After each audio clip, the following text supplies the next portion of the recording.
He speaks to us in different ways.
the embrace of the celestial twilight.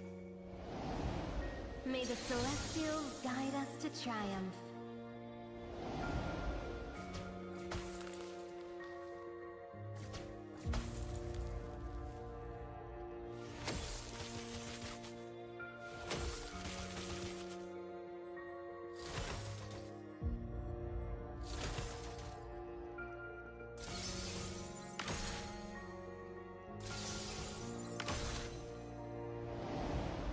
I will guide us to victory.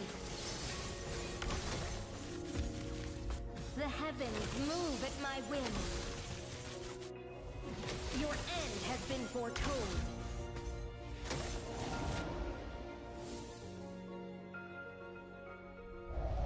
Hello guys, welcome to Mobile Legends 5v5 and yup, this is top 16 knockout stage day 6 and it is clashing between Step Bros versus Venom Esports. And yup, in the casting decks, it is me, J for Justin, and I will be giving you information about the tournament and will be hyping you out. And with this, we're gonna see a Suyu band coming in from the side of Step Bros, it seems. And yeah, he is kind of an OP pick, OP hero in the current meta because despite of the cooldown reduction nerf, he is extremely OP, especially with the burst capabilities. So yeah, and also the mobility, and yeah, he have some good split push capability because of the mobility. So yeah, it's a better option to get him out of the menu, so that he doesn't be too much annoying to the team as well. So let's see what the ban will come from the side of Venom Esports, and it will be none other than the Lucas, because we all know how tanky and how AoE based hero it is, because the Sacred Beast mode is absolutely tanky, guys, especially with the Vengeance, or you can put it in the jungle as well, and it can absolutely tank so well, despite the fact that the tanky meta has gone, except the Fredrin, the Lucas is the another hero that is absolutely nice to play the tank hypo. And with this, we're gonna see a Sicilian ban, which is absolutely strong because the Bat Impact, the Sanguine Claw, the Bat Fist, absolutely he has the package, and he is pretty strong with those skills. So yeah, it's better to get him out of the menu as well as the Chook Chain, because the Crimson Beacon gives her the ability to displace the frontliners and keep the backliners in a vulnerable position. So yeah, it's definitely these two mages, guys, are absolutely dominating the mid lane sector. So yeah, it's a great decision to take these two mages out. So let's see what the third ban could be. And guys, do let us know in the comment section which team you guys are supporting, because yeah, we want to know your feedback as well, and let's see if your favorite team wins this match or not. And with this, Granger will be banned from the side of Step Bros. So yeah, he is pretty strong in the goal lane, to be honest, and we have all experienced it because he is being picked and played in a lot of tournaments. So that's why he is pretty strong, and it's better to get him out of the menu as well. And let's see what will be the final ban of Venom Esports will be, because after this we gonna see what will be the picks of both of the teams will be, and will decide a lot that which team composition these two teams will go with. And let's see, they are taking some time to decide, because yeah, this is the knockout stage, guys. They have to stay strong for the match, and they have to keep slaying, so that okay, with this, the Hilda will be banned from the side of Venom Esports, because yeah, she has the invade potential which could be absolutely menace to the assassin hypos. And yeah, and with this, Step Bros will not any longer, and they will just lock that Matilda for their team. And yeah, she has the ultimate, that is the Circling Eagle, and could be very useful to catch the backliners as well as the Gilded Wings, to catch, to help their teammates get out of the crazy situations, I would say. And ooh, look at that. Hylas, the sandbag, has been picked from the side of Team Venom Esports, as well as the mobility queen that is the Joy has been locked instantly. And look at that, the Fredrin has been locked as a counter to the Joy, and as well as the CC counter to the high lows. So yeah, Team Step Bros, they are ready for it. They don't want the Joy to be dancing around in the middle of the fight. The Fred will be like, I will stop you and your move second skill from moving here and there, and will make sure that you goes down. And also the CC will make sure that the high lows doesn't be as much tanky and like he should be, because we all know the yo-yo girl, she is absolutely strong with the yo-yos. And yeah, let's see what will be the third pick of Team Venom Esports, who will be like, we have seen their roamer, the jungler, their UXP, and let's see what will be the pick that will respond to those, because yeah, they have to be careful, and it will be a Harriet maybe. Okay, let's see, because yeah, it's in total it's like two Leonels, and also I like to tell you guys that Harriet is absolutely strong in the current meta because of the buffs, and yeah, he is pretty strong, especially the second skill. It's pretty fast. Now you can just spam it absolutely fast, and yeah, he is pretty strong in the gold lane, and I have seen some people using it in the jungle as well. So yeah, he is pretty flexible as well as strong at the same time. So let's see what will be the fourth bang coming in from Venom Esports will be, because yeah, see, Team Stebros have already picked the Romo, the jungler, the explainer. So it's the and the mage pick that is left open, and it will be the Irithel that will get banned, because yeah, some people are making it work because she has the mobility to be absolutely menacing, and like she will be moving up here and there and could create a menace in the team for them to catch her especially. And it's better to get her out of the menu, because yeah, it will be difficult for the Joy as well to catch an Irithel. And with this, we're gonna see a low E ban coming in from the side of Step Bro. So no more diversion plays, no more tricks, and yeah, no more yin yang combination coming in from the Luoi. So that's why it's better to get her out of the menu as well. And let's see, okay, it will be a Fredrin. So yeah, I'm not sure why the Fredrin got banned, because the explainer has already been picked, and that is the CC. So yeah, with this, let's see what will the final ban. Oh, it will be the Tigreal. So yeah, I mean, Hylas is kind of a flex pick because he can go to the row position as well as the XP position. So it's better to get the Tigreal off, because it might be an issue for them, despite of the fact they have a Matilda. So yeah, it's better to get him off the menu, because the implosions can catch 5 people and create an havoc for Team Step Bros. So yeah, it's better to get him out as well. And let's see what Team Venom Esport will go with as their fourth pick, because this will tell a lot about the draft. And it should be a mage. Yup, there comes the slow effect queen with the box, with the real world manipulation skill. And yeah, that's a really nice pick, I would say, to slow down the movement speed of the Fredrin, to not let her teammate catch her. So yeah, the team Step Bros do need something that can catch the backline, I guess. But yeah, I think it will be the Matilda that will take the Fred into the backline to be more effective to the team. And with this, you, I hope, will be looking that carry to melt down the Hylos, as well as a Vaxana and her Eternal Night, guys. It will work as an extra HP to to take some damage, as well as to deal some damage with a knockup with an airborne skill.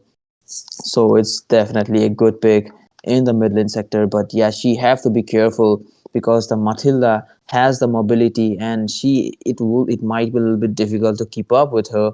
But yeah, if they continue the tempo with the Fredrin properly, yeah, she could be menacing as well.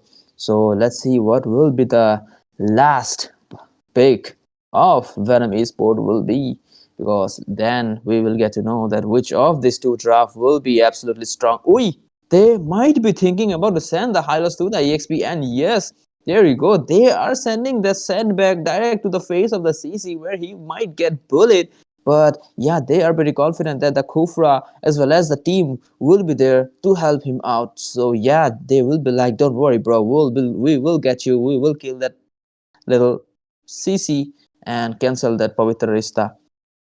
And with these guys, both of the drafts has been completed so far. I am liking Step Bros drafts pretty well. I think like everything has been covered in with it, and utility hyper and mobility roamer as support and a good CC mage, I would say. So also guys, you guys also do let us know which draft do you guys like most and which might have a better chance of winning this game, because yeah, it will tell us a lot. And with these two teams have been cooking, let's see what these two teams have been cooking is for us, because I have seen UI Hope playing MM in all the tournaments, and he is the goal winner, and he is pretty good.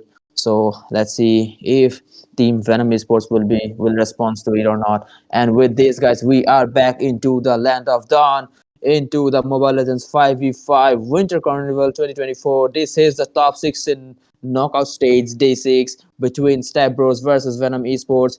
And these two teams will be clashing with each other to climb the ladder and get their place to the victory. And with this, we gonna see the Yves playing a little bit more aggressive and really nice positioning, dodging, but not so enough, because even the basic attack of those two heroes will be enough to make her down. And there comes the Joy, will be using those dashes to bully the Vexana out of there. And look at that. The CC, despite of being oh, we're gonna see some Invader War. Look at that. The Joy did try to get her hands into the Fredrin's buff, but yeah, he was pretty quick. But Kufra is not looking in great shape. There comes the Force Blood coming in from the Fredrin into Moon Knight, and also the carry is pretty low in this scenario. And also the Harriet, the Joy is trying to deal some damage, trying to be annoying to them. Look at the Harriet, he's in low HP. He tried to take out the Matilda, but but she will be securing, as well as the Lily and Hopeless Retreat. Both of the Leonels will be surviving the situation, it seems. I mean, yeah, the Harriet did go down, but Shikigami will make sure that the consequences will get punished as well. And with these, the turtle will be spawning in 9 seconds. So yeah, let's see if they will be contested or not. With this, Kufra will be charging the Tyrant's Revenge, and perfect landing onto that CC. But there is no much follow-up to back him up. And Vexana is there though, but they are forced to retreat. But CC will be moving to safety, and with this, Fredrin will be starting the turtle, it seems. And Joy is in position as well. Look at that. She is already quite deep and will be using the electrifying base. But the retrieve was perfect from the Fredrin. Will make sure that turtle goes into their team hand. There comes the impressive red into the middle of the fight, as well as the ritual manipulation in the perfect spot, I would say. And look at that. The Pavitra Rista has been connected to the Hylas as well as the Kufra, and they will be forced to go back as well. And look at that. The Matilda, the overextension was too much, and the Hylos will secure a kill, as well as the Vexana will get a kill into Lily. And yeah, that was quite of an overextension game from both of the teams, I would say. And look at the items, guys. Like you guys seeing, the CC is planning to go with the Warex, and the carry is planning to go with the Corrosion Shite, which is like, I would say, like the standard builds so far. And seems like Matilda is planning to go with the Flux of Oasis, and Fredrin, he just wants to go with the radiant armor or the Athena at this point, because yeah, there are a lot of magic damage. Like all 5 of the heroes deal magic damage. But look at the electrifying beats of the Joy. They tried to take out the Matilda, but not enough, because the Tyrant Rage will make sure he survives that. And look at the Harriet. He is trying to be effective into the fight, and but no, but the carry's damage was a little bit too much. There comes the Vexana, deal a perfect second skill. But look at that, the Eternal Light will make sure that the Kufra goes down. Real manipulation has been popped into the Fredrin, and Shikigami is there. Electrifying beats has been popped. Let's see who gets the Oh, it will be the Fredrin who will secure a very nice, very powerful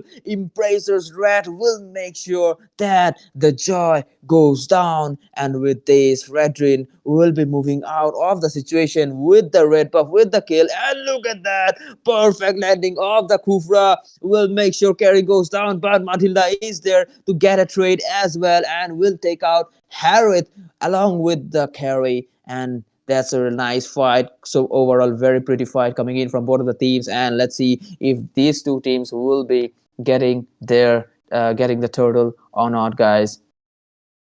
And look at that. You Okay, Fredrin is the one who is cooking the turtle, it seems, and Joy kind of using the electrifying baits right into the Matilda, but the circling eagle has been popped and has the mobility to get out of the situation. Carry is chasing the Joy left and right, but Joy will make sure that the Matilda gets down, and no matter what, and Carry will take it right as well. But look at that, after taking the turtle by the Fredrin, they are trying to initiate a fight, but a real vulnerability has been popped in the middle. Empress Red was not much worth it, but then the Jaman force has been popped by the Herod, and both of the teams are trying to get a trade there, and Hylos will be taken down by the Fredwin, it seems. And yeah, both of the teams have to retreat at this point. Oof, what a spicy fight's coming. Oh, look at the Tyrant's Revenge of the Kufra. And look at that. The Fredrid is trying to find someone to land that perfect Embracer's Red because his HP is in a critical position. And Joy will be forced to use the oh my god, what just happened? A lot of fights in different positions. Joy was trying to run with the electrifying beats, but he will be taken down, as well as Fredrin will get two people with the Embracer's Wrath, and that was a perfect ulti coming in from the Fredrin as well. And with these guys, yeah, so far Step Bros are getting ahead of the lead, it seems, slowly but surely. And yeah, Team Step Bros have to do something about Team Venom Esports have to do something about it.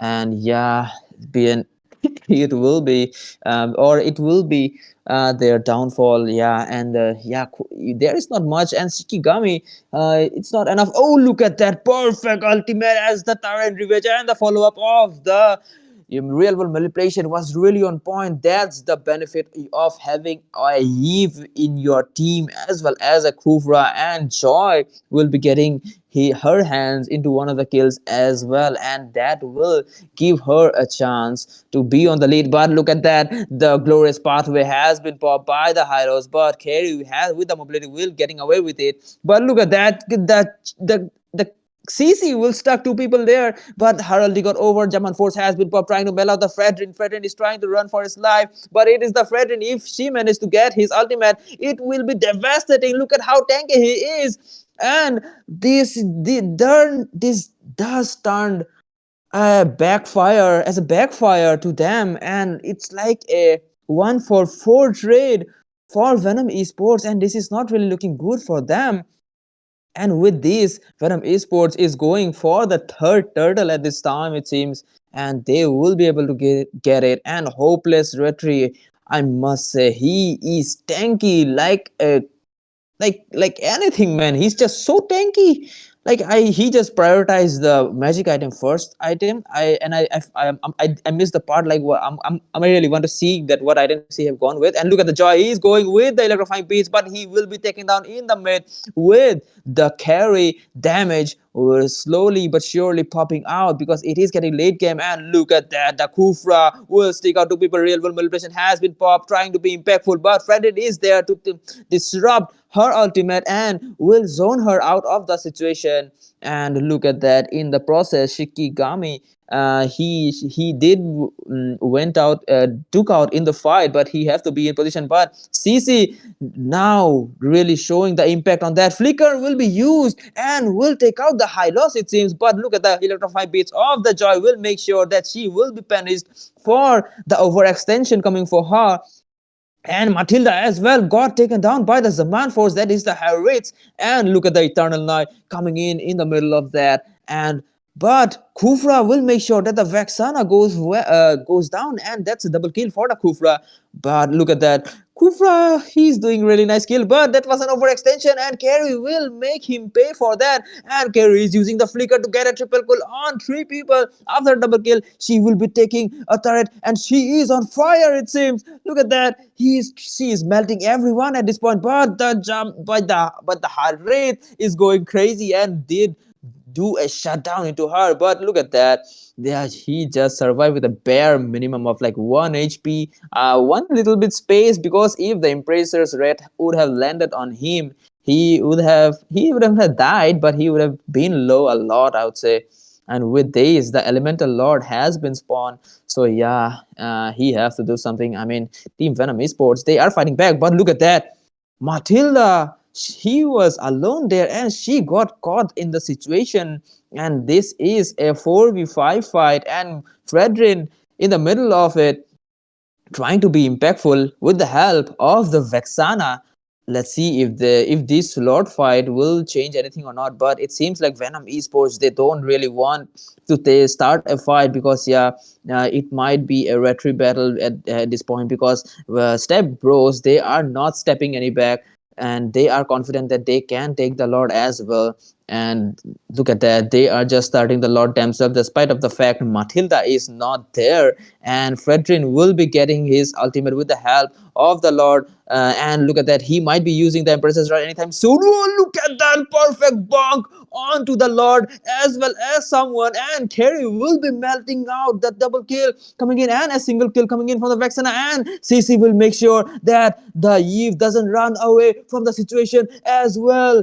Crazy ultimate coming in from the Fredrin. What the? And this is not really looking good for Venom Esports, because there is not much that can defend this turret. But look at the damage of the carry. Despite there is no minion, she is like a machine. Like she is like crazy, man. And then with this, the Lord is spawning. Lord is marching towards the bot lane, and they have to be a little bit more careful. And it is an elemental Lord. I hope they can defend it and get some lead in the farm. But Fredrin, despite of the overextension, he is pretty tanky.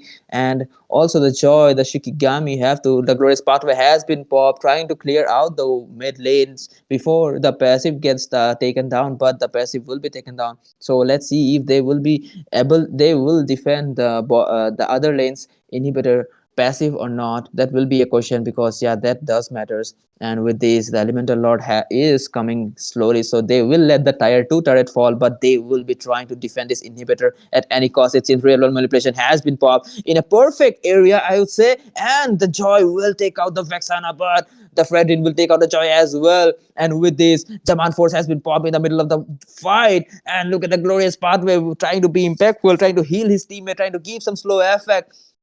And the Hylos is in the middle, and CC will make sure that he goes down. It's a 3-for-1 trade for both of the teams. Venom Esports, this is not looking good for you guys. But also Step Bros, they doesn't have the I think they will be not forcing the turret at this point, and Carry is a little bit in the blue buff area. So yeah, the minion waves has been spawned as well as their teammates. So yeah, it is good. They can, I believe they can defend it at this point. And look at the damage of the Carry, melting the Joy, and Empress Race had been popped, but it does got missed there. And Glorious Path will be popped, trying to defend the turret at all costs. Real World Manipulation has been popped in a perfect area, damaging the minions as well. And look at that, the carry will be taking a double kill, and it's the Eve last man standing. And I would say this win will slowly, I mean not slowly, surely getting to the hands of Step Bros. And yeah, guys, that was the perfect ultimate that came from Fredrin, I must say. In the Lord section, securing the Lord as well as catching one person. I missed who it is, but that was absolutely menacing to watch, to be honest. And also the carry with the Malefic gun, and with the Trinity build, she was menacing as well, melting out the Joy. And the Sandbag and the Kufrak, they were facing the problems. And with these, Step Bros will be taking away the victory from Venom Esports. But yeah, guys, we will be back after a short break. So stay tuned, subscribe the channel, hit the like button, and we will be back after a short break.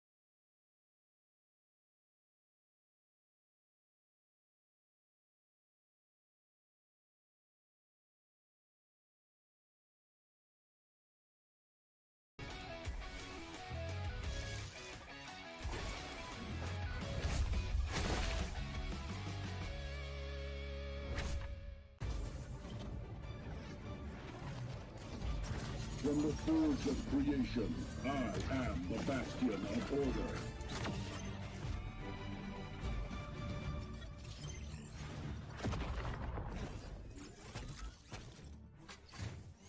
A sentinel protects above all else.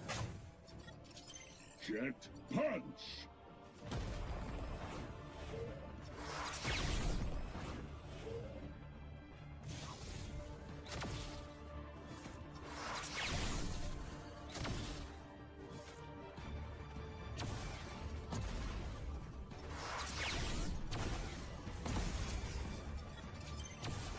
Prepare yourself!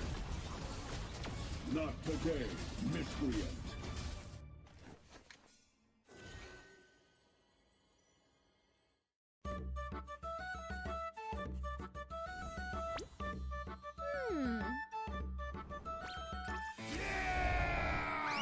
Yo guys, welcome to the another match into the best of series of Mobile Legends 5v5 Winter Carnival 2024. And yup, it is the top 16 knockout stage day 6, which is holding between Step Bros versus Venom Esports. So yup guys, this tournament will be organized by Vortex Esports, and on the casters decks it is me, J for Justin, will be giving you the information what is going on in the tournament. And with this, we gonna see a Hilda ban coming in from the side of Venom Esports. So yup, definitely a really nice pick, nice ban, I would say. And you guys also know that she has the invade potential because of her passive. Because even though she gets low, she just goes in the bush. And also some of the Hilda players, most of the Hilda players brings that revitalize, and they can just heal her themselves along with the team. And yeah, it's definitely better to ban her out because she is absolutely menacing, because even with the tank build she has a crazy amount of damage, I would say. And the Jukshin will be banned as well from the side of Stavros, because we all know how OP and annoying she is with the Crimson Beacon. She has the potential, despite of the fact she is an utility mage, but some players that is using the, I would say, the Sky Piercer to be more, to give her some extra damage. And yup, she is a very impactful in the fights. And also the Sicilian, these two mages guys are absolutely strong in the mid lane sector. So these both teams are aware of the fact of that, and they will be banning out these two mages. No matter whatever is open, these two mages will not get out of the ban section anytime soon. And with this, the Suyu, like we saw in the last game as well, he is getting banned left and right. And this time also he will be getting banned because of his crazy mobility, I would say. Have the split push potential, crazy burst. He's like an overall a perfect assassin hyper at this current patch despite of the nerf. So definitely a really great choice to ban him out. And let's see what will be the third ban, and it will be none other than the Hylos. Yeah, definitely you don't want that sandbag moving around with his big whatever. And with this he will be getting banned as well. And we're gonna see a Granger Bell ban as well, because he is pretty strong. I would say the Granger is absolutely strong in the gold lane, as well as the Harriet. And Step, oh, it will be the Venom Esports who will be locking this Matilda this time. Like I was saying about the Granger, he is pretty strong despite of the fact the Harriet is also there. And his mid to late game spike is absolutely annoying and strong, and Step Bros will be seems to be locking that Irithel.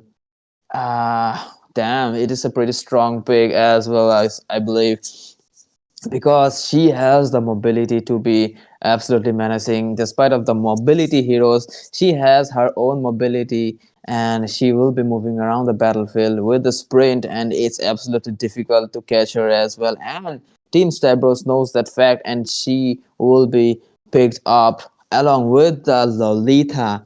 So are we gonna see damn. Okay, it seems like Venom Esports wants to go with the step bro strategy, like they went the support and a utility hyper. So yeah, they are doing the same, it seems, and I hope it works out for them.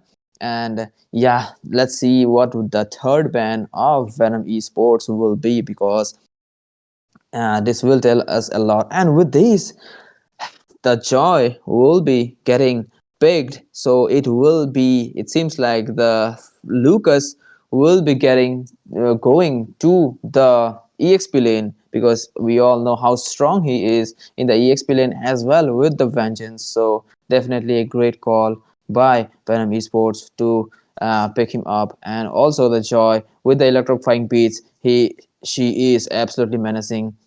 Despite of the fact it didn't work last game, it's definitely great of a shot to pick her this game as well. And let's see what will be the third pick of Team Step Bros will be.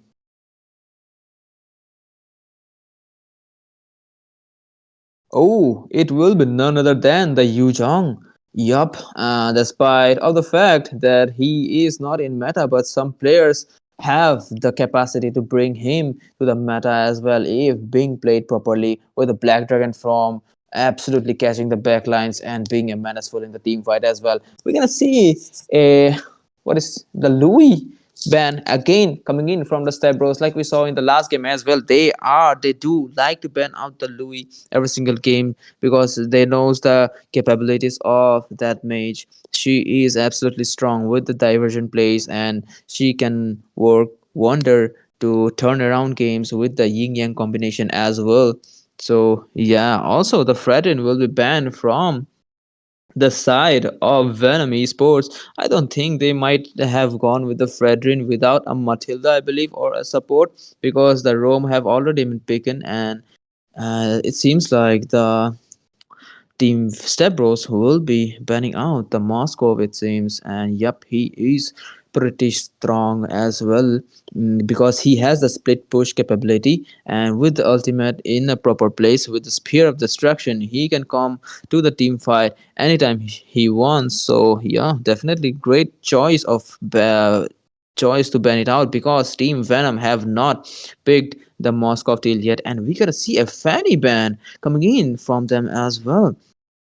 Yeah, we all know after the buff, she is pretty strong, because yeah, she doesn't run out of mana easily, and she will be dealing those continuous damage. And some people are using the War Axe on her, making her absolutely sustain assassin, I believe. And yep, definitely great choice of ban as well. Let's see what will be the fourth pick of Step Bros will be, because they do not have a hyper and a mage for now. So let's see what kind of choice they goes with, because yeah, it might be a Vexana, because yeah, well, last game we saw that yeah, their Vexana man was absolutely OP. It might be Illu, I'm not sure, but yeah, definitely the Vexana was doing wonders in the last game as well, stopping the Kufra in the fight. So yeah, Mr. Grimm, last game it was Step Bro, so they are fighting for best of three.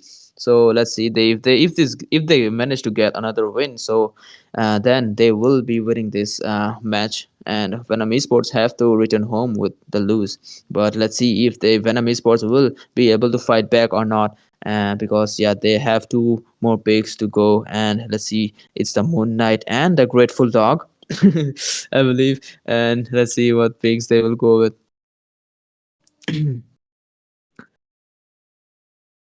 Ooh, it will be a Julian. Nice, nice, nice of a pick, I would say. Because yeah, Julian has the mobility the team needs, as well as the instant burst. Also, the Harriet is pretty strong in the goal lane. Like I said, the Granger and the Harriet is pretty dominating in the in the current match. So yeah, and look at that, he will be instantly logging it, and we're gonna see a Hayabusa as a hyper as well. So yup, hopeless retry will be dominating. Let's see, it will be a Julian versus the Haya. So guys, do let us know which team you guys are supporting.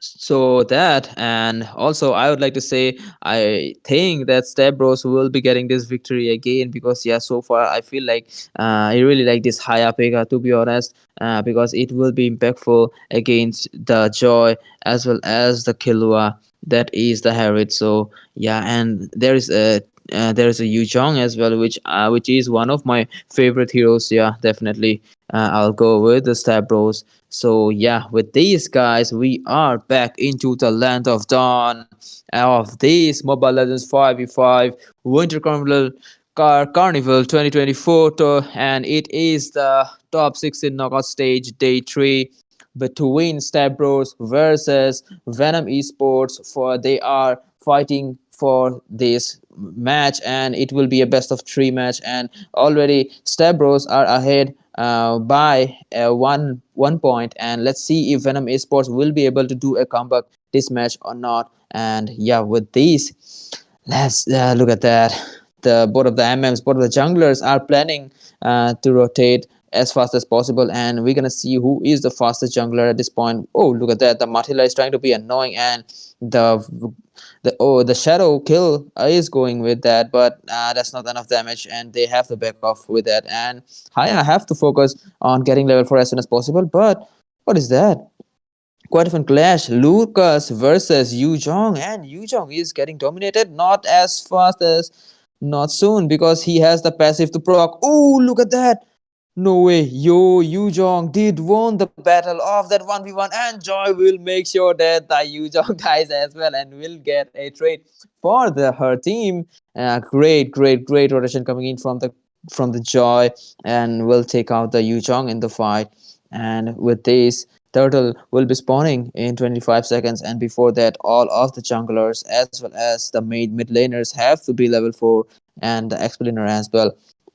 So far I'm seeing the Yuzhong at level 3 mark, so he have to get that level 4 ultimate open as soon as possible, as well as the Joy. And we're gonna see a kill by the Hayabusa at the top lane to the Harriet, it seems. And the Irithel will be getting ahead of the lead from the Harriet at this because of the Haya, it seems. And it seems like he used his retribution, and that's the reason he will be not contesting the turtle. And it will be the Julian that will getting the turtle. But look at the invade of the Joy will make sure the Haya goes down. Perfect synergy coming in from Venom Esports. It and Yuzhong coming in to be impactful in the fight, but he doesn't have the ultimate yet. But now he has. There comes the circling eagle, will give a great CC. There comes the sacred beast mode of the Lucas, and he did deal a lot of damage to the Yuzhong, but not enough to take him down. And they are trying to be impactful. Look at that. The Vexana is trying to run for his life, but not so fast, because the Joy is pretty fast and will make sure that the Vexana goes down. And with these guys, both of the teams are at a score of 4-3. So let's see which team will be able to do a comeback or not, especially Step Bros, because they are taking a trade, but they are losing an objective as well.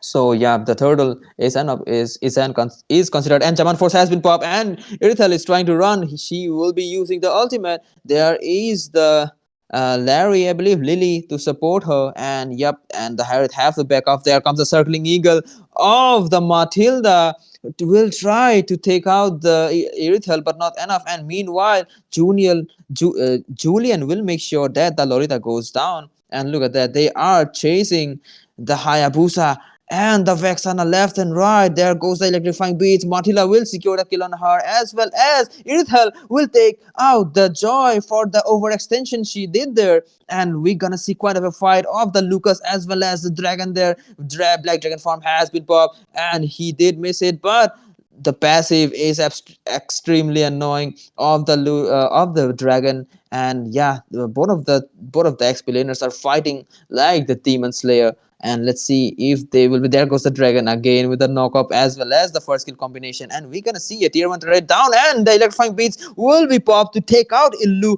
in the mid lane. And they are moving straight to the blue buff. And look at the Hayabusa, have no choice, but his buff has been gone. Will be using the Augie Shadow kill to secure a kill, but Matilda is too fast to be taken down. And the Julian will make sure the Hayak will go down as well. And look at the damage of the Julian. He is absolutely menaced because he has the lead, and the Vexana is there. The Eternal Knight has been popped, but it is the Joy who is in the middle of the fight, as well as the Matilda will be taken down by the Yu Zhong as a triple kill. That was crazy rotation coming in from the Yu Zhong, and that's a triple kill. And also the Harriet is trying to be impactful in the fight, but he is doing absolutely outnumbered fight, but he will take out two people in the fight, it seems. Damn, great of a fight, great of a response coming in from Venom Esports as well as Step Bro. They are making the match as spicy as possible, and with this, they will be fighting for the turtle. And I'm not seeing a fight, but yeah, there you go. The Yu Zhong with the passive is quite sustaining a lot, and it will be the Rethel who will secure kill on the.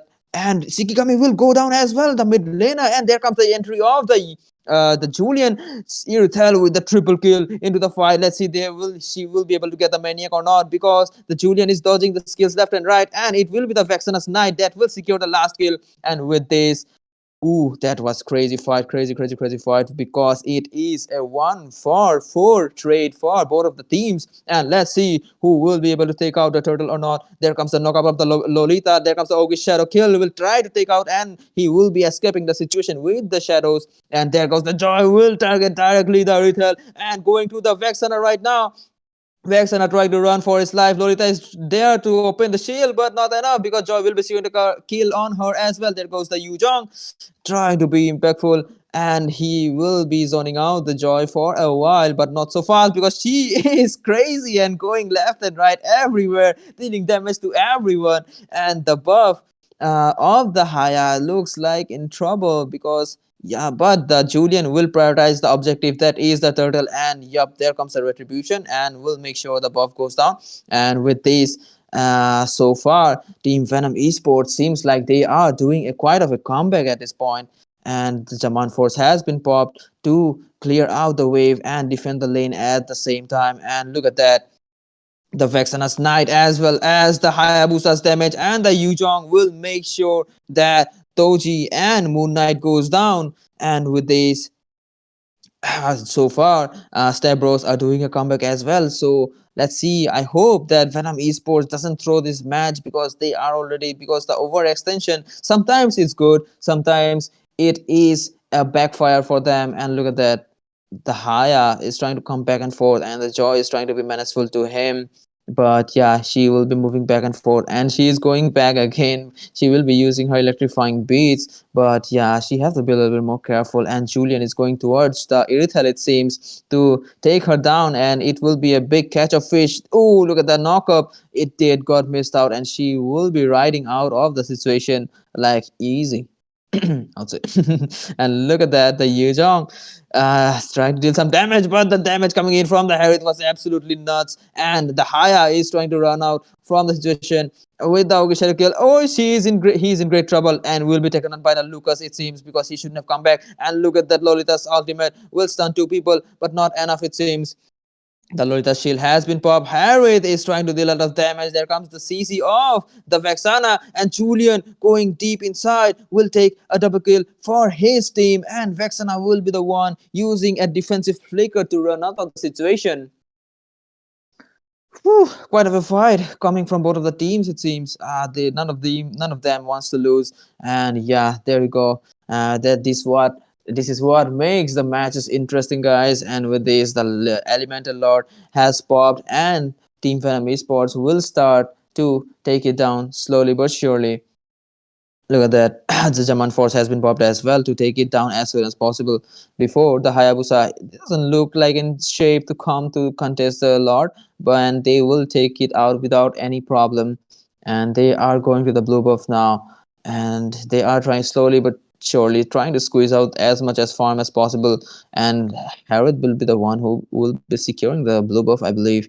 And with this, Haya is doing some split push in here and there lanes, and this might be good. And there goes the Joy with the electrifying beast. Okay, Shadow Kill has been popped. Let's see. The circling eagle has been locked into the Haya.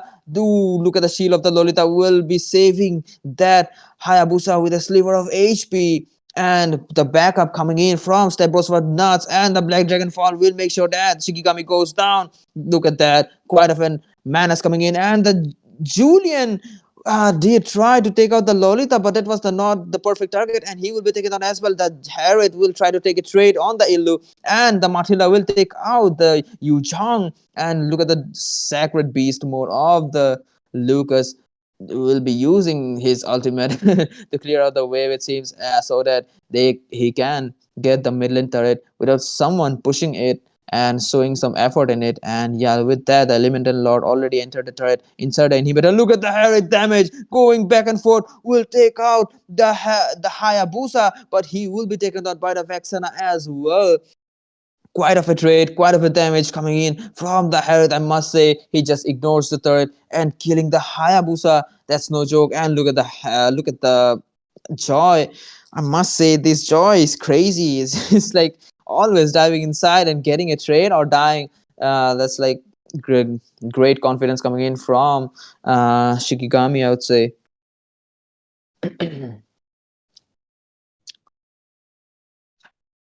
Okay, are we can see a fight? Matilda is trying to give some vision, and oh, Sharakil has been popped, but yeah, she will barely take any damage. Look at that.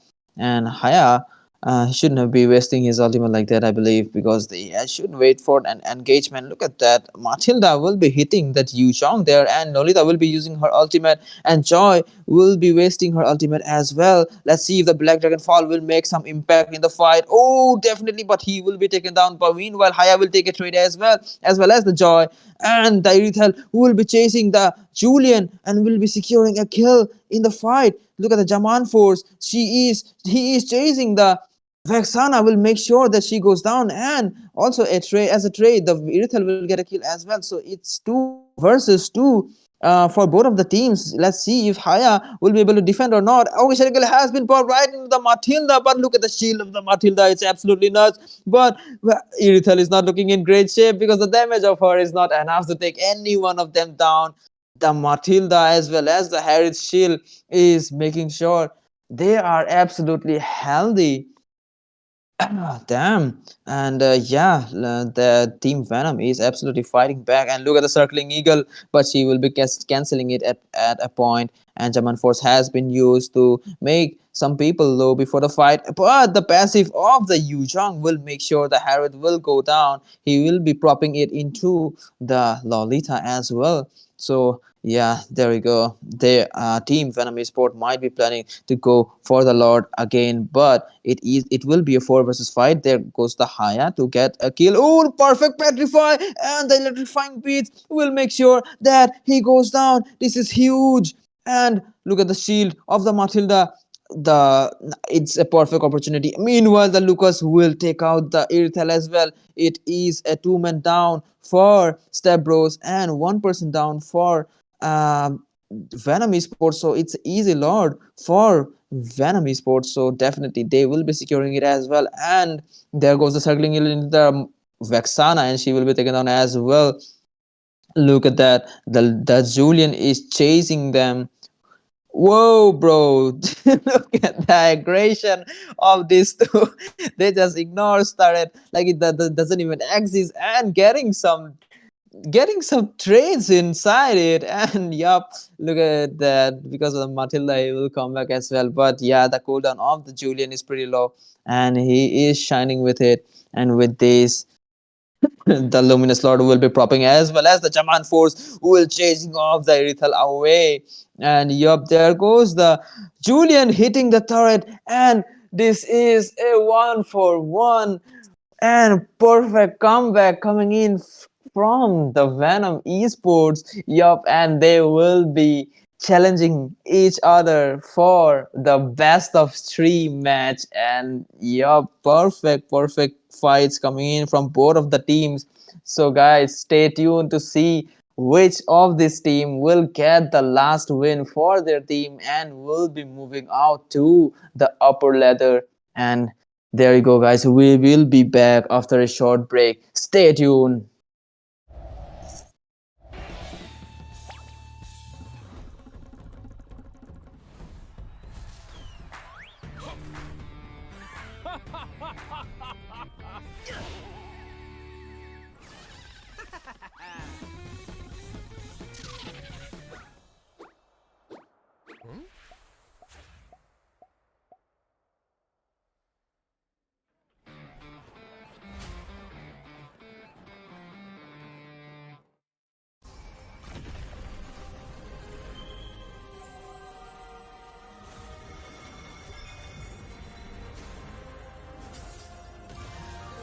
The eternal melody speaks to us in different ways.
Yo, guys, welcome to the third match of this best of three series between Step Bros versus Venom Esports, and this is the Winter Carnival 2024, and it is the top 16 knockout stage. And look at the ban fast; they are banning absolutely fast. Harriet, the Joy got banned, the Suyu got banned from the side of Step Bros, and we're gonna see a Matilda ban coming in from the side of Venom Esports as well. Yeah, none of the team they have seen it that the Matilda is the winning factor for both of the teams, so it's better to get her out of the menu first. And we're gonna see a Juxin ban again. So like I said, Juxin is pretty strong in the mid lane, despite of the fact it is being played or not. She could be really impactful in the game, and with this she will be banned as well with a Crimson Beacon. She can throw people here and there, and this could be a menace for her, any of the team. And with this we're gonna see a Harriet ban, because yep, last game we saw, and it is because it is being picked in both of the games. And with this, the Harriet will be banned from Step Bros. Yeah, so no more Jaman forces, no more jumping around, no more Killua skins, I believe. Yeah, that is the winning factor, right? And the Granger will be banned again. So yeah, it is the Sicilian that will be kept open. Let's see if any of the team will be locking it or not. But yeah, guys, this will be a question: which of this team will stand strong? And oh, it will be the Sicilian that will be secured by the Lily. And yup, it's definitely good to go call coming in from Step Bros, I believe. And let's see if Venom Esports will be responding. What will be Venom Esports will be responding with, because this is the final chance of this both of these teams to prove themselves that they are a worthy team to get promoted. And with this, Lucas will be picked from the side of Venom Esports. So definitely we're gonna see some Sacred Beast mode coming in from them, from the Lucas, and he will be absolutely annoying in the XP lane as well as the jungle position. So he is quite of a flex pick. So we're gonna see Valentina to copy the bad feast of the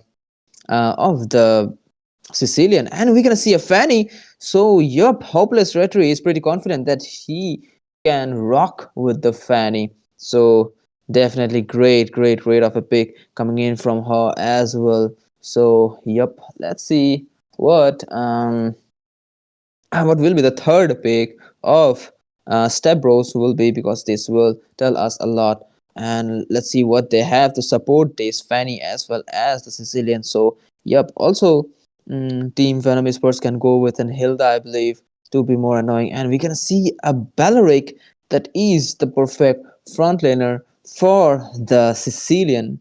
And yep, he will be working charms as a frontliner, because he might be catching any unwanted threats that might try to play absolutely aggressive, and he could work wonders in it as well.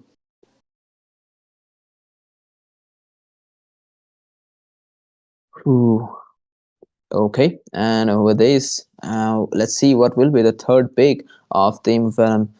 Will be that is the Moon Knight. Let's see what will he pick, because the Roam, the Explainer has gone, the Jungler, the Roam, and the Marksman, and that is the Gold Laner picked is being open. So yeah, let's see what they will go with, and it will be a Moscow. I mean, yeah, the Spear of Misery will be useful to uh, to catch the Fanny, I believe, into a wall. He can just turn it to a wall and deal some damage to it until she flies away, or he can just out damage her and like just burst her out with the Inspire. We never know if the Moscow is pretty fat. So yeah, I'm excited to see how it works for them, and we're gonna see Erythel pick ban coming in from the side of Venom Esports. Yeah, like I said, guys, it is being banned everywhere at this moment, because she is absolutely strong because of her mobility as well as the ability to shoot while moving.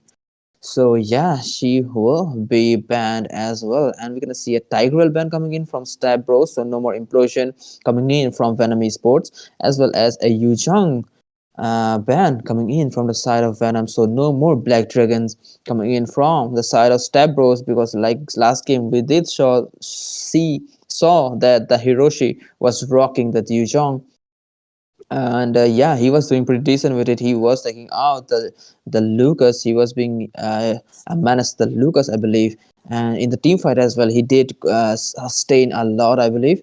And let's see what the last ban from Team Step Bros will be, because this will tell a lot. Oh, it will be none other than the Chow, because yeah, they are worried about the Fanny. They don't want any kind of way of Dragon to deal absolutely pick off CC and suppress the Fanny into a corner, and the rest of the team will deal a lot of damage and finish her out. So it's better to lock away the Chow. And yeah, with these, let's see what will the picks will be from both of the teams.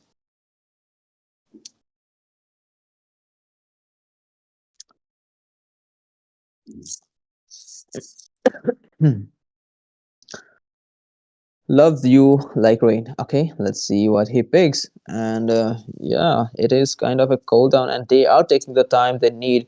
They want to think so that they don't any kind of mistake, because this is the last chance to shine, and it will be a cutout.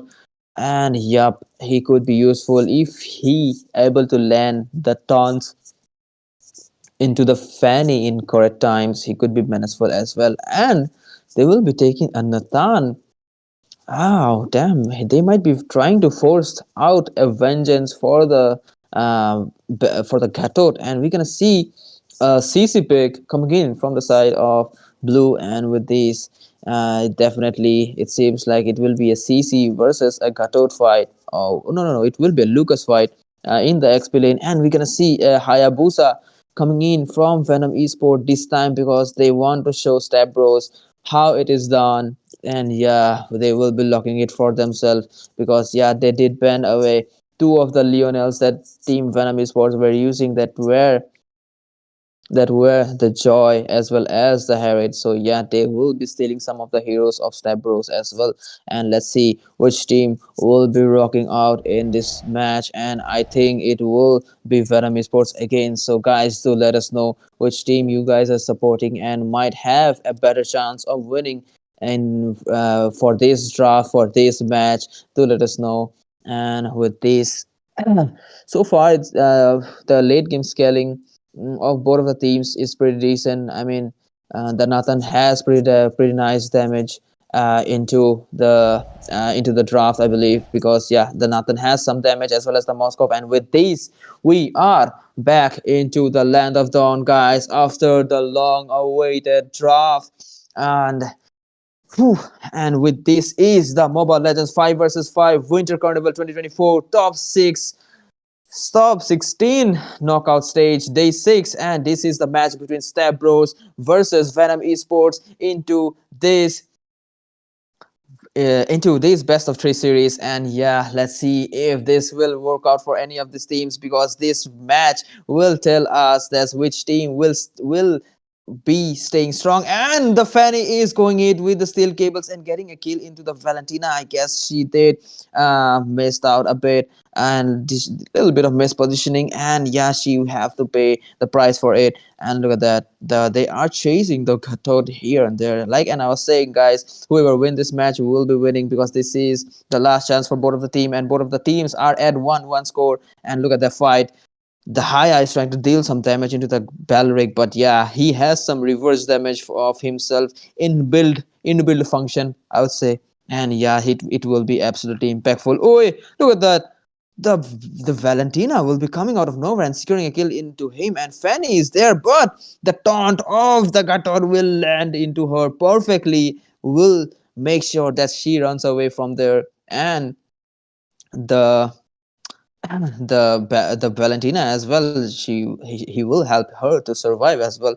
And yeah, with these, it is like 17 seconds for the turtle, so both of the exp laners, mid laners, and the junglers have to hitting that level 4 mark, I believe, so that they could be. And the Sherigal has been popped into the Nathan and will make sure that he goes down and giving an upper hand to the Moscow. And with these, Fanny a little bit late into the entry, I believe. And look at the Moscow, he will be cutting the lane and will be checking the bush, and he has quite a few balls, I would say, to check the bush when the where the Fanny is. And with this, the team Venom Esports will be invading the Fanny buff and will make sure that she goes down in the fight. Great, great, great.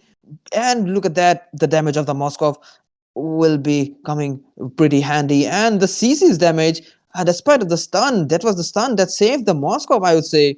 And yeah, uh, pretty decent combination as well as macros coming in from Team Venom Esport as well. And Lucas will make sure that the Fanny goes down. And look at the Vengeance. Definitely, the Lucas Vengeance is pretty tanky, but not so tanky there, because the Sicilian will be the one securing the kill, and the Shadow Kill will make sure the Sicilian goes down as well. Entropy has been popped into the Gatot, but the Revitalize is making him tanky as hell. And yup, Nathan has no option but to back off from the situation, because yeah, like we know, Nathan will shine in the late game only with the Holy Crystal in his hand. Yeah, definitely, guys. And with this, let's see if it will work for Team Phenom Sports or not, because yeah, so far they're performing pretty decent. But look at that, Gator is a little bit of overextension, and Team Step Bros will make sure that he goes down before the turtle fight, and they will make it a 4 versus 5 scenario for Team Venom Esports. Great of a play coming in from them. And look at that, the Haya will be securing a kill onto the Sicilian. And great trade, I would say, from both of the teams. And those three will make sure that they will get the turtle. Entropy has been trying to deal some damage, but he has no option to back off from the situation, because the damage coming in from the Moscow is pretty nice. And look at that, the Nathan will be running with a bare minimum of HP, and the Moscow will be taken down because of the gank of the Fanny as well as the Belric. And yep, at this point, it seems like the Hayabusa will be focusing on taking out the bot lane turret instead, and the Fanny came there to defend it, and it is 2 versus 1 for the Fanny, so she have to back off. She did try to take out the turret, and but the Balric is in position. So yeah, the ooh, look at the Wrath of the Dread has been popped along with the Sentinel Beast will take out, that is the Sacred Beast, I mean, and look at the damage of the Fanny along with the CC. But not enough, because the Fanny will be taken down and the CC have no option but to defend the turret. Oh, look at the damage of both of them. The Gatot as well as the Valentina will make sure, despite of the tankiness of the CC, she got taken out. And Hisoka, that is the, oh, look at that. The entropy has been popped, and the Ogi Shadow Kill was left. Oh, perfect Spear of Destruction coming in from the Moskov in the mid lane, and he will make sure that the Nathan goes down. And there is Gada Ghato to support. There comes the Mother of Guardian right into the red buff.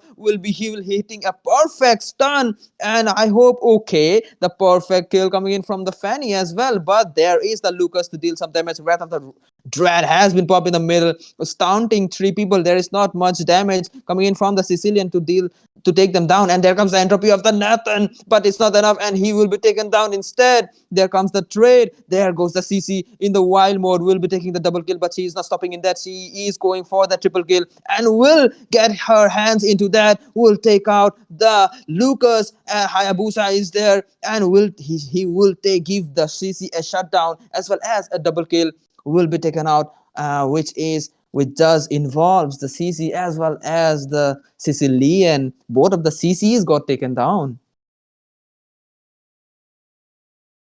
Look at that. The Nathan. Oh, using the using the entropy, knowing that the Haya doesn't have the ultimate, but the Haya will take out the Nathan instead, and the Fanny will take a trade into that. Damn, quite of a play is coming in from both of the teams. And look at that, the damage of the Moscow will melt out the CC along with the follow-up of the Gatot as well as the Valentina. And great of a play coming in from both of the teams, I would say. Yeah. And with this, they will take out the turtle, and that is the Venom Esports. They are dominating, asserting dominance with that 10-18 score, I would say. And yeah, they will be securing the turtle as well in this fight. And let's see if Step Bros will be able to do a comeback or not, because they do have those late gamers, that is the Anatan as well as the Sicilian. So they might be able to do a comeback, guys. Stay tuned to know it. And look at that, the taunt coming in from the Belric, and the Retro Dread has been popped along with the ulti of the CC. There comes the follow-up. Crazy fights going in. The Sacred Beast running here and there. Ogi Shadow Kill will make sure Sicilian goes down. There goes the Fanny by the damage of the Moscow. Damn trades. No more trades, no more casualty for Venom Esports. It's the 2 people down for Step Bros, and they are not stopping at that. But yeah, Belric have to back off at the situations. And look at the Nathan will be popping that entropy to go into the bush and will be recalling for himself. And yeah, so far great of a fight coming in from both of the teams, I would say. Let's see if Team Step Bros will be able to defend or not. But great taunt came from the Belric. But yo, there you go. The ultimate of the CC will make sure. Oh, will make sure that the Grateful Dog as well as Love Your Rain will taken down in the fight. And look at the Fanny coming in for a trade, but the Moscow Spear of Misery's taunt as well as the Terrify of the Vex of the Valentina will make sure that she goes down. The Moscow pick actually working out delicious for Team Venom Esports. And yeah, look at that, it is working out. And yeah, I want to say that this the Valentina, I want to see which ulti she is copying. I think it is the Belrix ulti that is she is being using for herself as well for in the team fight, which is making them win the fights. And there you go. The CC's ultimate, that is the Pavitra Rista, I believe, is doing a lot of impact in the fight. And yeah, the follow-up of the damage was pretty nuts. But yeah, Venom Esports slowly but surely making sure that they will win the fight, and they are leading with an almost 10 kills ahead, I believe. Yeah.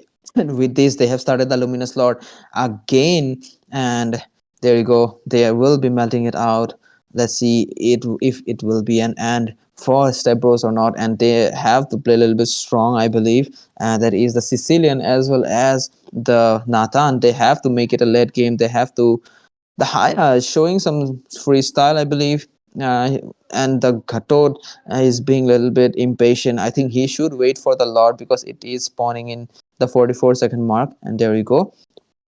And Fanny have to back out of the situation because yeah, the Lucas is kind of fed with a decent score, and yeah, he is not in a good, not a perfect hero to be doing a 1v1 at this point, especially when the Fanny doesn't have a lot of farm compared to the Lucas.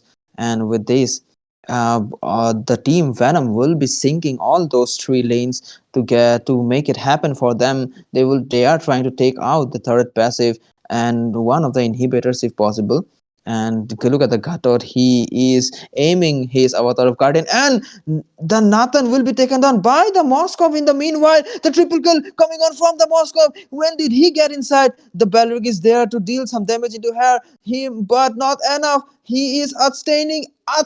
He outsustain him and will deal a lot of damage and will get the maniac for himself. Look at the recall spam, and with this great domination coming in from the side of Venom Esports, they will make sure that Step Bros will not get the victory this time. And great damage. I guess it was the Spear of Destruction that connected properly, and he just shredded there, just shredded like crazy, and make sure that he gets the win with the MVP 924 with the critical build he is rocking with.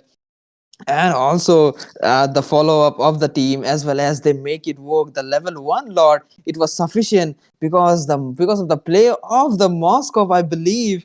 And with this, Team Venom Esports will be moving to the upper round. And Step Bros, this is not the end for you guys. And yep, you might rock in another tournament. And yep, look at the damage of the Moscow.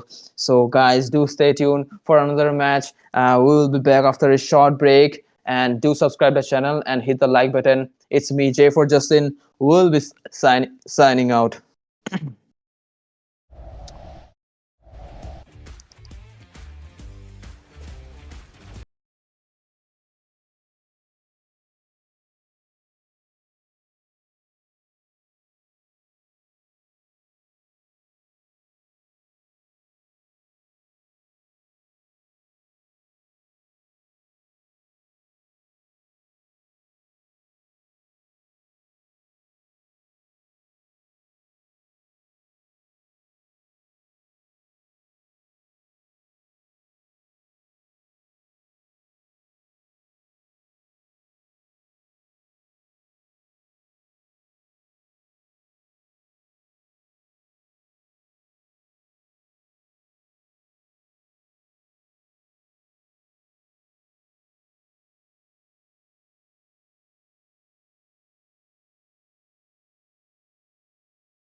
Welcome back, ladies and gentlemen. This is your game for today.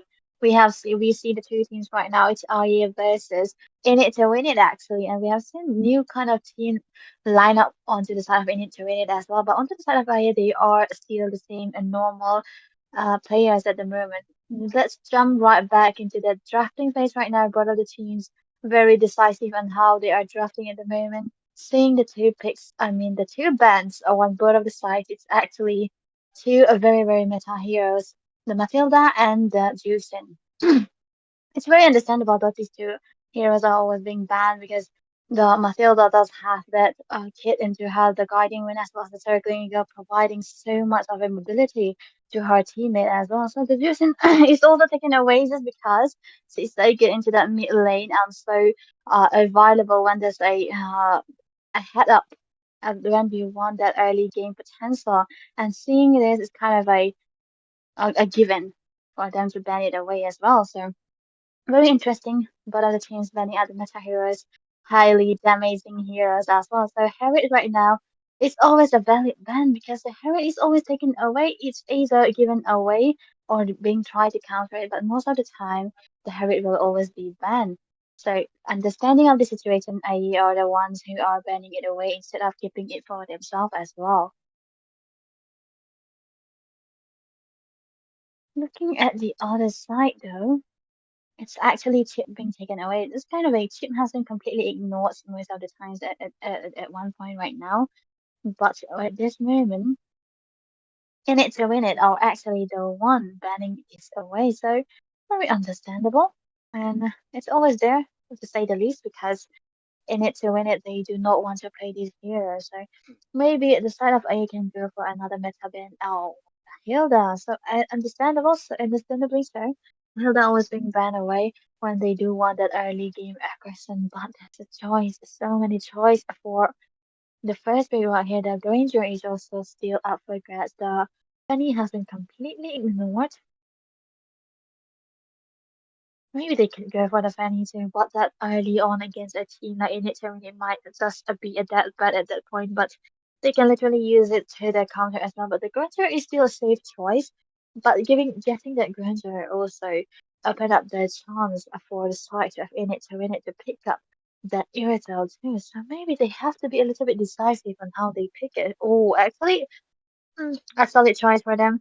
A solid frontliner with so many sustainability as well. And the map opening potential coming out from the Hylas is too much, and the flexibility that this guy provides, it might also work well for our year right now. So we have to see.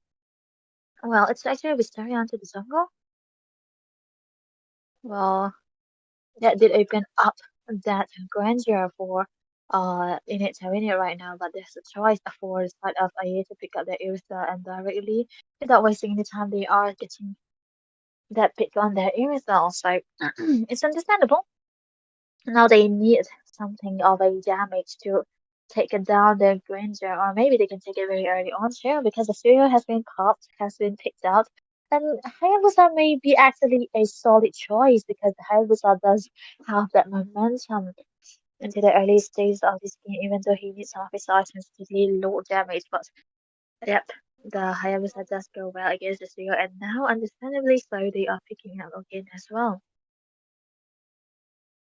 Looking at the edit pick right now for Crazy Haze, maybe they do need something that can be a little bit tanky onto the front line. But the edit pick has actually been a quick questionable because he hasn't been popping well most of the time. And now that it's being used, I feel like it can also be flexed, but most of the time the edit also goes into that XP too because it has a better chances to just farm up and be that secondary setter for your team as well. Excuse me. But there's also a chance for the side of AE to ban out the mazes. Yeah, they did ban out. They did go for the Yui though. Maybe they do not want to have that necro sucking factor that Louis can provide with their diversion play. But there's still a chance for the side of in it to ban out a mate too, maybe. Or maybe another tanky frontliners that they do not want to face against or Khalid too. But the click can might not be a valid option here, though they did actually go for the Valentina right now, being then away to have these heroes. Funnily enough, goes well against each other. Absolutely. Valentina is so good against the Lucas, and why not ban this bot two away? It's so understandable now. Because there's a chance for the Valentina to get away to take away that primal rest for herself. And the side of IE are still yet to pick up their mates as well. So they can ban out another mid too. Possibly a Sicilian because the Sicilian is still left out for grass and in it to win it does have a chance to pick it up as well if they want to go for the early aggression. Oh, so they do want to go for that Tiger ban right here.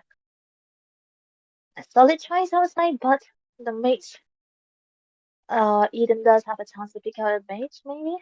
He can go for the Aurora, that's his kind of a signature pick kind of during those qualifiers in the NEC, but we have to see what he goes for here. Maybe they will keep their mazes until that late. But the last pick, yeah, they do go for that last pick image. So there's still a valid option for IA right now because they have these two picks that they can utilize now.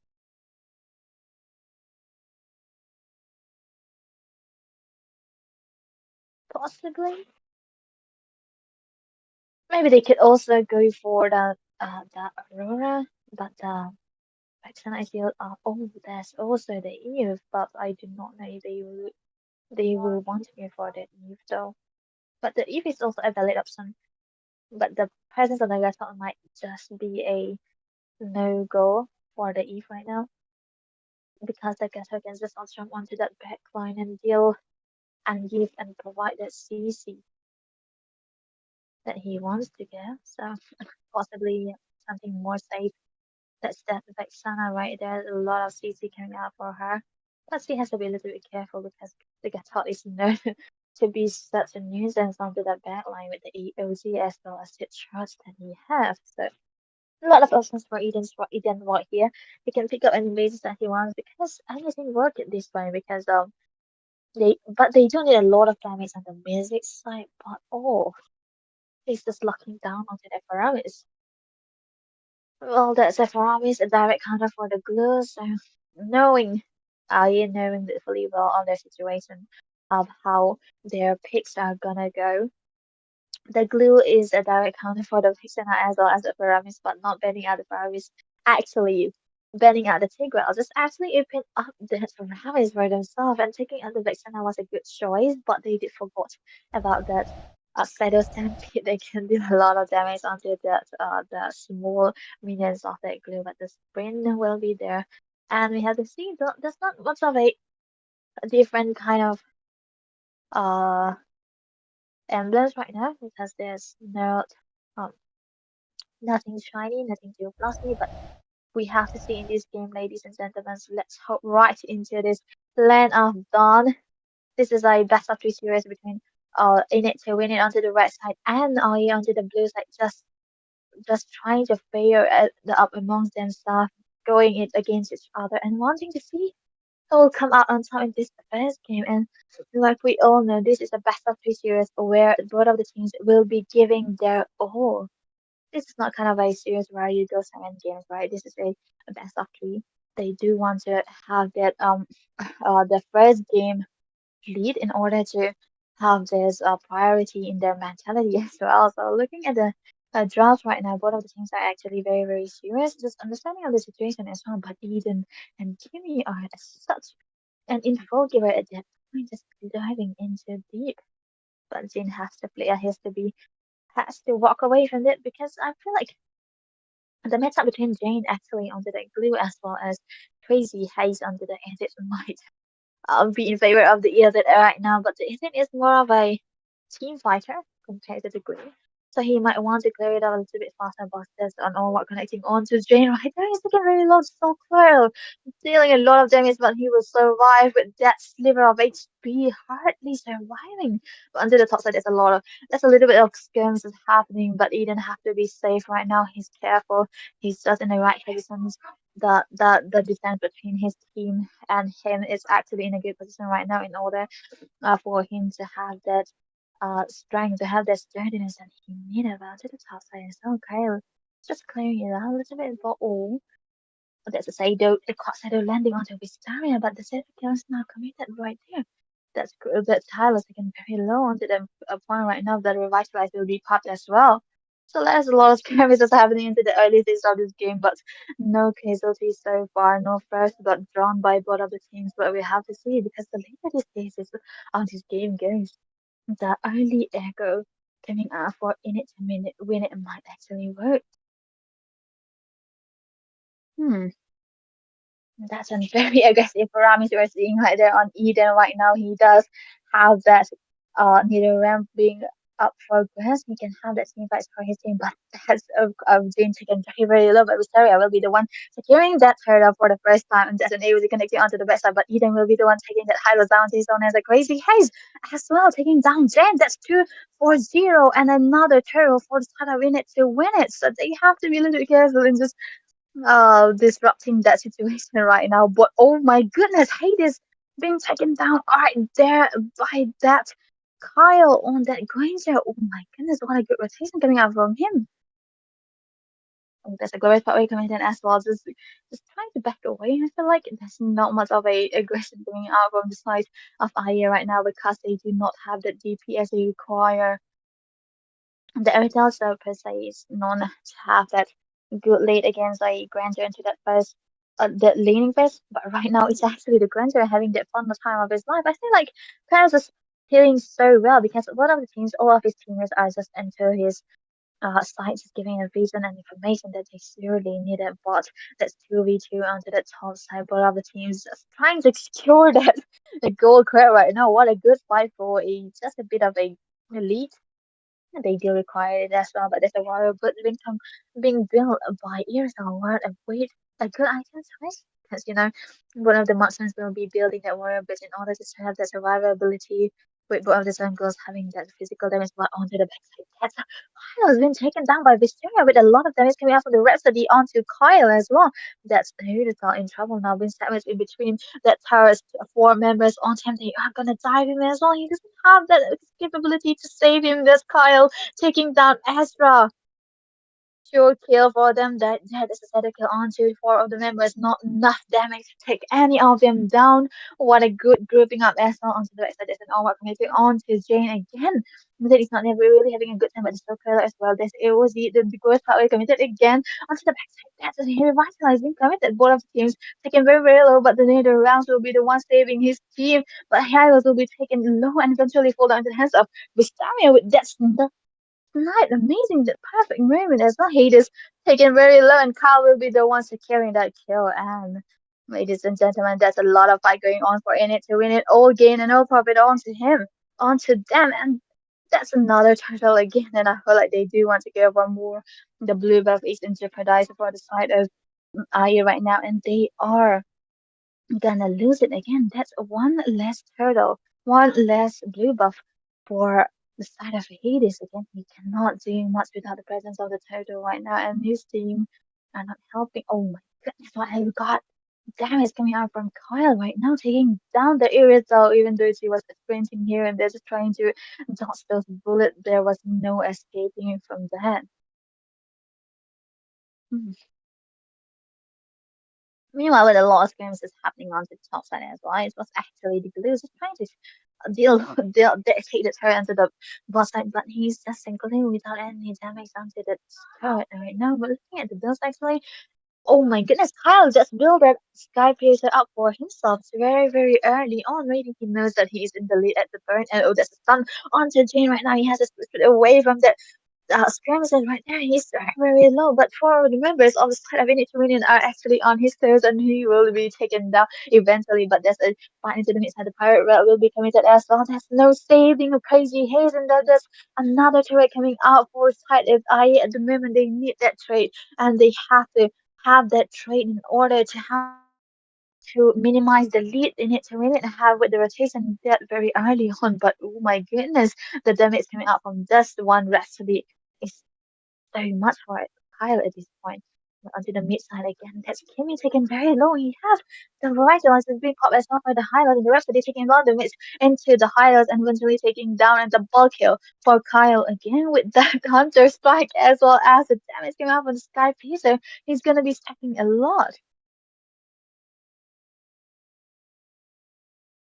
At this point, both of the teams are in a, I mean, I are in a bad position right now because they do not have that lead. That the kills are 1-11, and the goal lead is too much for them to hand the ball onto the mid side. There's a lot of games is happening right now, but no casualties. As I said, there's just a uncaught team fight at the moment. But man, oh man, in it, are knowing their potential, their possible outgoing outcomings that they're gonna have with the map awareness and map advantage as well as that goal lead they so have.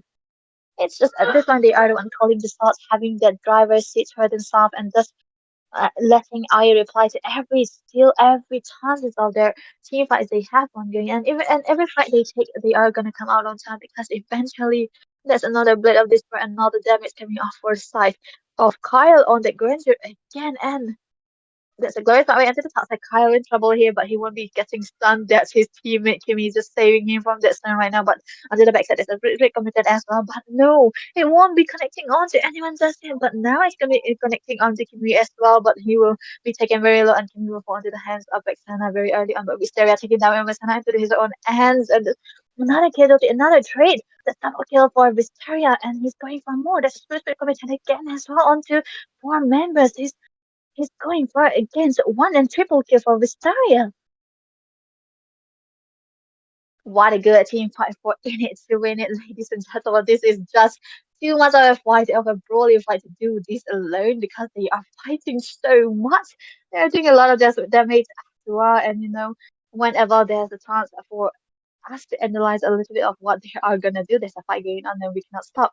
The glorious pathway will be committed again, but I think that's just for safety.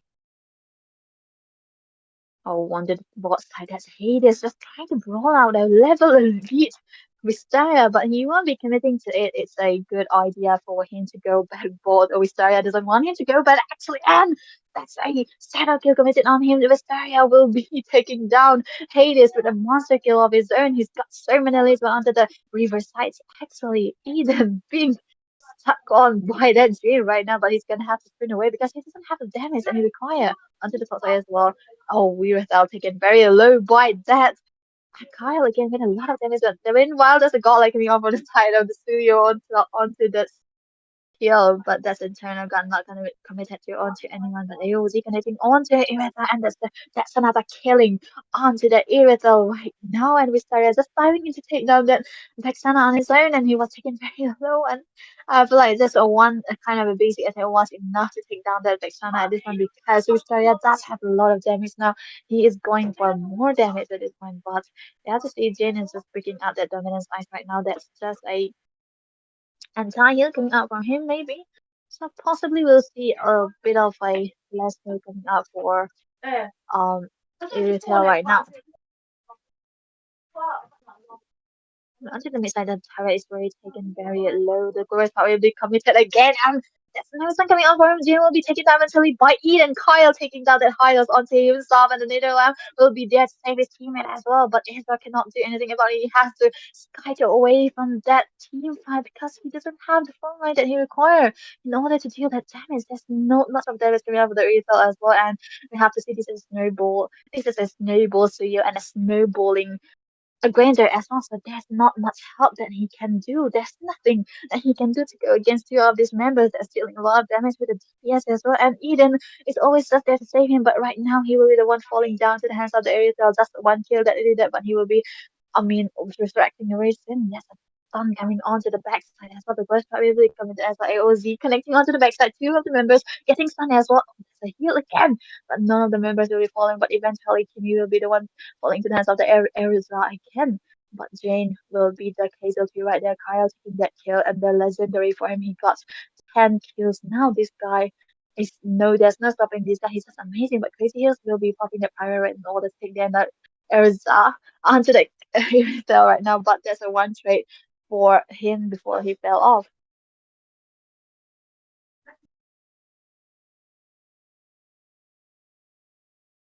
what a good damage coming out for Kyle right now because even though he goes into the side, that's a lot of damage onto the Hylos right now, and he will be eventually falling down into the hands of Kyle again. That's not a lot of damage he can take, even though he's a tank. He's just there's a lot of damage coming off the side of Init to win it. We know better where he goes.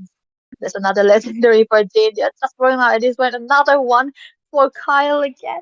He's just taking so many kills at this point. There's no one that can stop this guy at the moment. At another triple kill for the Kyle right now. They are just marching down to the base, just moving in forward, hitting onto the base, and hit around with pop just for style. And there we go, ladies and gentlemen.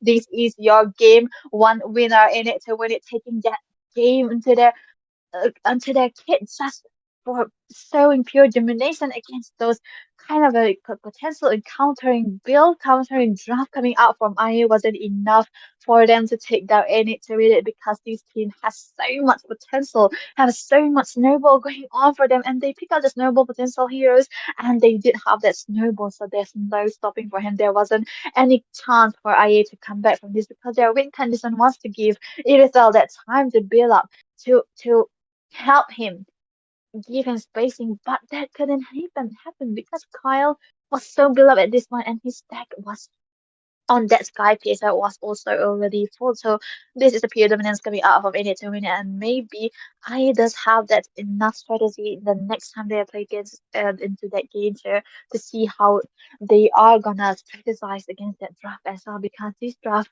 even this counter picks to go against the team the picks were in it to win it wasn't working for them. We have to see how they are gonna go because at that point there's not much they can do because Kyle doing a lot of damage already, 36%. And with Tiny as well, we cannot sit on him because that's just the early carrier we have. They have the rotation for Eden and Timmy as well to give spacing for Wistaria and Kyle eventually as well. The early carry was actually onto the hands of Wistaria because he was rotating so good, just working around the map, helping his team, and just focusing on how he can enable their goal leader as well and securing those neutral objectives very, very early on and having that lead they require thus enabled their late game carrier Kyle onto that Granger again. So kudos to their rotation as well as synergy. So we have to see what IE have to put up on their sleeve because they have to be careful on how they draft against this kind of team. So we have to wait for their match to start again, ladies and gentlemen. We are gonna take a start, but we'll be coming back very, very soon.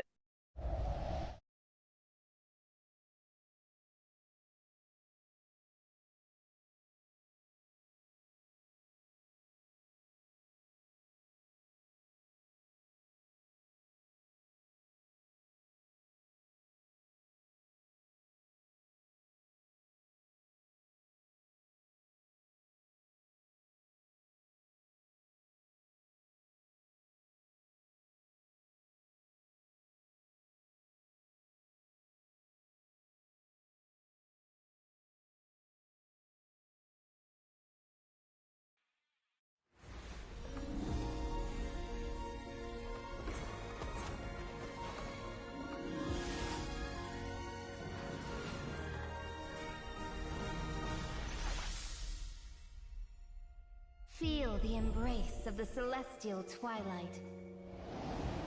May the celestials guide us to triumph.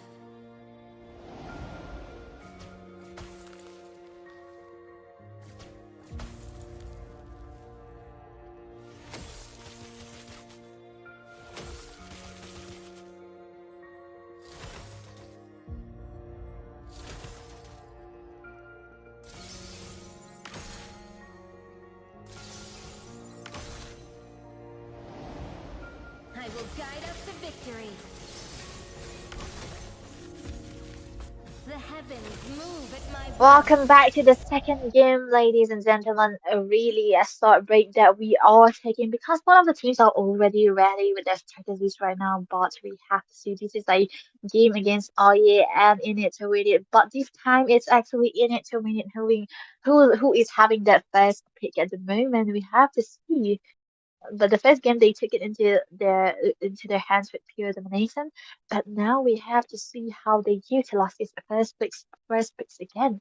IE is actually the one who will have to be a little bit careful on how they are drafting right now. And maybe onto the side of Intuited, they can be a little bit experimental, but we have to see Eden banning out. He's kind of a main hero, I would say. The Zeusyn, he did not want to play it, I guess. So we have to see that being banned away right now. So onto the side of IE, they can just pick it out some damage dealing heroes again. These current meta, the marksmen are so popular, but there's also the Penny that has been completely left ignored into that first game. So maybe Visaya can play that Fanny onto the jungle right now if it's open bot. If IE can read this out as well, they can ban it. So it's kind of a valid ban, but the Herald is also still out for banning if because they are actually into that second pick whatnot now. They're just gonna go for the Matilda. So this is like standard for both ban for both of the teams actually because at that first game as well it was in it to win it who banned out the Justin and Aye who banned out that Matilda again. So they are going for pretty same bans right now, but oh there's a new ban for them. Wisteria was so amazing on this here into that first game, but now it is them who are the one actually taking out their heroes against them. I mean against Aye right now. There's a lot of potential for meta bans too, and the picks as well. Huh. The Zoe being banned until that first phase is something that we do not see it often, but we do see it now. But well, the electrifying beats is too much of a damage to handle, and maybe understanding of that as well. I will be the one taking it away. Well, this is the time for Crazy Haste to ban out the hero right now. They could go for Harriet, or maybe they can keep the Harriet for themselves and then out a very early aggressive Tang. That's the hill that being banned away. So understandably so because they might looking at their position right now, it's actually in it to win and do actually have that potential assassin into their jungle most of the time. Oh, so they did want to have that to give their jungle a little bit of a spacing, which is possibly denied by the Hilda right now. So they did ban out their Hilda right there and wise choice. But Arya does have a chance to ban out most of the heroes that can deal a lot of damage, and that's to be good that pure dominator into that gold lane. It's actually the Harris being taken away, but the Granger is still out for grass. So they do want to go for the Granger again as the first pick, but Arya does have the A style again, or maybe they do not want to repeat of that first game right now because the fight, the laning between the Granger and the Irithel wasn't actually in favor of Arya right now. Maybe they do want to go for a different hero. Or maybe just stick to their initial plan and be a better executioner or use a hero that is so a bit tankier into that jungle side as well. Maybe it would work out for them. But maybe they can pick out the tankier ones into the first phase because they seriously need those tanky heroes that can soak a lot of damage. Maybe I should have been.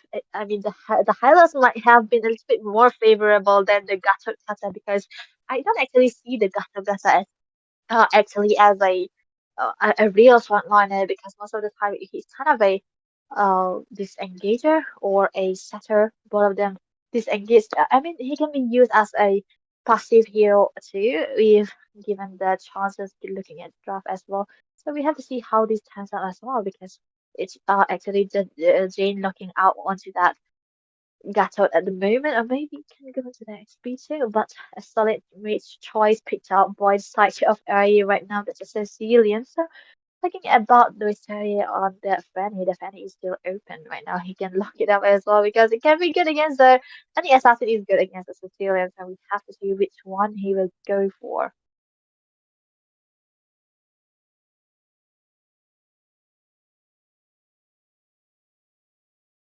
Well, they did ban out, picked out the Dyra. Okay, interesting here because Dyra is so early on because the Gatot is still like kind of a flex pick right now, or maybe they are forcing the Gatot to go into that roaming position because the Dyra is so good against in spreading those high HP heroes, especially someone like that Gatot as well. So we can we'll have to see what they are gonna go for here, and what their replies are going to be because of this direct hit might actually limit down the potentiality for the side of IE to become a tanker hero again.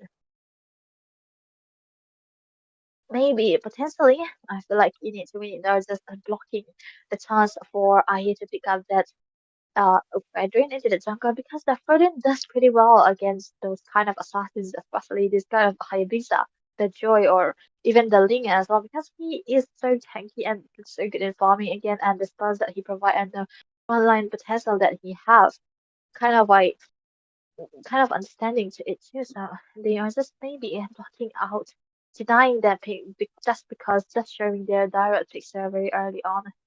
But looking at the sign of Maya, they did actually go for the Aerithal again. So we have to see how these two heroes fight out into this lane again. Because the first game that we have seen, Aerithal wasn't doing much against the Granger. Maybe because of the lack of the team support that he so much needed, or the team support was too much provided by Init Terrain for the Granger again. So we have to see how this goal in matchup will happen again. Still tanky heroes being banned away for both of the teams, the Hylas and the Tigreal being taken away. So one of the teams does require a little bit tankier heroes. So they need to win understanding the situation that where they do not have that upper hand in this second picking phase and drafting phase as well. They are just gonna go ban out the tankier hero. They can utilize it themselves, but they do not want it to let. They do not want to risk letting it go as well. So they are the one taking out the Hylos actually, and it's actually only taking out that Tigreal too. But there's still a chance for Eden to pick up something because the Eden has been the Valentina has been banned out as well. So maybe there's still a lot of choices for the mates right now. Because if they do want to go for the late game as well, they can have that chance. But looking at the lineup right now, they do need a very, very sustained mid lane for the side of in it to win it. But I feel like Aya does have that competitive it's that's good into that later stage of this game. So maybe one of these teams does need that early game potential, early game tanky heroes with a lot of sustain again. So they have to be actually trading a lot of heroes now. But Lucas is out of the picture at the moment because yet a very sick hero that can be utilized into that XP lane very, very much so. So good against that hero that can drone out that he can drone out. Or most of the time it's actually him doing the droning, and most of the time he's the one stroking everything, every damage coming out for his team. And not he's not so squeezy either. So taking him out might actually be a answer for the Valentina banter because Lucas is a kind of hero where you want to take out the Valentina for because the Valentina can actually could be out the Lucas damage. Lucas ultimate and use all the skills as well. So putting that aside, we're using the Terisla against a Zyrus. Okay. What is this team are you cooking? We have to see because the draft so far was looking good, but the Terisla pick against Crazy Haze on that direct right now. We have to see. I mean, it might be an interesting laning phase for both of the lane because looking at the lane just for the heroes right now, we have seen the Granger does the Irisel does actually good against the Granger, and the direct is good against the Charisma. So we have to see. Maybe I are just trying to play for that strong side heroes that they have into that goal in. But if the situation happen like that first game, it might not be enough. It might not be enough. But oh my goodness, Hades is the one actually picking out that Fanny very very late at that point, and there's no answer coming out for a side of it to win it to stop this Fanny from there's Kimmy on his signature pick right now. That's a combo for the railroad manipulation as well as the cursed blood on that Carnival as well as the Eve, but a solid pick for both of the teams I would say because looking at the early game they both have that early game potential and at the late game as well. But the late game is much better for the side of IE right now, but we have to see how the early execution goes on for both of the teams in order to see how they are gonna go because it comes down to the early lead that they're gonna have because there's a Fanny and the Hayabusa as well, which kind of those two heroes who needs that snowball to have on going for them because without the snowball potential, his teams that he wants to enable might not possibly have that a good time into their late as well because one of their goal laners needs support and it's kind of a goal laner carry kind of team composition at the moment. So we have to see because I will be dependent on the ASL farm as well because under the top side that's crazy here. He's gonna be having that good time against the Terisla right now because the Terisla is a tanky hero. Jane is a tanky hero right now and that damage coming out from crazy haze might be enough to disable him. But looking at the bot side, it's actually the weak side for Init to win it right now. And there's this early rotation coming out for Cecile and Hisoka right there.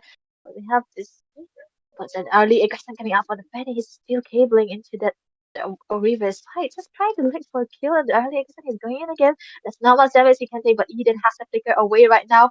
He has to try to be able to flicker away into that safety in order to survive that also very early on. That's one big resources bar for the side. We need to win it, and I would have to say this is a great start for Hades not securing the kills just yet, but a little bit careful, a little bit better than the last game that he had and onto that Hayabusa right now. But looking at to the bot side as well, it's actually a stun coming out from Kyle. He has to flicker away. That's a good and a fast call coming out from him right there. The Kata was in a good position right now, and the airstyle was just poking him too. And the revitalizer will be popped again just to help his teammate heal up a little bit in order to stay that lane, have that damage as well. But Hades right now will have to recall again.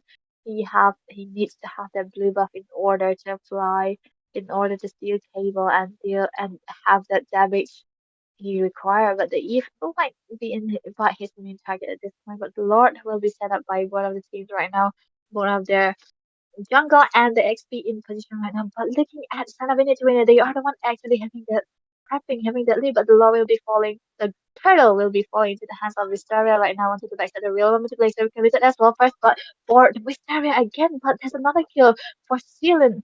But in fact hitting a lot of damage, but Kimi will be the one taking down that the Teresa as well, but Wisteria will be falling too. There's a lot of skirmishes that's happened 2 for 2 trade, but the turtle will be falling into the hands of Init to win it. Oh, there's a steel cable coming out from Kyle. He's taken very low. That's another one, another cable, and Isra will be the one taking the Kyle onto that Granger right there. What a lot of the damage coming off of the Fanny right now. That's an early aggression that we were talking about, and purely focusing onto that goal lane might actually be their weak condition onto the top side. That's crazy. He's just dealing a lot of damage onto Zane right now, but Zane doesn't just have that reason that he requires. But looking at the 1v1 situation as well, he might not be having a good time right now, but there's just trying to focus onto the goal plating right there and the goal crab as well being secure for this side of a year right now. But the steel cables will be committed again. There's a penalty zone on to one now, but Crazy Haze will be falling to the hands of the Fanny again. But Wisteria will be the one securing another kill onto that dream. But looking at the bot side, Kyle taking a lot of damage as well, but Timmy will be there to support him and eventually will be the one taking down the Earthstyle right there with a lot of skirmishes. Eden will be taken very low. There's a bad space committed again, but there's not much casualty happening right now. But Timmy in a good position, just trying to make reason for his team right there. But Fanny will still need that blue buff in order to buy here the required amount of time and to focus onto the backline that he requires. And just because of the presence of the Fanny, Kyle might have to be a little bit careful in how he approaches his minions just to lose it too. Because you never know where the Fanny is gonna dive in from right now, and the turtle will be spawning, but Ezra in the trouble again. This quad side landing onto him, then AOC will be committed as well. But the Fanny just diving in, taking down the Kyle. That's goal for a goal again. And both of the teams are just looking for a little bit of services. Eden will be in trouble here, but will not be taken down right now. But both of the XPs just diving into the that's the second cross connecting onto one again. That's another best will be committed as well. And the curse of blood connecting on the three members. Crazy Haze will be the one falling into the hands of Jane right now. The real woman Glacier will be the one taking down the Gaja right in the back spot in the back position. But Eden has to be careful. There's a steel cable committed again, and he has to flicker away. But under the mid side, Jane will be taken very low. But Kyle will be the one falling into the hands of Raja again. That's three. That's for Kyle right now. Things are not looking good for him this game, this time around. The turtle will be good set for side of in it to win it because he doesn't have the required energies as yet, but he is a high mobile hero. But he won't be fast enough to rescue that turtle. Then this is the second turtle falling into the hands of in it to win it again. A lot of not a lot of lead coming out from both teams because at this point both of the jungles are doing well and looking at the goal lead as well. It's actually Urza who is the one having that lead right now because of the help of the Fanny. But oh, that's heavy crossbow. AOZ connecting on to Crazy. Here's again he will be taken very low, but he that his life steal, but won't be enough to make him survive that onslaught. But onto the top side, Jane he's taken very low, but Eden just trying to be poking him, and Kimmy just behind him, just trying to give reason that's the one that's not connecting on to him, but he's a tankier that won't be falling with just one hit. As a steel cable onto the mid side, it's Kimmy just trying to stun that the venue right now, but he will be steel cabling away and he will be safe actually. But oh my goodness, they started taking that solo kill onto the mid side on that Sicilian. I mean, it was a good trade, but actually the penalty zone will be connected. He's gonna be stunned right there, and the recall turn coming off, but he will be falling eventually into the hands of Eden right now, and one more turret falling into the hands of Eden to win it again. Well, they got rid of a map sense coming out from the side of in it to win it actually because they are just predicting. Oh, there's a final kill onto Fanny, and Fanny will be eventually falling down to the hands of the hero booster right now. The shadow kill will be contributed again. That's a cursor block connecting on to just one member, and Gaza will be taken very low. Erza will be there just be around him to deal damage. I mean, whoever comes in might have to be a little bit careful right now, and I mean, there's a good escape coming off for the side of here right there. The mid lane right now will be the focus onto in it to win it right there, but the Jade will be there with to help there to clear up their minions right there. The turtle will be spawning to in less than 5 seconds as of now, but that this turtle might not be in a good contest for actually for the side of IE because they are not in a good position. Looking at the position right now, they are just trying to dive in actually, but there's a battle of retribution is gonna come, but no, not a battle of retribution. Actually, just a John in protest coming off for the side of other teams that are not just not defending at the moment, but the mid side will be up to the focus again. They do want this mid turret, but I are not giving out the flicker penalties on to the backside and the AOZ as well. The real laser will be committed. The crescent blood too, but and John will be the one for falling crazy. He's taking out the gem, but Mysteria will be falling into the hands of the Gato, but Eden will be taking the kill on his hands, and the Cecilia will be taken down by Kimmy again, but Kimmy will be the one falling into the scam. It says that's a 4-4-2 trade right now. Only one surviving for the side of Aya. That's a high mobile hero. That's a Fanny right now. Oh, he's just diving in onto Kyle, but Kyle's a little bit tankier than he was before, and he will be safe into that onslaught. There's not much damage that the Fanny can do actually at the moment. He has to farm up a little bit in order to have the damage that he requires because the Kyle at this point is a little lot tankier than he was before. Yes, that's a one malefic gun, one penetration coming out for Kyle right now onto that Granger. He's gonna hurt a lot at this point, and with that penetration coming out for his build, maybe he might actually have the capability to take down the Teresa as well because of the tankiness or the penetration that he have. But Gacha are taken very low. AOZ will be forced to use defensively. That's the one resource bar. I mean, like that's a lot of damage that he can soak up. That was too much for him to soak up. But oh, that's when he's just trying to cable in and out. But Mysteria has to be playing a little bit safe right now. He does have that Slater kill ongoing, but onto the top like crazy. He's taking down Arzam, but he is in trouble. Kyle will be the one taking down the Katsa. That's a goal. Secure.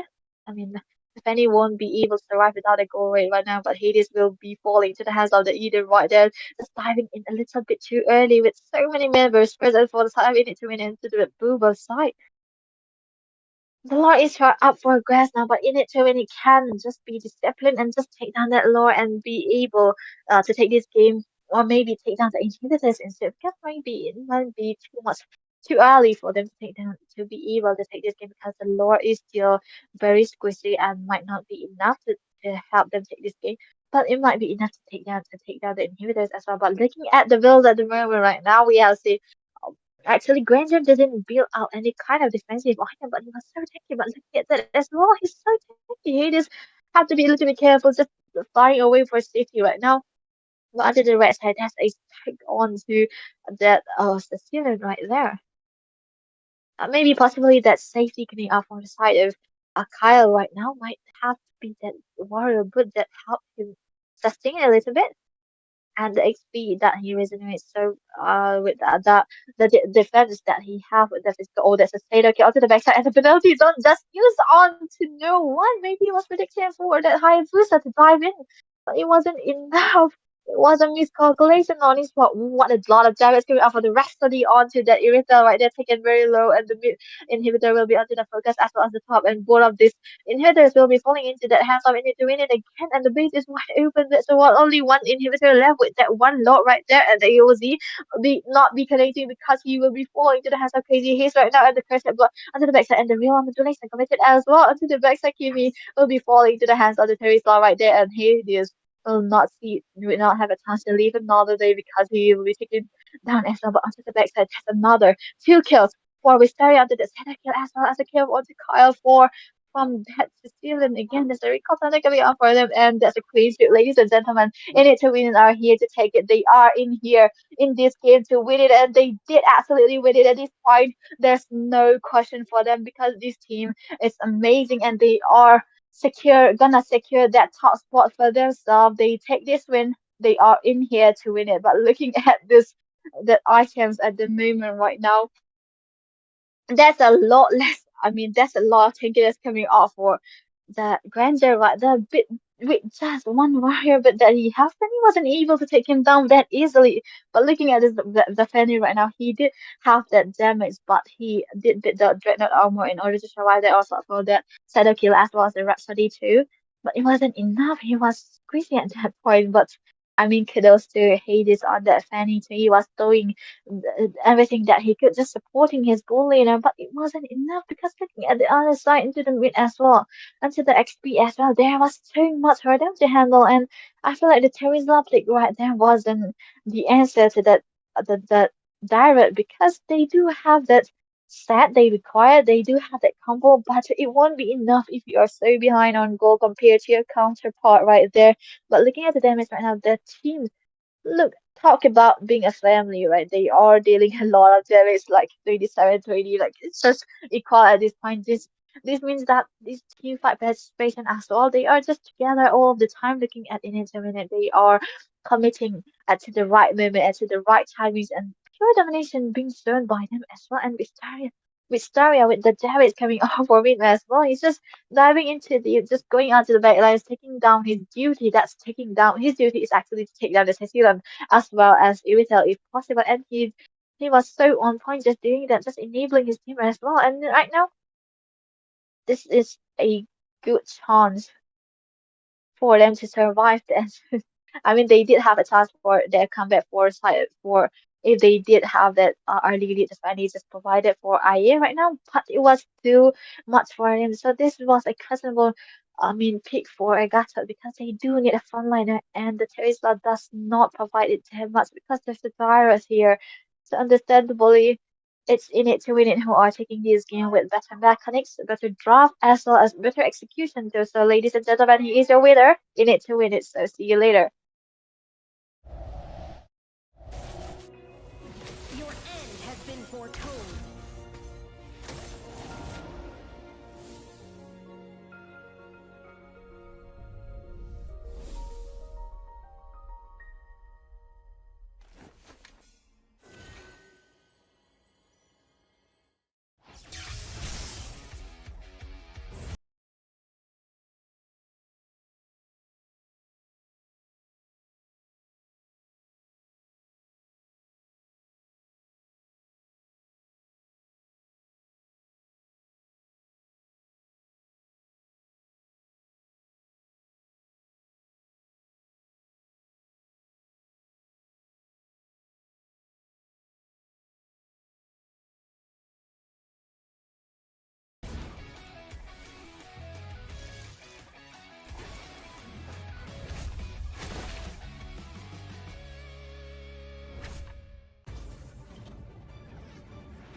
From the forge of creation, I am the bastion of order.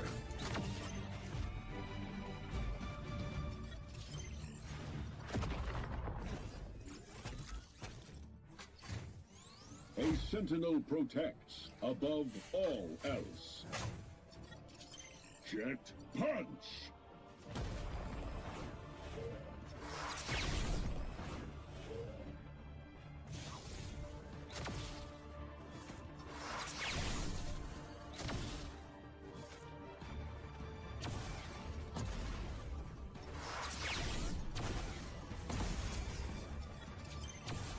Prepare yourself! Not today, miscreant!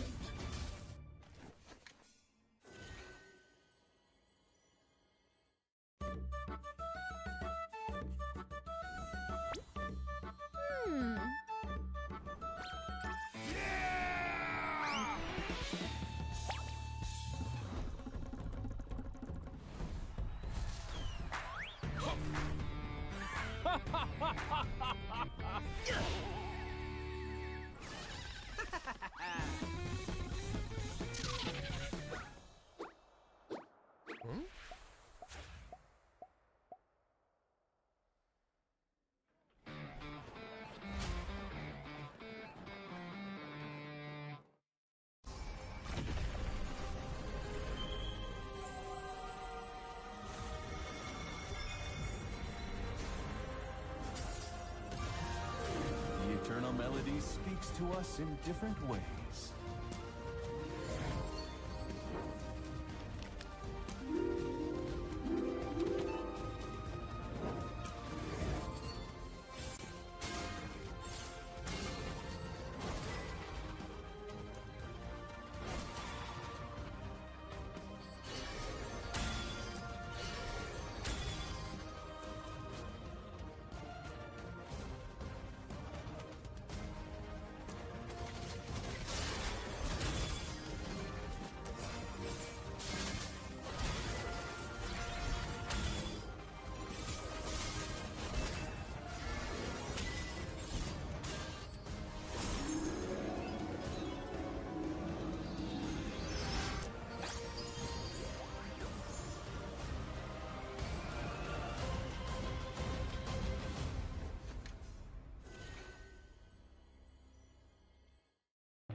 From the forge of creation, I am the bastion of order.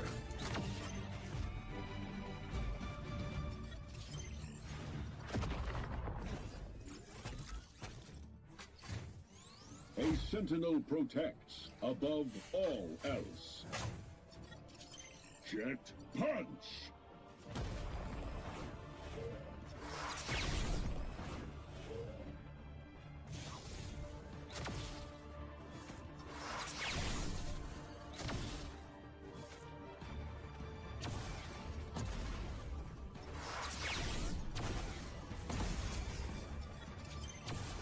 Prepare yourself! Not today, miscreant.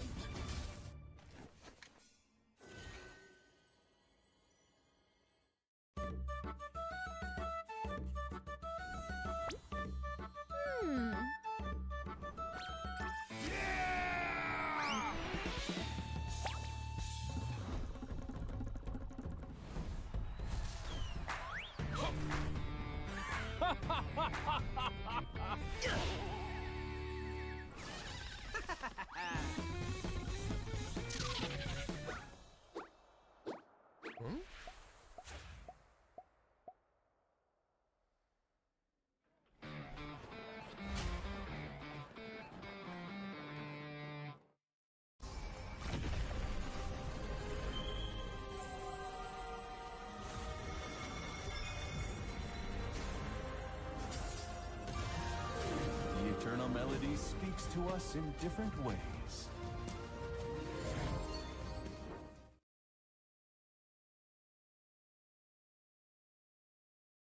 Back again for another amazing best of three series right here. It's your Moba Winter Championship right now. We are just going for another game for now. We will see these two teams fight it out together at the moment. This is LCF onto the blue side as well as ABM onto the right side right here. We have to see these are two other teams with us, like, which are so amazing, and the runs that they had in any kind of tournament that we are seeing. So it's gonna be a phenomenal game we are gonna see. But right here, I'm gonna introduce myself. I am Debbie with my co-caster here. It's Jero. He's back. Hello, Hi, Debbie. Jero. Hello, hello. Okay, so I'm very excited to, cast this match with you as it's AVM versus LCF. One of the top teams in India right now, and we are given the chance to, cast for this Mhm. amazing teams that we have. Oh, okay. I don't know. Like it's really really exciting to be able to look. I mean, witness witness a great match that will be coming in onto us. But for now, what kind of picks and bans are you expecting from both the teams uh as Uh, as in your thoughts? both of the teams are so amazing, like we have seen, and like onto the previous tournaments that we have also won. And right now, they are at the stage where target ban hasn't been much of a factor because both of this team have a very wide hero pool in every kind of lanes they are going. They have those heroes that they can make it work most of the time. So target bans are absolutely off the table right now. So they might possibly go for the meta bans and counter picks and counter bans because there's always answer to any kind of heroes. There's not a hero that doesn't have a counter, so we have seen it time and time again. So uh maybe possibly they are just gonna go for their own strategy that they have because both of these teams have a beautiful, beautiful mindset. And even in drafting phase, it's like a chess game for between the two teams, and maybe they might not be as predictable as we want to be. Yeah, definitely. And I can't wait for the game to start. So I guess we'll be hopping onto that game. But before that, I would like to, request our viewers, our dear viewers, to like, share, and subscribe to our stream and, to tune in for more and more upcoming matches like this, and we will be really, really happy to be on the stream with you and talking with you, interacting with all of you. Yeah, well said, because we are so good. The CV is popping on here and there right now, and just commenting on it as well, because there's so much knowledge we can take from the chat as well, because there's so much of a vast knowledge onto this game itself that you cannot know it by yourself. You can take it and learn it from others as well. So this is the kind of game that we are surely focusing on all this a while. So like Jewel said, it will be amazing and much, much appreciated even.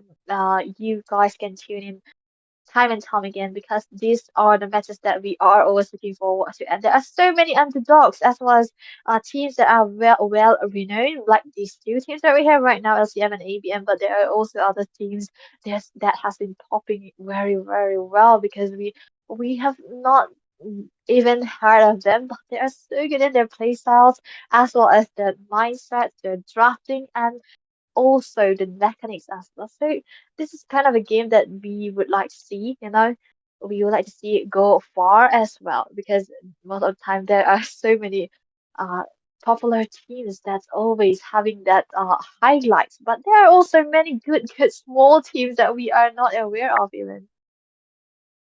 Yep, definitely.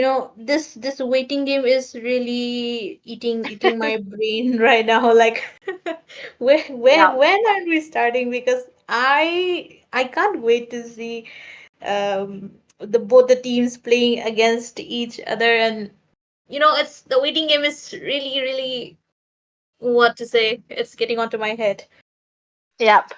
Because we have kind of uh hype. We have that hype because these two Yep, teams yep. are just are so amazing. Just, I mean, we are looking forward to see what these they bring on the table right now. But looking at these teams, I feel like LCF isn't ready to go yet, because yeah, they aren't.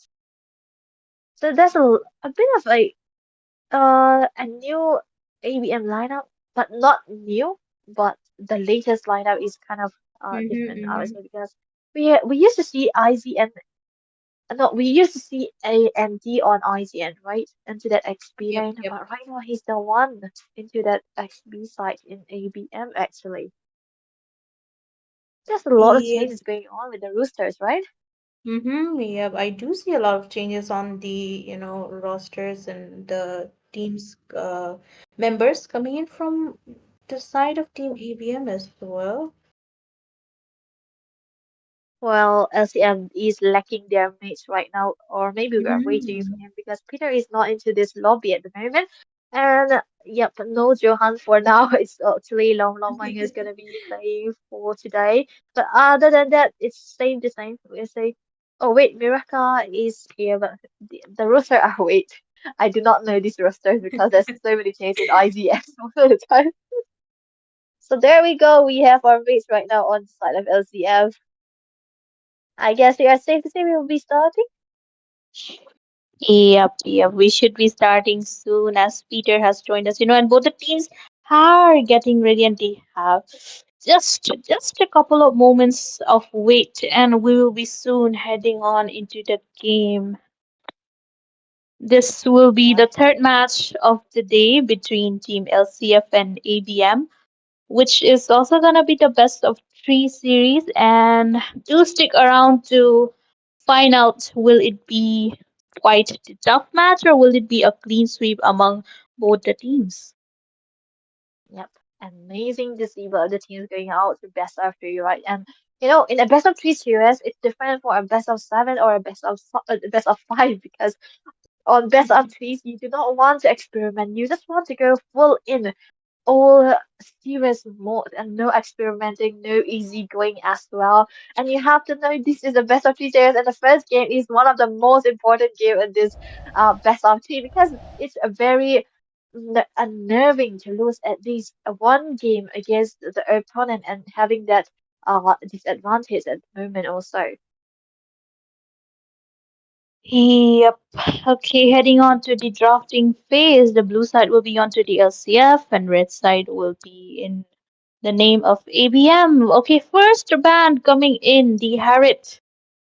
Quite the standard band coming in, even if they have the first pick, they will be, keeping the Harriet onto the ban, and of course the Fanny as well, right there. So both the teams are gonna be going for that standard ban. What do you have to say about this, Debbie? Yeah, this is one of the damage dealing heroes, because we have seen Benny is so aggressive, so available most of the time with the backpack advantage as well, and we cannot forget the damage coming out from the Herod as well. This small Leonin is so destructive, so dominant onto that goal lane, and most of the times the physical goaliness wasn't having that much of a good time going against this hero as well. So taking it out, maybe they didn't want to keep it for themselves, and understandable ban that was coming off on the side of ABM is actually the juice and very, very deadly on onto the right hands like Peter as well. It's gonna be a nuisance to go against an ABM. They are so good at playing those kind of tanky frontliners because Apex has a wide hero ball onto that physical heroes, that tanky heroes, not the support per se, but you have seen him on that beefy heroes, and the Juicing does well against those kind of setups, those kind of heroes. So taking that out is kind of like opening for Apex as well. Yeah, definitely. And talking about tanky heroes, they do decide to go for that high loss ban as well. With the Hilda and high loss, and of course the Lucas as well. The three of them, they are quite heavy sustain heroes, and they still hurt a lot when they come towards you. So Yeah. instead of dealing with them, it's just better to get them out right from the game. But the first man has been completed, and there are a lot of heroes, a lot of good heroes, which are still open. We have the Suyu, Joy, Khalid, Phobias, and Gatot Kata, and whatnot. So like getting a first pick is kind of what to say, it's kind of something you need to really think about and uh, understand, and know what to trade it out. But okay, the Matilda gets the first one to get picked from the side of LCF. Well, absolutely amazing first choice of a hero right there because they do have that mindset, maybe possibly LCF that have that mindset that if they give out the grandeur, they will be able to counter it with the Aerithal because we have seen Stark on the Aerithal having that epic comeback last night when he was on the Aerithal right there because he was so amazing on it as well. And now I feel like this is a possibility for them to go for the Aerithal Matilda combo too. And the Matilda also have very so much a wide opening for combos as well. So the Joy will be the one popping out. This is a direct answer for the Suyo coming out from J on for the side of ABM right there. Yep.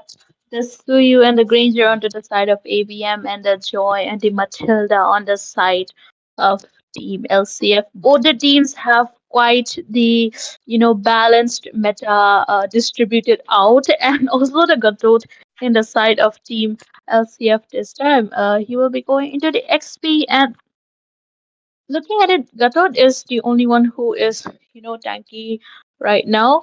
And besides him, others are kind of squishy. So, Yeah. oh, I'm not sure how they will be facing, but they do have a lot of, mobility with the help of Matilda and Joy. She has the mobility of her own already there. But okay, a Valentina onto the side of ABM. What do you think about that? We have a potential threat for ABM to not, I mean, for LCF to not take out those heavy ultimate. So those big ultimates for them right there. So they're taking that out. It might, I mean, picking the Valentina might be a blocking, might be a deployment for them, might be a mindset for them to deny those heavy majors pick. But there's still one year that's still out for Peter. That Louis that he's amazing on. So maybe they can take it out as well. But ABM just responded to that Granger pick that they have to deny that Aerithal again because the Aerithal and the Granger combo matchup is so good, so good against that Granger right there. Taking that out might be a possible way for them, and they did just that. But the chipman will be coming out for the side of LCF right now. Yep, a chip getting banned out, and ABM they do not want to give LCF that Irital, so they will be definitely banning her out. And I Yep. think it's quite one of a threat relieved from the side of ABM. And since LCF do not have their mage yet, they will be targeting the Sicilian, the late game hero as well. That with the ban of Sicilian and Zushin on LCF, they do have the Loi, they do have the Eve, but also they do really have that Valentina to copy the ults, so they really need to, think quite well as to what the upcoming two of the heroes that's left pick, so that Valentina, she does not take the advantage of the ult that they have. Well, for ABM, they do need that tanky frontliners that's gonna be required, but yep, the side of LCF does have that Louis for grass, and who is Peter for the first time that we have seen him onto this uh Mhm. tournament has his Louis being open. So maybe we have to see how they utilize that. But there's the answer that if they do not have the Irithel, they have that 50-50 kind of marksman onto that goal in the Beatrix available for them. Maybe they have a strategy that they do want to go for, not picking the Airtel that early on. Maybe they do not want to have a counter for that, but a counter for Zoe is still available. Maybe they Apex can go for that Valeric, or he might have something another thing in mind right now. Yeah, you know, Lohi onto the hands of LCF is something really exciting because I have seen the Peter play that Lohi quite on point. The diversions are really on point. Like he spams the diversion like it's nothing, and you really, really trust that Lohi onto that Peter and his teammates. They are all together, and they will be, you will be caught off guard Yep. with that Louis and her diversion coming in. So I am really excited as to see more of those diversion gameplays from the side of LCF. But as we see CC against a Gatot Kacha, it does look quite good as CC deals the damage based off the HP, and Gatot Kacha he's quite tanky, so CC is she should be able to melt him out there.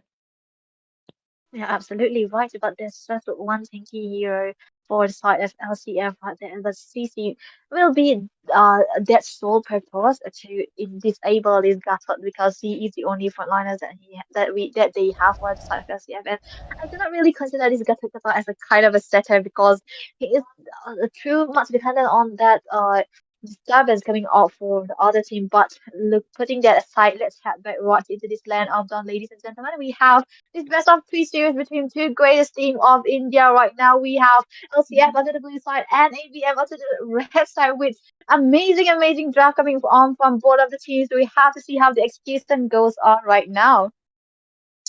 Yeah, it all comes down to the execution of the draft, as you said, and I'm really excited as to how both the teams will be playing in. But for now, it's just a little bit of a skirmish going in. But Peter, his health is quite low with the triple sweep coming in from that Khalid, Khalid, the early game, quite aggressiveness coming in, and for that you need to kind of avoid getting caught by him.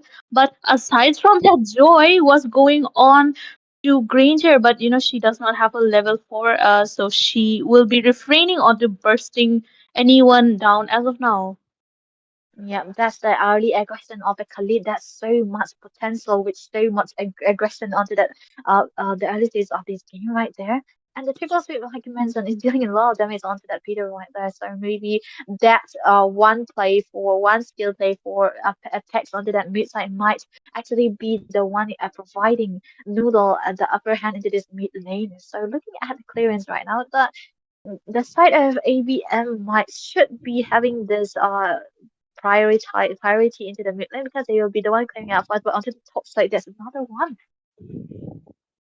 Yeah, Khalid he had his heal right on time, and Joy was not able to burst him down. But Suyu was on Matilda, and Matilda will be escaping as Suyu will be forced to retreat. As of now, the turtle will be spawning in soon. But Joy, She is there, but the setup is quite bad. But Valentina, will she be getting down in the hands of? She does a flicker, but Joy does take the first blood onto the hands of Valentina with her electrifying beats right there. 1 point in the hands of Team LCF. Absolutely amazing call coming out for Lon Lamai right there, just trying to go for the kills and even committing onto that retribution. Maybe IBM does have the info, but CC is just diving in onto one. Yeah, but the electrifying beats coming from Joy yet again, and Anti gets taken down on that CC. She is quite, squishy in the early game, and Joy has the potential to burst her down. And both the teams, they are near the turtle, but not taking the turtle fight. As none of the teams are taking either of the teams getting to onto that turtle. But for now, Valentina, she has the AOG from the Gatot, but Gatot will be come to onto the backline, not connecting, and the Oh my raising sounds of Khalid as well. But Joy will be taking Khalid down alongside Noodle onto that Valentina. For now, it's Matilda onto the circling eagle again, zoning Jay out while Joy takes the turtle, and that was quite the easy turtle for the side of Team LCF. Yeah, Oh, oh, fine. Might be a still little bit of a Jay, pickle right there. I mean, like, there's still a a guiding that's just gonna save him right now. But onto the mid side, that's Los Angeles. Oh my goodness.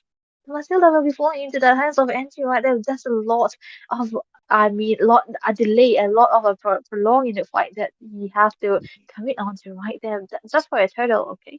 But looking at the kills at the moment, there's a 4-2 in favor of LGF right now, as well as that goal at the moment. But with just that little bit of skirmishes for the CC on, I mean, NT on that CC, just with them give them the little lead they require. But now both of the teams are toe to toe, and ABM are the one actually having that shot for a little bit of a 100 goal lead right now. But Jay in a good position, just trying to go onto that gang onto that goal side. Maybe we can see a potential gang carry out from Noodle as well, because they are in a good position. Just have 4 men onto the bottom side, and Epics does have that raising sense down onto him, but they are not sure if they are gonna commit onto this as well, because there's like a little bit delay on the spawning on the neutral of the day right now. Maybe they can take a kill as well. But looking at the mid side, Noodle will be taken quite low. But the map control is possibly into the hands of LCF again onto the bot side. Yeah, the fight might definitely be breaking onto that bot lane. Louis with her diversion yet again, but Khalid and Granger, they will be retreating, and top lane will be secured. The Millennium Wave will be secured by Joy right there. But for now, it's kind of like both the teams are playing quite safe and not trying to risk any of their teammates dying. And the second turtle will be spawning in soon. But Granger is kind of in a pressure, but he does have his teammates to, give him the backup. Absolutely amazing. I mean, that's an understanding of by Radiant right there. He knows that they must be missing but triple save for Apex right there. Oh, oh, circling eagle of that Matilda, but she was not able to do anything. And so you take the turtle this time, electrifying beats on the Joy, but she won't be taking anyone. AOG from that Gadot Kaja will be connecting onto one person, but Suyu quite low on health, but he gets away, and the revitalize is forced out from that Gadot Kaja right there. Loi onto the diversion. Where is she going? All right at the point, but will she be able to get anyone? No. Okay, they do. They were able to escape, but Valentina will be the one taking Matilda down right there. CC quite low, and Loy does take Anti down right there. A 1-for-1 trade, but the chase is not done yet. Pine onto Radium, and Radium will be escaping with the help of his flicker, but still a chase. Apex onto the Beatrice, but Beatrice, she will be escaping right now as there is no one to follow up that Khalid going in. But okay, yeah, Beatrice a great choice as to cancel her recall and get away right before Apex jumps on him. What a long pondering team fight happening right there just because of a turtle, just one neutral objective. And I mean, at this point, no teams have a favorable lead because one of the teams are at toe to toe. But looking at the kills, it's actually LCF. But the goal lead, the economy matters more than the kills that you have, and it's actually ABM there just making that. That catching up to that, but Apex and the Racing Sense and danger, but he is gonna have to flicker away to safety right there. Not much of a casualty. The diversion playing onto the top side right there. Oh, diversion right onto that Suyu, but he will be escaping. And Suyu, it was quite unexpected for he probably did not expect a diversion coming in from the Loi, but he did have fast reflexes and he was able to get away for now. And so far, no casualties for both the teams. And still, Granger did manage to take one of the turret down while Beatrice was busy, which does mean the goal lead will be expanding for the side of ABM. But a chase is there. Khalid is onto the triple sweep, but everyone is everywhere and Joy onto that electrifying beast. But the Yo-Yo Blitz will be catching two of them together, and Khalid will be healing right on time. But AOG of that Katut Kacha will be onto that Vixana, and Matilda gets chased out. Oh, Okay, Lomlomai on that Joy will be getting taken out alongside Khalid right there. And Pookie Pine quite low along with Radiant, but Radiant will be the one taking the last hit. But Matilda onto Radiant with her Suckling Eagle, and she does get away with getting him out of the point. But there is still more chase, and CC is onto that Matilda. But will she be able to get away? Yeah, Matilda does get taken down right there. Quite the great engage coming in at 4-4-2 trade right there. what an amazing team fight, and it come in favor for ABM right now. What a prolonged team fight, and Bookkeeper right there is just trying to make a play for himself, and Peter wasn't infallible on time. I mean, it was unfortunate that he was forced out with the divers and under the red buff right there, but looking at the items right now, it's actually a first build on the onto that malefic gun for Stark right there. I mean Miraka right there. Mhm. He's just thinking that in order to have that safety aim, safety target, and even the race, but the racing stance onto two. That's not gonna connect on to anyone, but that was a resource wasted just before the neutral objective is being popped up as well.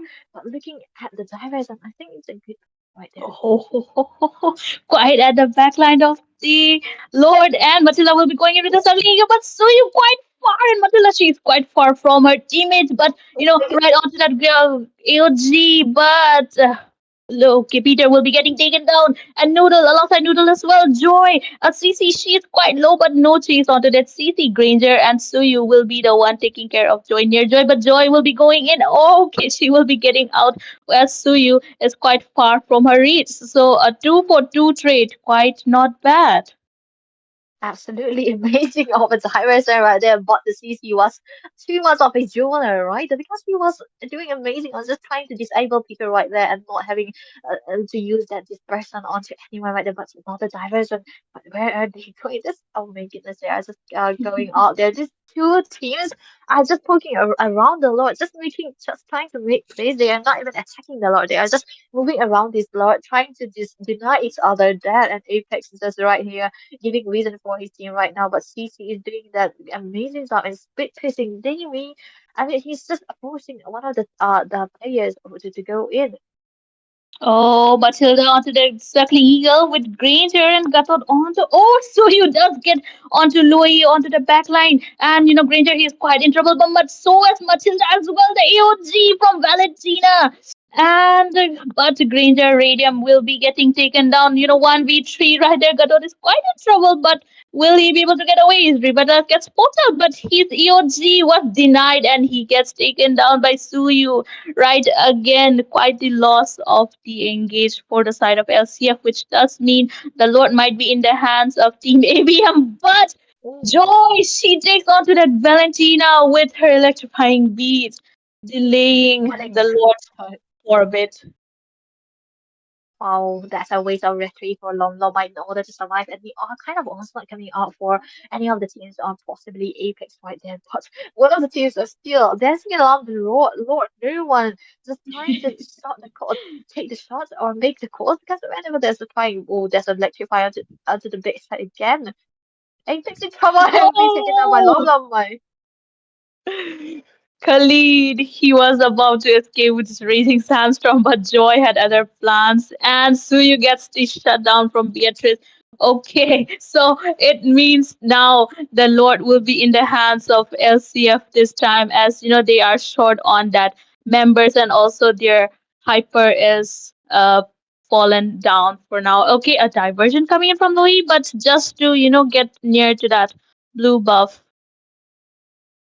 Absolutely amazing team fight for LCF right there because they came out on top with that joy just diving in. Long Long Mai was knowing the target, right? He was going first for Noodle, but now that he knows that Apex doesn't have a way to escape, he does have that Raging Sandstorm, and maybe he was trying to bait it out as well, but there's a dispersion, just a reaction.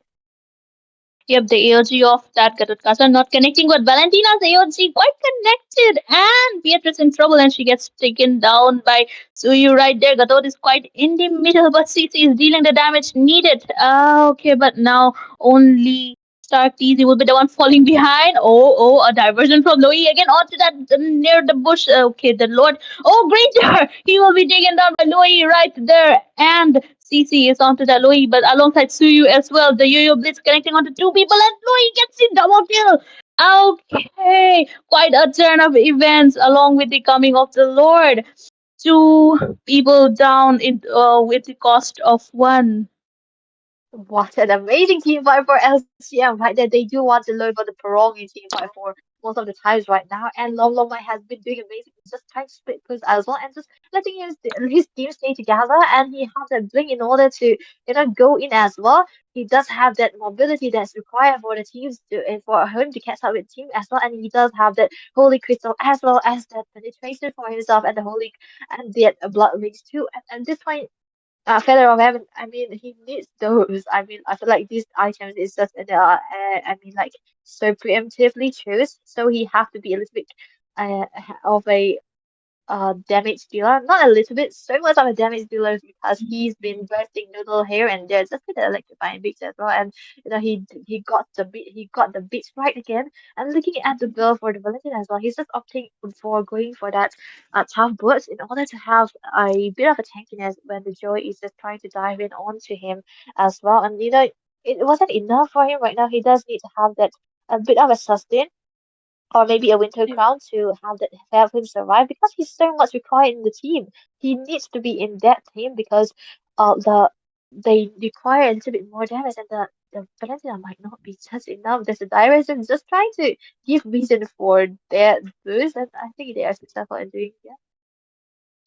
Yeah, the only Valentina can copy is that EOG of that Katot Kasha and also the diversion from the Louis. But Matilda will be going in with that something on to that Suyu a little bit late of a follow up. But look at Valentina, her health is so low because of the brackets coming from Beatrice. It does mean that they will be forced to, get a little bit back as the Lord will be spawning soon. The level 2 enhanced Luminous Lord coming in. But okay, Team LCF, they are doing their best to, zone him out, and the Lord Mhm. gets taken out in a couple of seconds. Okay, the diversion coming from much Loy as well. AOC connecting on to no one, but Radium gets taken out by Joy, and that was the AOG from Valentina just to get away. But CC White in the back line, and she gets taken down as well. And oh, look at Joy going in with her terrifying beats, and Valentina, she does get taken down. Khalid is forced to stay inside his turret while the base gets popped out from the side of Team LCF. Now that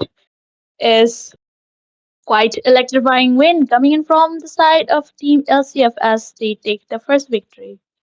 Absolutely right. And electrifying winds that's been brought out by the electrifying beats right there. And the kind of a team that is coming off and the decisive diversion right there on Peter. And there's a reason you ban out this Louis when you go against LCF. Absolutely amazing and phenomenal performance for him as well. I mean, the early game was a little bit of a rush start for LCF right there. Maybe because of that priority into that mid lane because the Valentina and Khalid is supposed to have that early lead and the early rotation as well because the Khalid is amazing in how he rotates and the surfing that he have and that kind of a movement speed too. It kind of out rotated Matilda, but the Matilda isn't behind because she does have the guiding wind and the later the stage of this game goes, the Joy was just farming up. He wasn't in terms of availability, he did score that first kill onto the mid side onto that Valentina very, very early on, and it does give him a little bit of a lead that he required.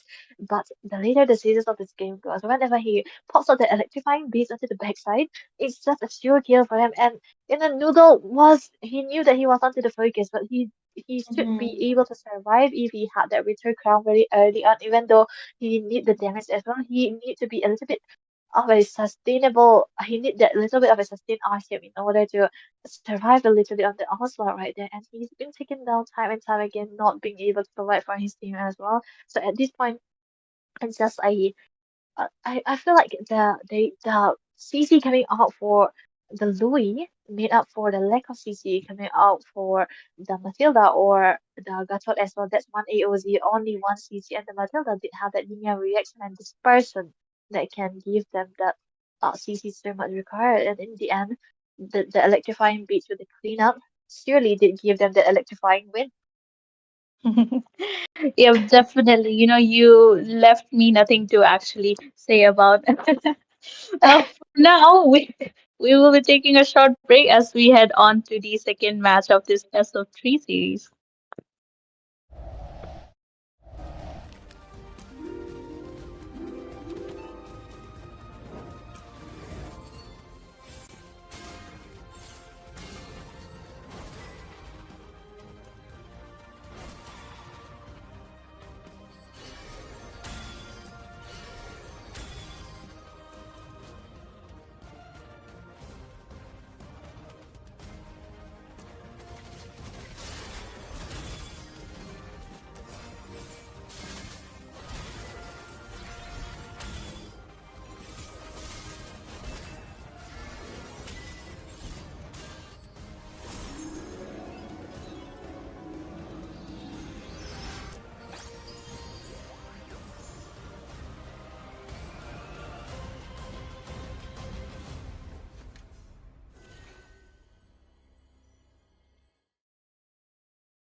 Feel the embrace of the celestial twilight.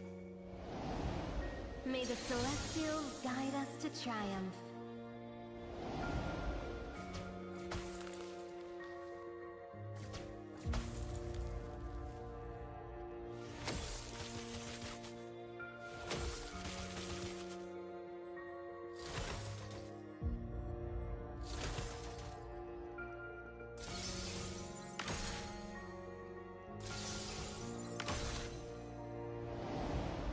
I will guide us to victory.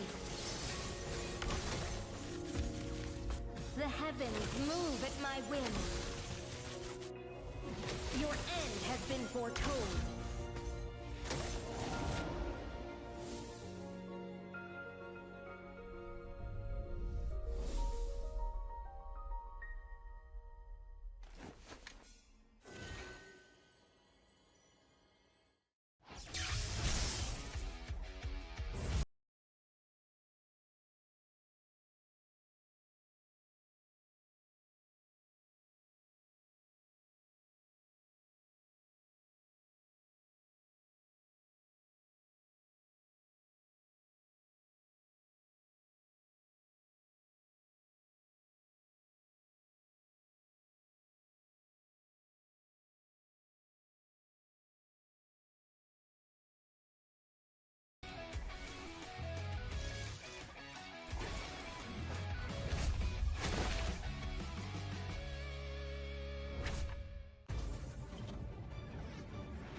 From the forge of creation, I am the bastion of order.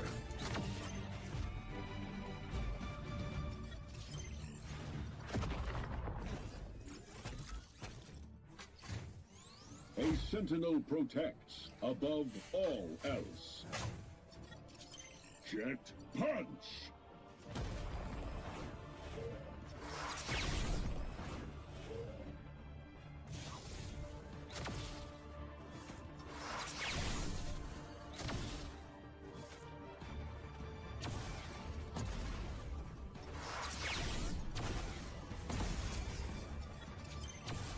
Prepare yourself! Not today, miscreant.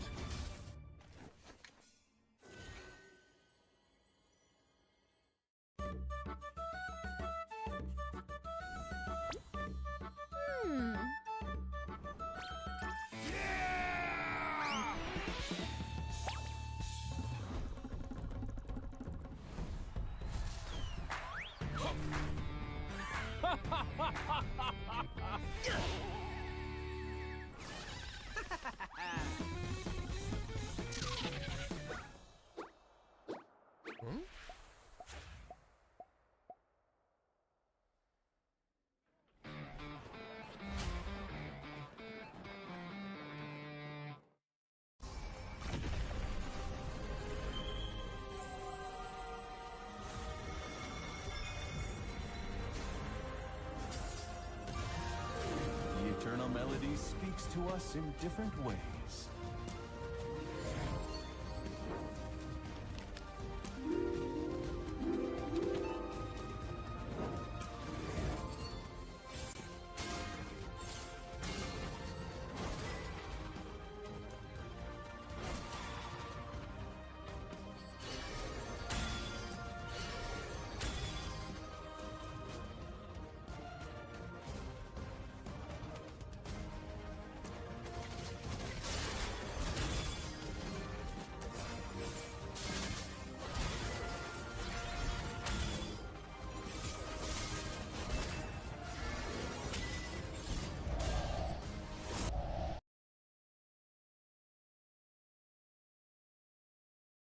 Game of the best of three series. The first game is secured by LCF with a amazing a winner for both of the teams. So good of a synergy. But right now we are gonna head straight into this second game, into the drafting phase. We see ABM banning out the Fanny, a very respectable target ban coming out from them, just targeting onto that Lom Lomai, who's such a great, amazing player onto that Fanny right there. Yep, definitely. I mean, it's quite of an honor that your signature hero or the hero that you play gets banned, and that's something you should be, proud of. But again, from the side of LCF, they have denied the Harriet getting in the hands of ABM there as well. And the Matilda are quite the menace, from the last game, so they do decide to ban her as well. And Lucas, he's quite a standard ban, so far so good of bans coming in from both the sides. Yep, absolutely amazing right there. And LCM decided to take out that Harry as well. So knowing Radiant, he can play the weak side and the strong side so well. But in my opinion, he plays the weak side better. So we can give him those attack speed heroes, those late game heroes, and he will be doing fine with it as well. So there's no betting out the heroes. So just go for the meta bans, and or go for the target ban as well. Or maybe at this time around, Amy can go for the Louis ban. They are just opting for the Juicing again because Jason is quite a menace, and like we have said into that first drafting phase, ABM so good on those tanking heroes, and Juicing is better on tanky heroes. So taking it out is just the best decision for them to make. Yep, but they might just be cooking up something. Maybe they will take the Lohi for themselves. Maybe this time, Oh, but we'll have to see. You can't really guess what's going on in the player's mind just by looking at at some screen. But okay, yep. for now, LCF will be doing the last ban, and that will be the Hilda coming in, another aggressive hero. Yep, Now, aggressive hero. Yeah, yep. in early game, he's so good, but they have forgotten completely about the Granger, and Radiant will be locking into that early game aggressive heroes. But at this point, The Louis Oh, again. So this is, I mean, a comfort. Peter. good. I mean, at this point, ABM just trying to counter that Louis. I mean, we have to see what they are gonna do because at some point, in some way or another, there's gonna be a way for the Louis to be countered. Especially Peter's Louis, and the other teams might also be focusing on this game as well. But that's another signature pick coming out for Pokemon right here. The Louis basic Louis Hylos combo. The Loi pick was definitely without any without thinking anything. The Loi was straight on locked down for the side of Yep. LCF. She really proved to be really good for in the first match. So definitely going. Hmm. And of course, the Hylos, he will be charging you with his glorious pathway and he will be slowing you down. So another really good hero. But for the answer of Hylos, we have ABM getting that alpha onto themselves. It does mean their hyper has been picked up, and LCF they have the option to go for that joy yet again. Oh, yeah, absolutely amazing call right there. The joy on Long Long Way. Yep.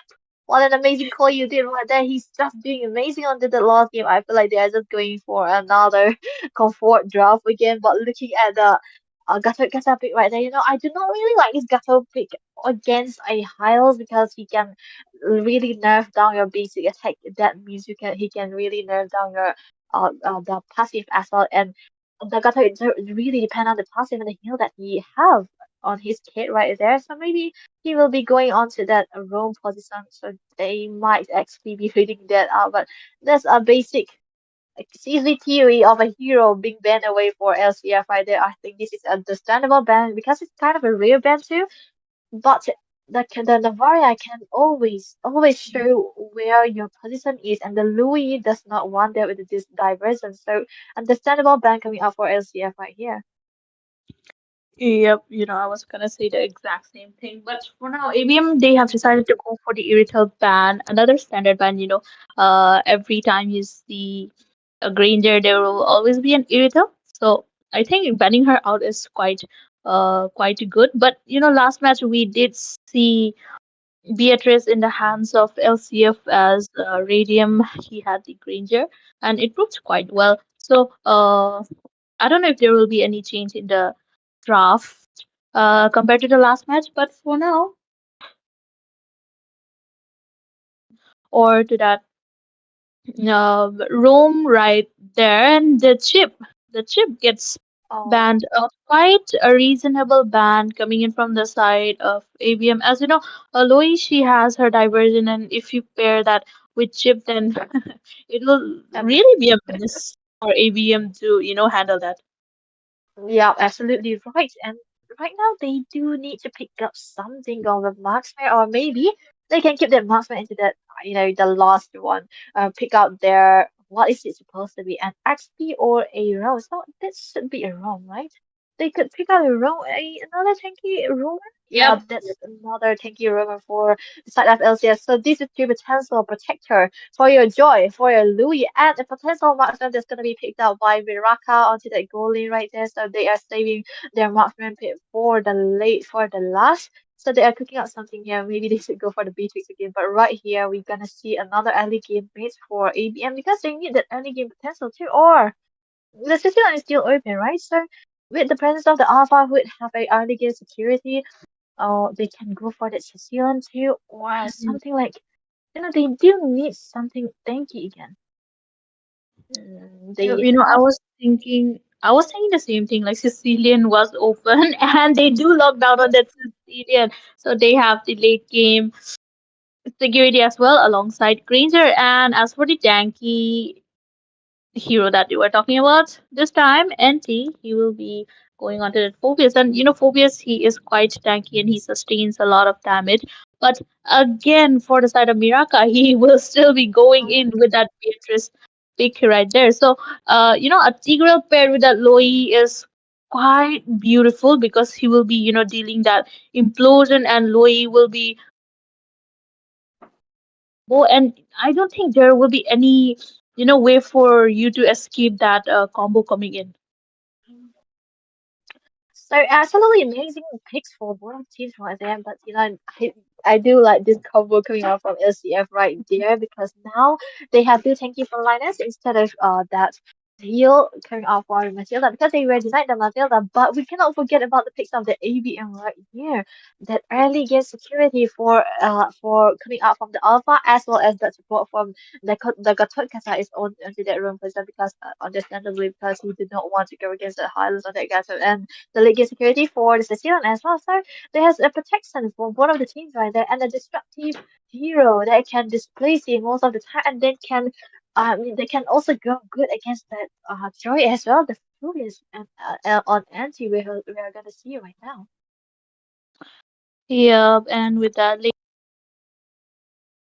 on the second match of the best of three series between Team LCF and Team ABM. Now, the first match it was taken by LCF, and this will be a match point for Team ABM as it's they need to secure this score to even out and maybe force into a third game. But so far, both the teams they are focusing on the objectives and they will be farming up until they reach level 4. So not anything crazy to see as of now. But Hylos he do be giving that a little bit of a pressure onto Phobias, but three of them.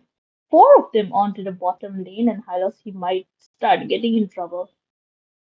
Yeah, one thing I realized into that mid lane, laning phase right there, Peter just denied Noodle 1 million, and he was a little bit behind on that experience right now. On looking at the XP, I mean, XP opponents as well. The Hylos is supposed to have a good time against Previous because he's gonna be slowing him down a lot with the ring of punishment as well. There's a fight to the board fight. Oh, first blood already in the hands of Team.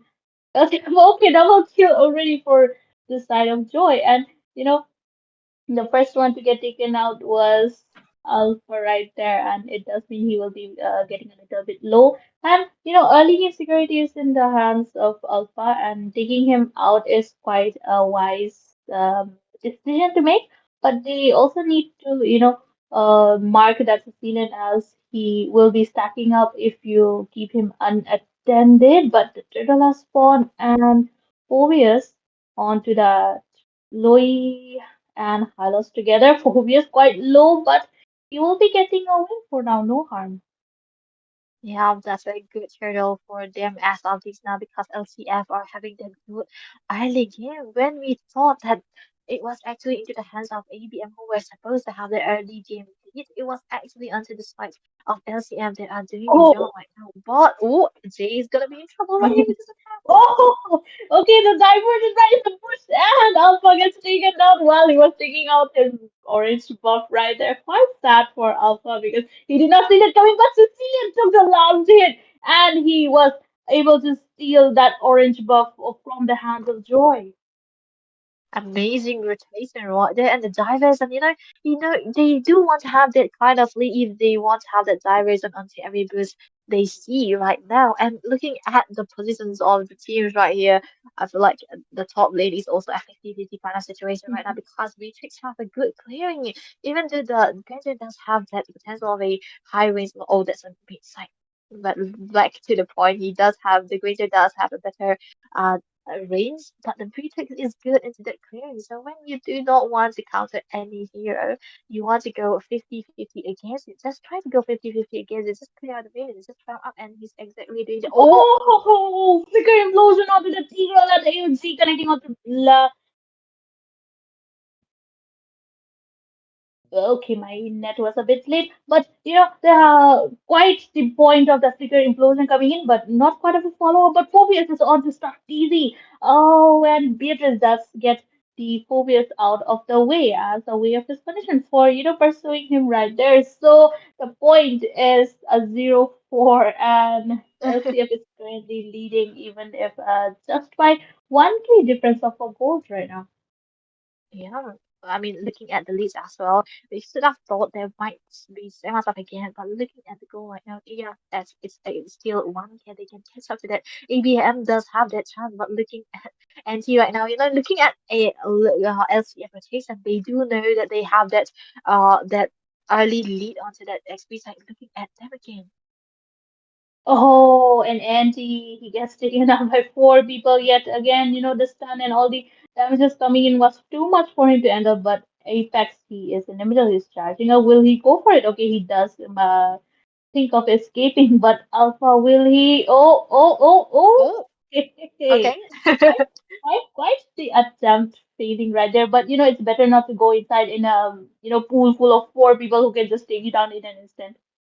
Yeah, so they are leading these, they are keeping this goal lead for themselves right now in the bundle. They do not want to lose this lead as well, but the Divergent is going to be committed somewhere around here on top. And Radiant, my Oh, goodness.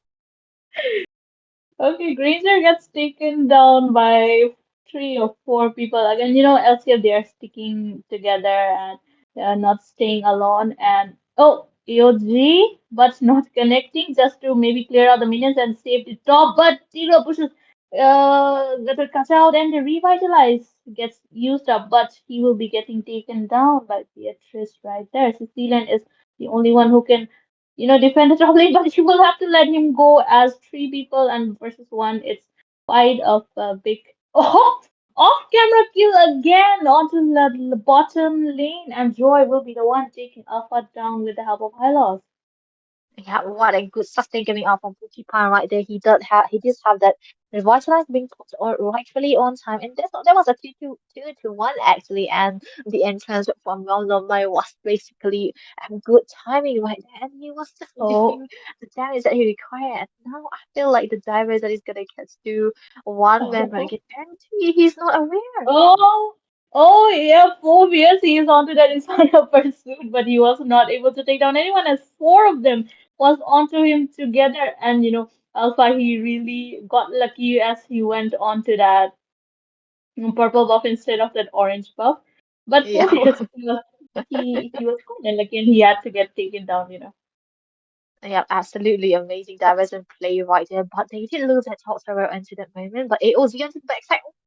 Not connecting on Oh, anyone they're included as going well. here again, and the reverse left gets popped up, and Apex will be getting taken down. And Joy is going in with her electrifying beast, but Alpha, he gets taken down by Beatrice right there as well. And Granger is onto the pursuit, but the reverse left gets popped up again. And Chloe doing the diversion from coming from the back, but the Glorious pass getting popped up by Halos as well. He is going in between there, and the second toss connecting at Loi, but Loi will be escaping with the help of Flicker, and Sicilian will not be able to do anything. So, one people remaining in the half for the side of ABM as they will lose the trade. The score is 0-14 right now. Yep. We do not see these kind of score on the ABL, we do not see them going zero kills. And again, talk about 7 minutes of this game, and LCM Absolutely are not. just purely dominating because looking at the goal lead right now, it's actually 6K already because at the start of the game, even though they are a bit behind, they wasn't that behind. But the fucking factor is still there. They are a weird divers that is gonna be there. They are checking this good, but radio. Oh, another implosion coming in, and Tino gets a killing spree, and Radium gets taken down, but Joy in her electrifying beats, and she'll be going off for that orange buff, denying Alpha of his buff. But, Apex, he's quite checking onto that bushes right now because Lois, she is definitely being that menace right now. Oh, Apex almost getting killed, but he will be getting away as there was, quite the chance of him getting away right. Oh, that's bit of our bond to the backside. Police Peter finally falling down to the hands of Z right there. The OG will be connecting onto the backside. No one will be taken down right there. Porcupine just turning onto Apex again. That's a lot of resources being burned just for one kill. In front of Pursuit onto the backside. Long Long might take it very low. He's gonna have to electrifying beats Oh, away. He doesn't have that all, but Jay will be falling down to the hands of Stark right there. And in front of Pursuit will be used again, but not much falling down to the hands of LCF again. oh, Joy going in with her electrifying beats, and Radium gets taken down in an instant right there. That was quite a quick thinking coming from Joy, and she did not fear into going in, and she took one of them out even though they were already high on kills. She did not waste any chances, and it kind of means that the Lord will be falling easily in the hands of team LCF. But unless they want to contest for it, but I don't think contesting is quite a good idea for now because they have a both difference of 10K and LCF is leading by quite a lot. Yep, absolutely right. And Epic cannot do anything about it because in the presence of the Hylas, as I said, Gato Kasa cannot do much because he does always gonna be poking in and Oh, out. Not much he can do. oh, The damage they're not aware again. But looking at the presence of Louis right now, it's talking about sword fighter, and the user onto the hands of Peter again. Louis is just kind of a otherworldly hero it looks like because he has been utilizing him to the fullest potential. And I do want to talk about the Bill of Radium here. He's still opted for going for the Sky Blazer again, even though he's on 0 kills still. Maybe you do want to go for another damage dealing items right there. But what a drag onto the Lord. There's just not letting it hit the inhibitor right there. yep, the mid lane inhibitor does stand impact, but I cannot see this emblem onto Loi. It's a brave smile on her. And Yeah. it's like quite interesting as she is still dealing the damage, but she is Oh, mostly used diversion, but the diversion implosion coming from Tina.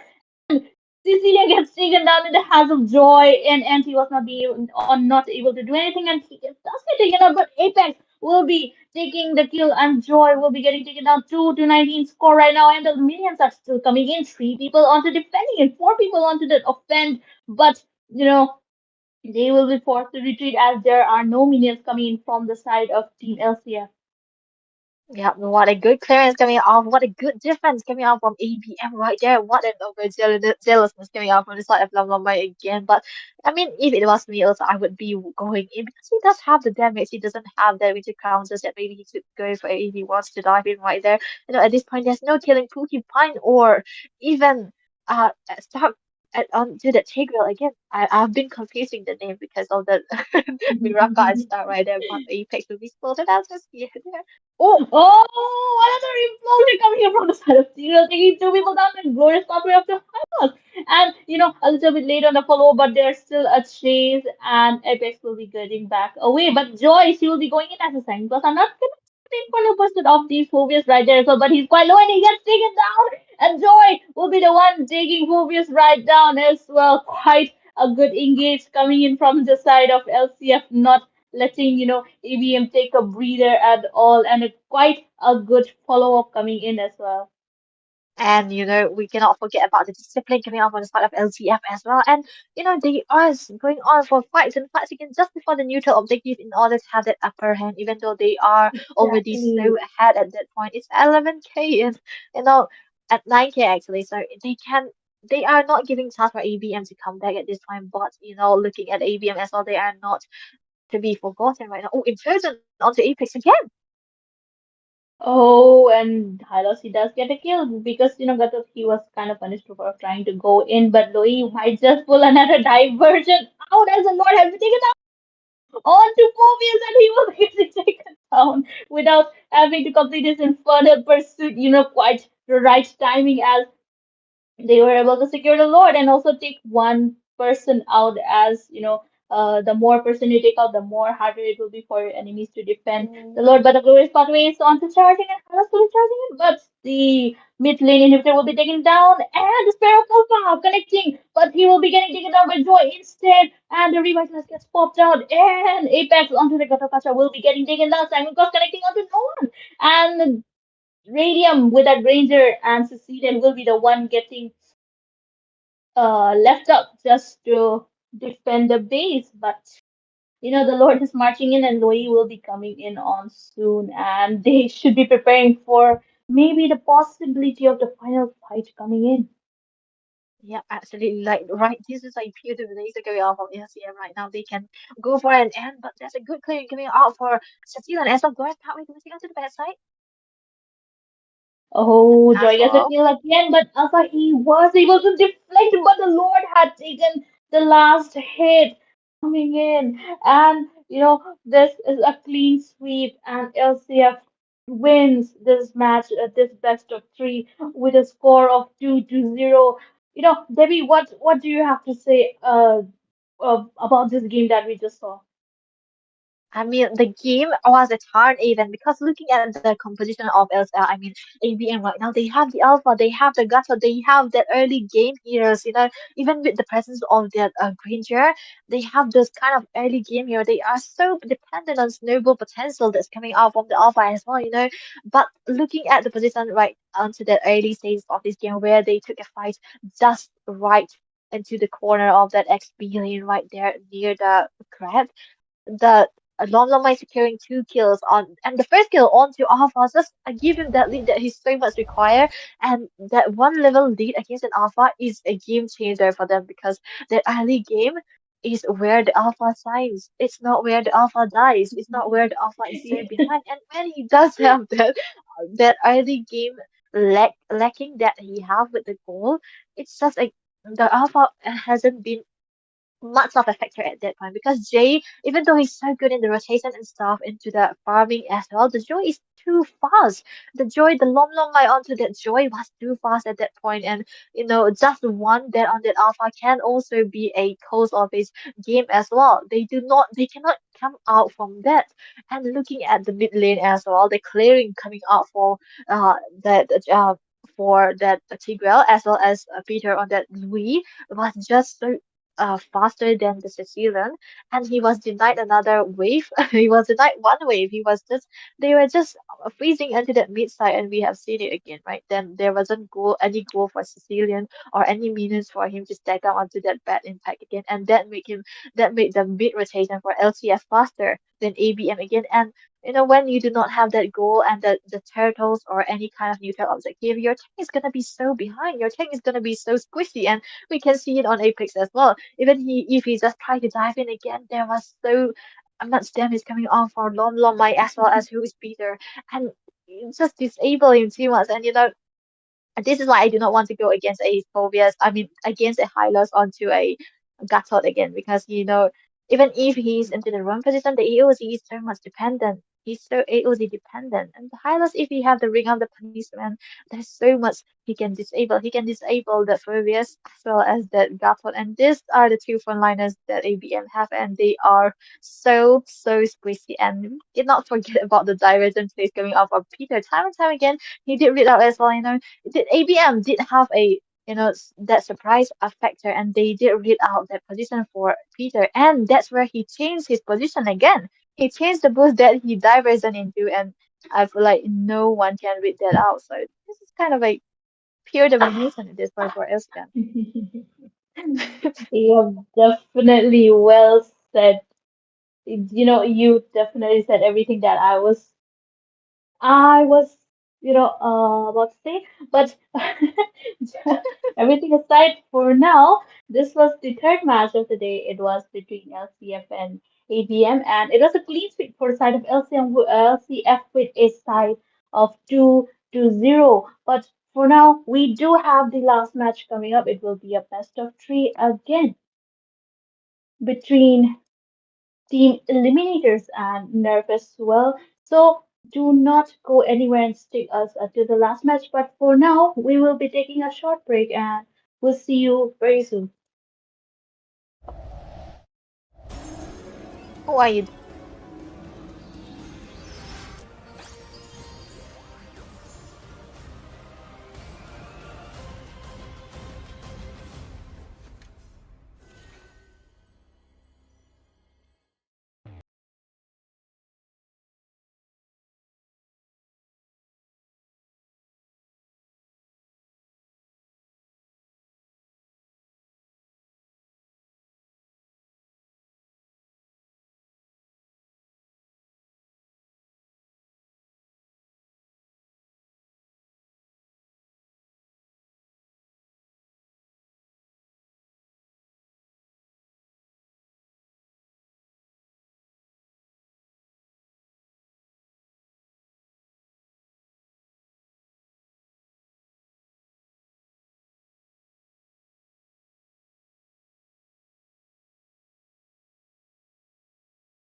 the embrace of the celestial twilight. May the celestials guide us to triumph.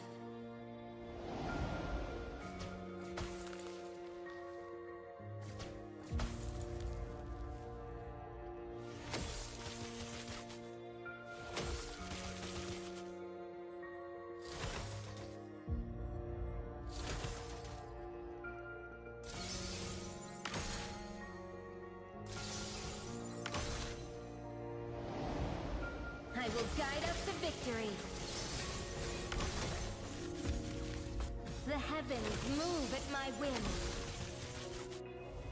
Your end has been foretold.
From the forge of creation, I am.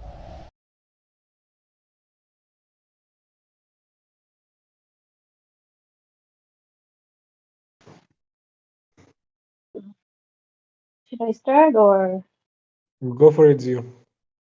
okay? Okay, welcome back, ladies and gentlemen. This will be the last match of the day, the fourth match of the best of three series among Team Eliminators and Team Nerf this time. And we are currently in the last match. Okay, I keep repeating the things. But for now, I am your caster Zero and I will be joined by my fellow caster this time, Frido. So, hi, Frido, how are you? Very fine, Zio, and a really interesting match going to go down tonight between Eliminators and Nerf, and of course, a tournament organized by Vortex Esports. Something I always look forward to every time I cast is, of course, another tournament.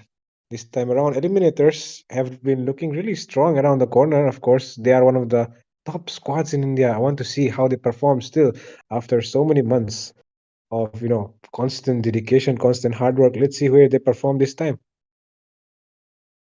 Yep, I am excited to see how they will perform in this match as well. But we will be heading on to the drafting phase quite soon. But for now, all to all of our viewers watching the stream right now, I do hope you guys are enjoying the match that we are presenting with you right as of now. And I do hope everyone has liked, shared, and subscribed to our channel. And for now, we will be heading on towards the drafting phase. And what kind of drafts and bans are you expecting from both the teams this time? Well, of course, the usual meta bans and drafts, as usual, we see the Zushin, the Sicilian, the Irithel, the Fanny, and the Joy. I mean, so many heroes are there which needs to be prioritized, and of course not to forget the Harith, one of the top goal laners in the meta right now, which needs to be banned by the red side if you don't want the blue side to pick it up first. So let's see if Team Nerf will have the nerfs to leave the Harith open, or will they be banning out that Harith. Yeah, but for now we do see the Penny and of course our Lantern Lady Zushin getting banned out as well. It's still quite the standard bans coming in, and you definitely don't want to deal with any of them. So quite the good bans, but ET Eliminators they will be on to the next ban, and quite the thinking coming in. So since they've got the first pick, they can go for They can open quite good heroes, which they can, trade for. But it's quite a consideration coming in, and the time is ticking. And what will their second ban be? Let us take a look once more. Oh, And the second ban, oh, they have actually missed out on the second ban. So Eliminators might have been overthinking too much, and in the process, they have missed out on their second ban. Of course, I do hope they don't, come back for, for a heavy price for it from the other side, yeah. because missed opportunity is something that you don't want to witness, especially when it's Eliminators. So yeah, we can say Team Nerve have received a favor from the heavens because Team Eliminators have forgotten one ban. Yep, and as you said, the Harriet does get banned out from side of Nerf, as eliminators they have the first pick, and you don't want Harriet as your opponent in any game. So banning him out is quite the good uh decision coming in from the side of Nerf. But again, the ban is on to eliminators, and again, they are quite showing a lot of consideration coming in. But yeah, there's still a lot of meta heroes open. Suyu, Joy, Khalid, and Sicilian as well. Granger as well is open. Irithel. Okay, the Matilda gets banned out.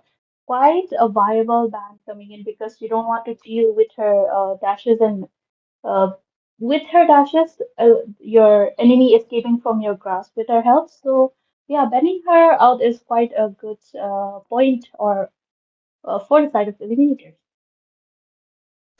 Of course, the Matilda is a hero that you want to ban out because the thing is, whenever you pick up a Matilda, you can always pair it up with any other hero, and any other hero that you pick up becomes way more powerful because of the abilities that the Matilda provides, the extra healing, the extra shield, the extra mobility as well. All of these things come in handy and can make any hero which do not have any of these even more powerful. So, yep, of course, not to forget the Matilda Alpha combination that we have seen quite a lot in the Indian server in the recent months. And with that, the last band coming in from Nerve will be the Lucas, but that means the Granger has been left open and Eliminators will not shy away from picking it up for themselves.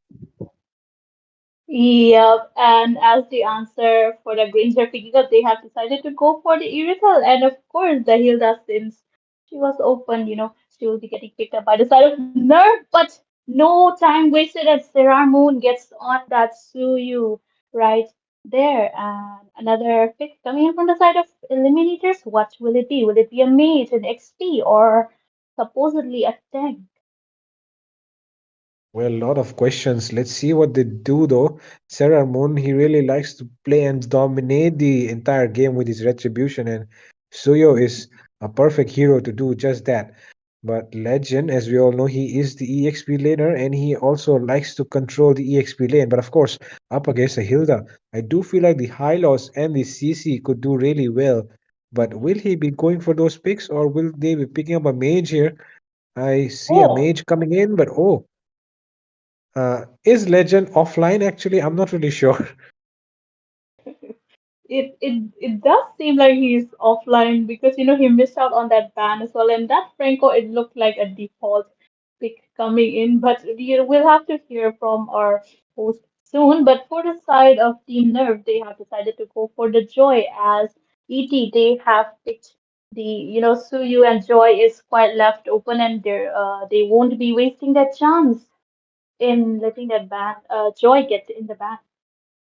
And of course, not to forget that actually the Franco works quite well against the Hilda because when the Hilda comes running at your jungler, you can hook her inside the turret and she won't be able to escape from that. So yeah, I mean the Franco is not the worst pick to happen, but as an auto pick, it's still good enough, I guess.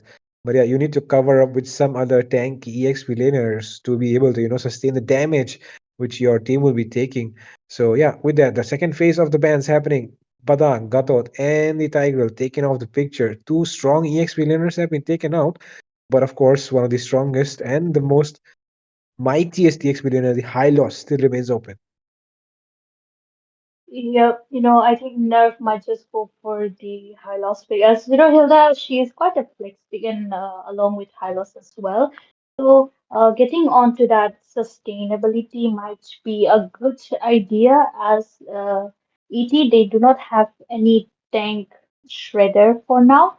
So, we'll have to see what they will be going for. They still have their roam and their mage open. Okay, they have decided to go for the Farsa right there, quite the range mage, and she will be dealing the damage onto the backline. Yep, mage with a very good range. Of course, the Farsa is a very good pick here, considering the fact that you have a Suyu and a Granger on the other side. You can maintain the range while dealing the damage, and that is the advantage which the Farsa will have here. But of course, right now, looking at the screen, we can see the Valentina, the another option which will be able to copy the ultimate of the Farsa and will be able to Mhm. deal the same amount of damage as well. And like I mentioned, the mightiest EX billionaire out there, the Hylos still Oh, remains open. Oh, the glue can do really good as well. yeah, definitely. And the glue gets a lot down. You don't see glue quite often in any tournaments, but I think it really works out well for this team composition. And the last pick onto the side of Team Nerf, I think it will be a tank, but will it be a Kufra? A Kufra in this kind of lineup, he's quite the conditional pick, and you don't see him getting picked unless there are any dash heroes or any assassins on. So I am not sure what Nerf has on their mind with this team composition. Even me as well, I'm not really sure what they are thinking of. But of course, there is. I think I get where they're coming from. They do, there are dashes on the other side. You can do make a good use of it. The Kufra to counter those dashes, especially the Valentina. But I'm not really sure if the Kufra is going to work out well because you have only the Hilda as your front line. So the Mhm. Kufra is a tank that likes to play from back to front. So if it's going to work out will completely depend on how he is able to land those skills on the enemy. And of course he has to time them really well. But with that being said, ladies and gentlemen, we're already on to the loading screen. This is it the first match between Team Eliminators and Team Nerf? Yep, it is. So yeah, the first match actually. So yeah, Team Nerf. Let's see what tone they set because they are up against one of the strongest teams in the Indian subcontinent at the moment. Team Eliminators, who like to eliminate their opponents every time they face. They like to make it to the finals. They like to take it aggressive. Let's see if Nerf can face and rise up to the challenge up against them tonight. Before we even head to the land of Dawn, there is a boss coming in right in our faces. And I think I get why the boss is there because, Eliminators, I think they are having a little bit of a technical issue. As we saw that Franco was there, alongside he had the spell of the retribution. So I think they might have had a little bit of that network issue or any technical issue coming in. So we'll have to, wait out the pause that is right in front of our screens. Yep, of course, these technical pauses are really necessary to make sure that the games run free and fair without any sort of issues coming in from both sides. We want to make sure both all the players who are playing the game have a fair and free, experience. They do not feel that they are being undermined in any sort of situations. Whereas we did see that, Legend missing out a ban, and after that he got an Franco auto picked. So yeah, that could have been an issue, and our host will be figuring it out very soon and will be reporting it right back. But for now, let's just talk about the draft so far. The Franco, though, of course, we know the legend is not the best Franco out there. But yeah, what do you think? Do you think the Franco will be able to hook this Hilda when the Hilda will come running at the Suyos in the jungle? I mean, he might just, hook that Hilda away from Suyu as, she's quite aggressive. And if you do manage to take a grasp on that Hilda, it will be quite a menace for the side of Team Nerf and quite the advantage in the for the side of Team Eliminators as well. Okay, with that being said, the match will be resumed soon, and welcome to the land of dawn, ladies and gentlemen. Oh, okay, I think we will be restarting the match again as one of the sides has conceded a defeat. So while we wait for that, we will be taking a short break. Yep, but don't go anywhere. Stay tuned on the stream, as we'll be right back really, really quickly.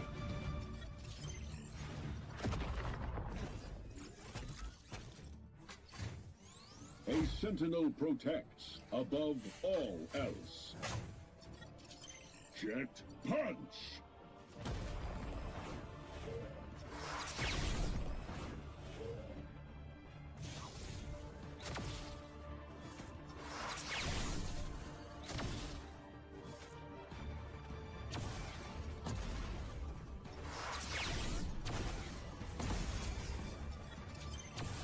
Prepare yourself! Not today, miscreant.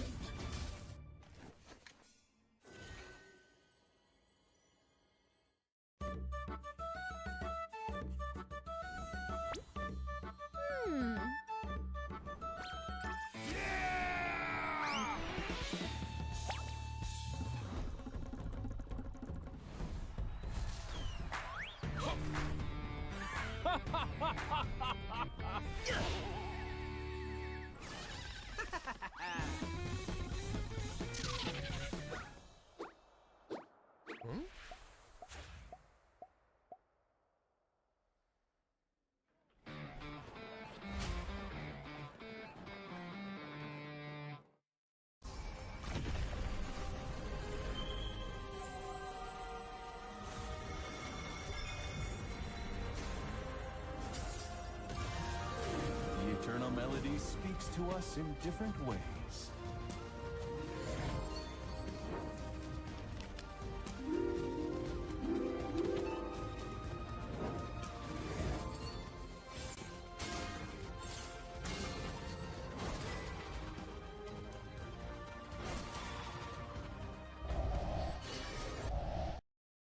You can take the lead. Okay.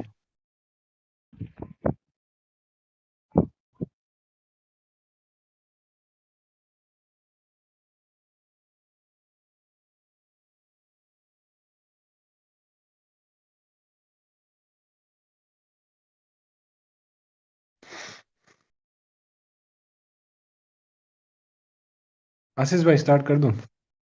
Mhm. Hmm. Good evening once again, ladies and gentlemen. Once again, welcome you all back to the match between Team Eliminators and Team Nerf. Team Nerf and Team Eliminators will be going with the same draft once again. So we're seeing these random hero bands happening on your screen right now.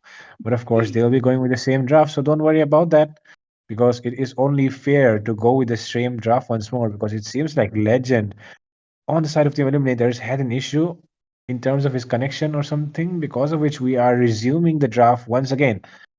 And this time the match will be free and fair. And of course, considering Team Nerve as well, I mean, who would take an excuse of coming up with a new draft, right? So yeah, going with the same draft again. Eliminators will be. Let's see if they can rise up to the challenge, picking up a Franco, that too up against a Hilda. Yeah, well, I am definitely, excited for that Franco against Hilda. I mean, Franco, he's quite uh, squishy, even if he's a tank.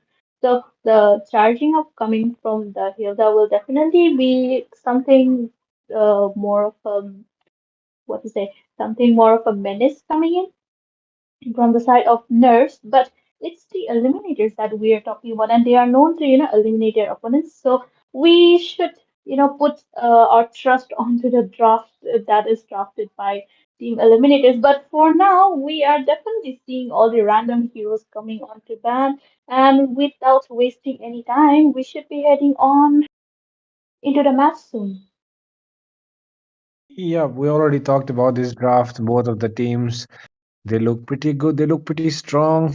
Of course, Team Eliminators, though, it will be a little bit more harder for them to make this work. But of course, they are Eliminators and they know how to make things work. And with that being said, we are headed into the land of dawn right now. Both of the drafts, as you can see on your screens, have been completed just as it was in the last game. No changes, same lineup. Let's see if Team Nerf have, when you get into a break, you usually have some more plans that come into your mind. Let's see if Team Nerf have some more plans which have come into their mind to go against this composition that Eliminators have. Yeah, you've seen the composition of your enemy, and you definitely were thinking, how are we going to be countering this composition coming in, But with the break given on to both the teams, I think they had a little bit more time to consider how they will be countering this lineup coming in from their enemies. Yep. And with that, once again, I would like to welcome you all back to the land of dawn. This time, no pauses. This time, no more stoppages because we are back here. And like the way the Franco throws his axe, we want to see him throwing his hooks as well and connecting them well onto that Hilda. I really want to see the Hilda getting hooked when she runs into the jungle. And that is all I've been waiting for this entire evening. I do hope the Franco does not disappoint you, Frito, and we get to see some, good godly hooks coming in from. But Oh, Kufra will be chiming in onto that. Valentina, oh, one hook missed already, and hooking that yep. Natalia in the game. Well. Let's keep a count. Actually, it will be really fun if we keep a count on the number of time Art misses his hooks in this one, because it will be really fun to see. I'll be teasing him later on about the number of hooks he's missing. But right now, look at Fate. He's taking a lot of damage from Ralph. Oh my God, the jump from Utah is perfect. And oh my God, Fate almost going down there. But the extra defense protected him there because of the turret shield.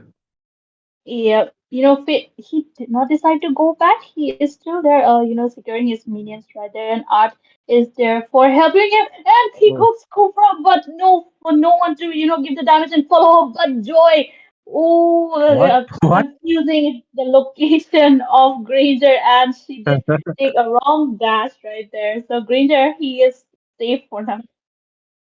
Yep, it almost seemed like the joy was, almost approximating the place where the Granger would be and running into that. But for now, oh my God, Legend able to dominate the battlefield with that split. Oh my God, first blood by Bid in the mid lane secured onto the far side. Ishan paying the price with his first blood.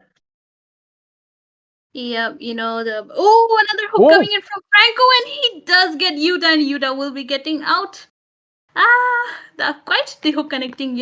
I think the Franco is working out really well for the side of eliminators, and we are seeing more hooks connecting than missing as of now. But it's just the starting of the match, and we'll see how this goes. But Joy, she fails to get the turtle, and she will be getting suppressed by Franco, and he gets taken down right there with the help of four people.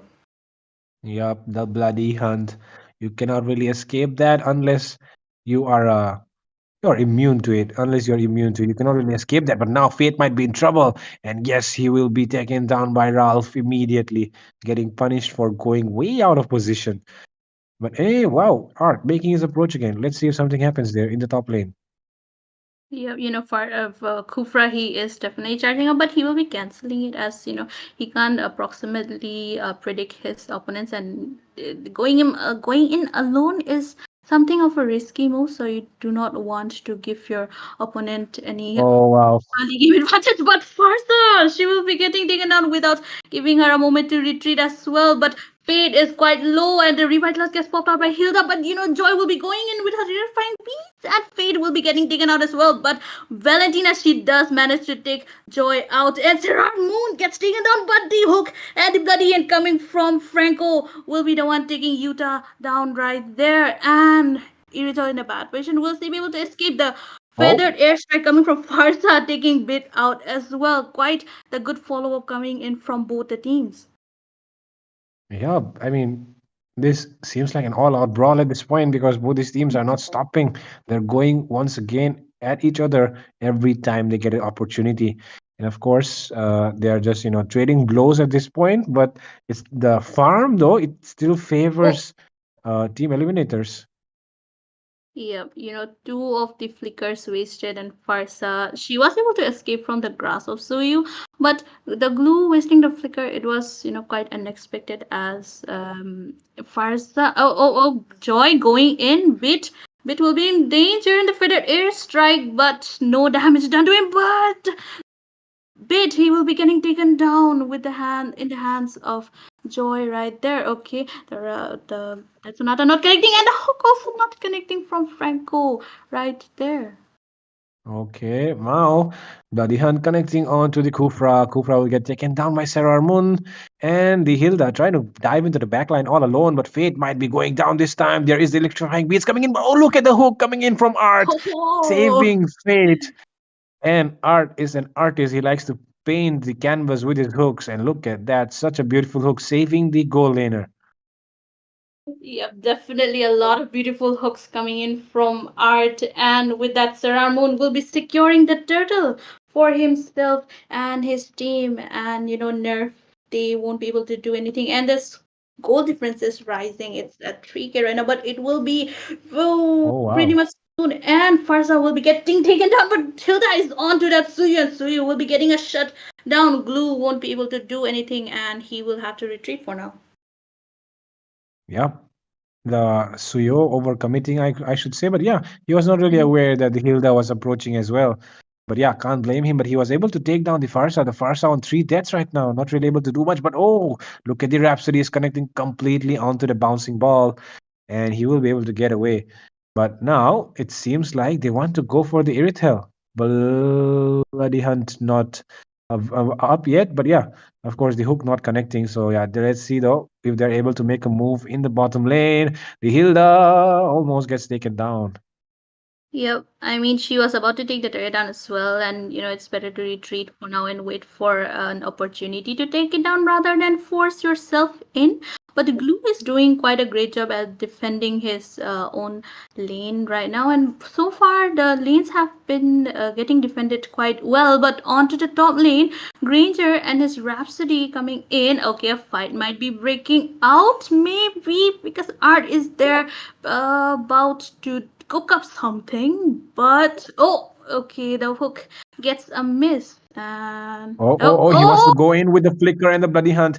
And now there comes the feather airstrike as well. That Sonata will land onto the two members, and both the damage dealers will get taken down by a triple kill. But no, Sarah Moon will be the one securing the third kill for his team. And now there goes the Hilda. He might be going down as well. And look at that. Fate with the killing spree. And Eliminators on the hunt. Yohenba still trying to run away using his dashes, but will it be enough? Let's see. I think they have decided to, cut the chase and get right onto securing the buff and also the turtle because Joy will be forced to go back in. And while that was happening, the mid and the top lane turret has been taken down, and of course the turtle as well. So the gold difference is rising quite high, and it's getting quite the gap coming in from the side of Team Eliminators and the electrifying waves of Joy, but not doing anything. Blue is connected onto the Joy, and he is, trying to get the Joy out, but Joy will be escaping for now. Yup, they were trying to chase down Bid as well, but Bid, he maintains his positioning, not really giving the opportunity to the enemy to take him down. And with that, no casualties in that clash. But of course, it's going to be team.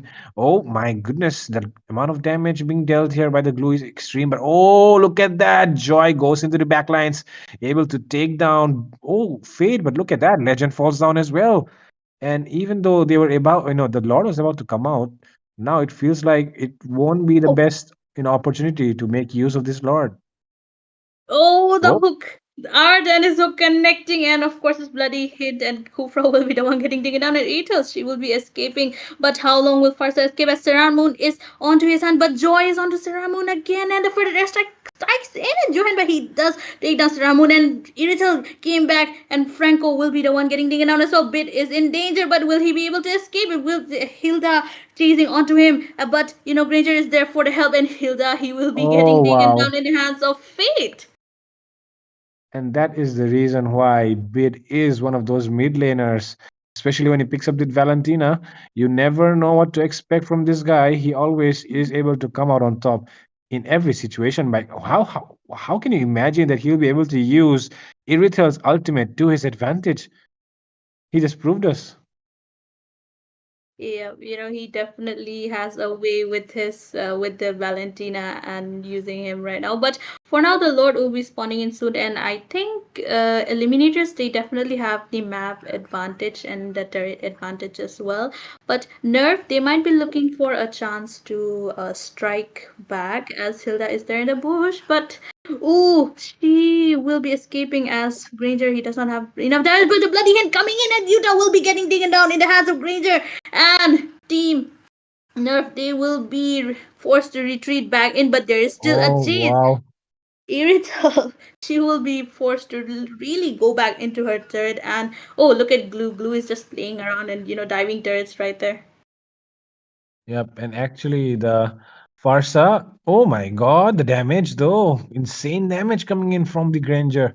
And the Farsa not actually, forced back inside the turret, actually forced outside the map, if that makes sense. And Yeah, she yeah, was it literally does. It forced does. outside the map by Eliminators. But now there comes the Tyrant's revenge, seeking revenge there for that bloody hunt. But oh, it will be Johanba who will be taken down first. Art will not fall down. But there is a lot of damage being placed there by the Granger. That Sonata will find Utah. And Legend is still going on. But Ralph will be taking him down. Another Rhapsody connecting. But Ralph might be coming out on top there. Sarah Moon still has a lot of damage. But Ralph, look Oh, at Bit. This person right here might be the best Valentina user in India because he comes out on top, whatever the situation may be.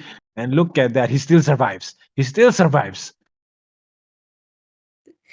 yeah, he definitely survives. I mean, did you see the HP? It was basically zero point 0.5, and he manages to survive that onslaught, and also, manages to take out two of your enemies while being that much low of HP. For now, Eliminators will be taking the Lord onto themselves, and the pressure for Team Nerf is definitely rising as Eliminators. They are about to eliminate them out in this game.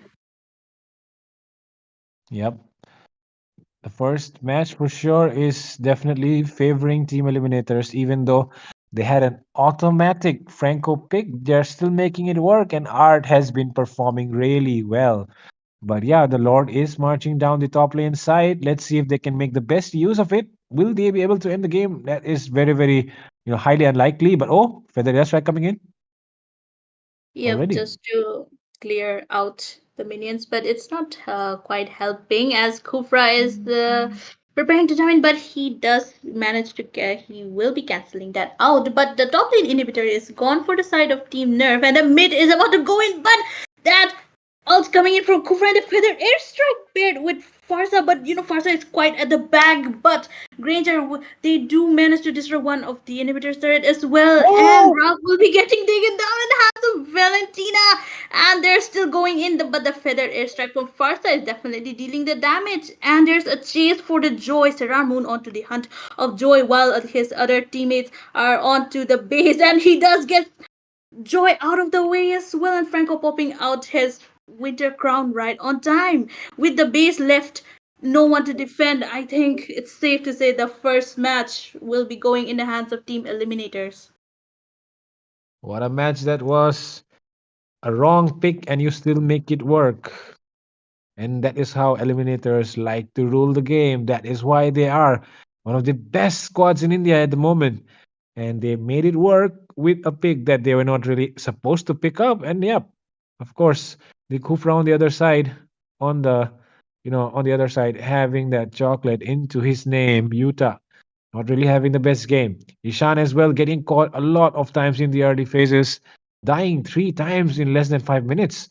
And that is why the mid control definitely going into the hands of Bid. And Bid, oh my goodness, even though Fate was the one who secured the MVP, we saw Bid, shining all by himself in certain moments. Yep, definitely. You know, the draft, both the teams have quite a great draft, but in the end, it was the execution that mattered. And Eliminators, they definitely won the execution there as well. But you know, it's the best of three, and the tides might change in the second match. And you know, there might be a reverse sweep. A chance of reverse sweep is there for the side of Nerf. But before we get to the second match, let us take a small break, and we'll be with you right back.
Lol, the fuck. Uh, चलो did you चलो let's follow start. that? Hmm? Okay, okay, let's start.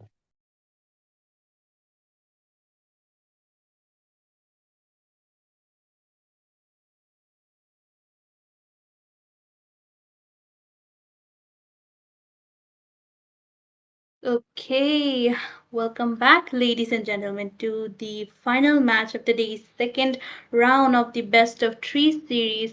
The first match won by Eliminators, and they will be going up against Nerf again. So the first match we did see Eliminators taking the win, and this time this will be the match point for Team Nerf, as since you know it's a knockout stage, and you definitely need this win onto your hand to still be able to force out a third match. But for now, let's head on to the drafting phase. As we see, the first ban has been made, and it will be a Granger followed by a Fanny. Yep. Let's see. Ranger and a Fanny, both of the strongest damage dealers out there. The one who can deal a huge amount of damage, being taken off the picture immediately. But of course, the game is also about the utility. So let's see which utility heroes get banned out. Of course, the red side, we always expect a Harriet ban coming in from the red side because we know how dangerous a Harriet can be. So yeah, let's see if Eliminators decide to ban the Harriet, or do they have enough? Okay, it's actually going to be Nerve who are going to ban out the Harriet. Yeah, you know, I don't think they want to go for the Harriet, and they don't want their enemy to go for the Harriet as well. So banning him out is the best and safest option for the side of Team Nerve. And again, they have gone for the Granger ban, as you know, in the first game, he was quite a menace, and definitely they don't want to deal with him again. As for the side of Eliminators, they will be going for that high loss ban. Quite understandable, as you get slowed down, and you know he's quite beefy, and you waste a lot of your resources just to deal a little scratch on him. Of course, Like I said, the mightiest EXP laner out there, the Hylos. But there is one girl out there in the land of Dawn who counters this big, mighty EXP laner quite easily, and that too with a yo-yo. To everyone's surprise, her name is CC. And CC is one of those EXP laners that also does very well against tanky EXP laners. So the CC could also be a potential threat, which can actually counter the Hylos. So I don't really think the Hylos is actually worth banning. But right now we're seeing, okay, respect ban coming in. Suyo being banned out here because we all saw Sarah Moon how devastating he was with that Suyo in the last match. And the Joy not able to win that retribution battle as well. And that is why they will be respecting Sarah Moon and banning out the Suyo. And with that, the last ban coming in. The almighty Mathilda, because this hero, if it gets picked up, you can pair it up with something else and it will work way too good. So yeah, that's why. Safe option, ban it out. Yep, definitely. And as you said, you don't want to deal with Matilda and her dashes right now. But Zushin, she has been left open, and Nerf will be taking that chance. But also, Eliminators, they will be going for that Lucas as he was quite open. Yep. A Oh, hero that does not really remain open too often, but oh, this time around, it seems like Bid wants to teach Ishan how to play the Farsa. yeah, that was exactly my thoughts. Since Zushin has been taken by the side of Nerf, there is no possibility that they will be going for another mage. So, but they would want to keep the slot open and look at other heroes and their picks so that they can maybe counter them. But for the side of Team Nerf, they will be going for that Irithel as well as that Badang right there. Ooh, Serarmon on Joy! Well, and it seems like Sailor Moon wants to teach Yohenba how to play the Joy. Seems like Eliminators is out here to give lessons to the enemy that if you don't know how to use the hero, don't worry, we'll teach you right here in this tournament. And that's why, look at them picking up the heroes that their opponents picked up just before this. But even though they have picked up the same heroes, it seems like, Ralph is not really satisfied with his last match performance. So he has picked up the retail again. And he's here to prove that, okay, last time I cannot do it, but this time I will. Yep, definitely. He probably got a little bit upset with that Ayrton match, so he wants a revenge from onto the side of Eliminators. But the second ban phase is going on, and they have decided to go for the Hayabusa ban. It's quite a valid and viable ban coming in, as for the side of Nerf, they're Jungler has not been shown yet, and targeting the EXP or the roam lane. Okay, targeting the roam lane, they have gone for the Gatot Kacha ban as well.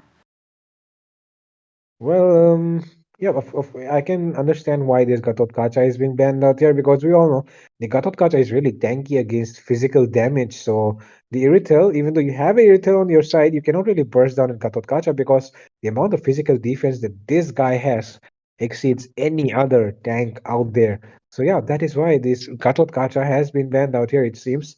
But along with that, the next ban coming in will be a chip. So I don't really expect the chip to be played these days because the cooldown is just way too high. So it does not really provide the utility that it used to. But anyways, Eliminators will be deciding to ban the chip and last ban coming in from Team Nerf. Let's see what it will be. What do you think? I think they should, target the marksman. Oh, okay, speaking of marksman, yes, the Beatrice has been banned out. The Granger alongside the Beatrice, both of them banning out, and Irithel will be the one on the side of Nerf. So I am curious as to what eliminators will be picking in for their MM. As you know, their the meta MMs right now, they have been banned out, and alongside Harith, which was supposed to go on the gold lane as well. So yes, I Hmm. am very curious.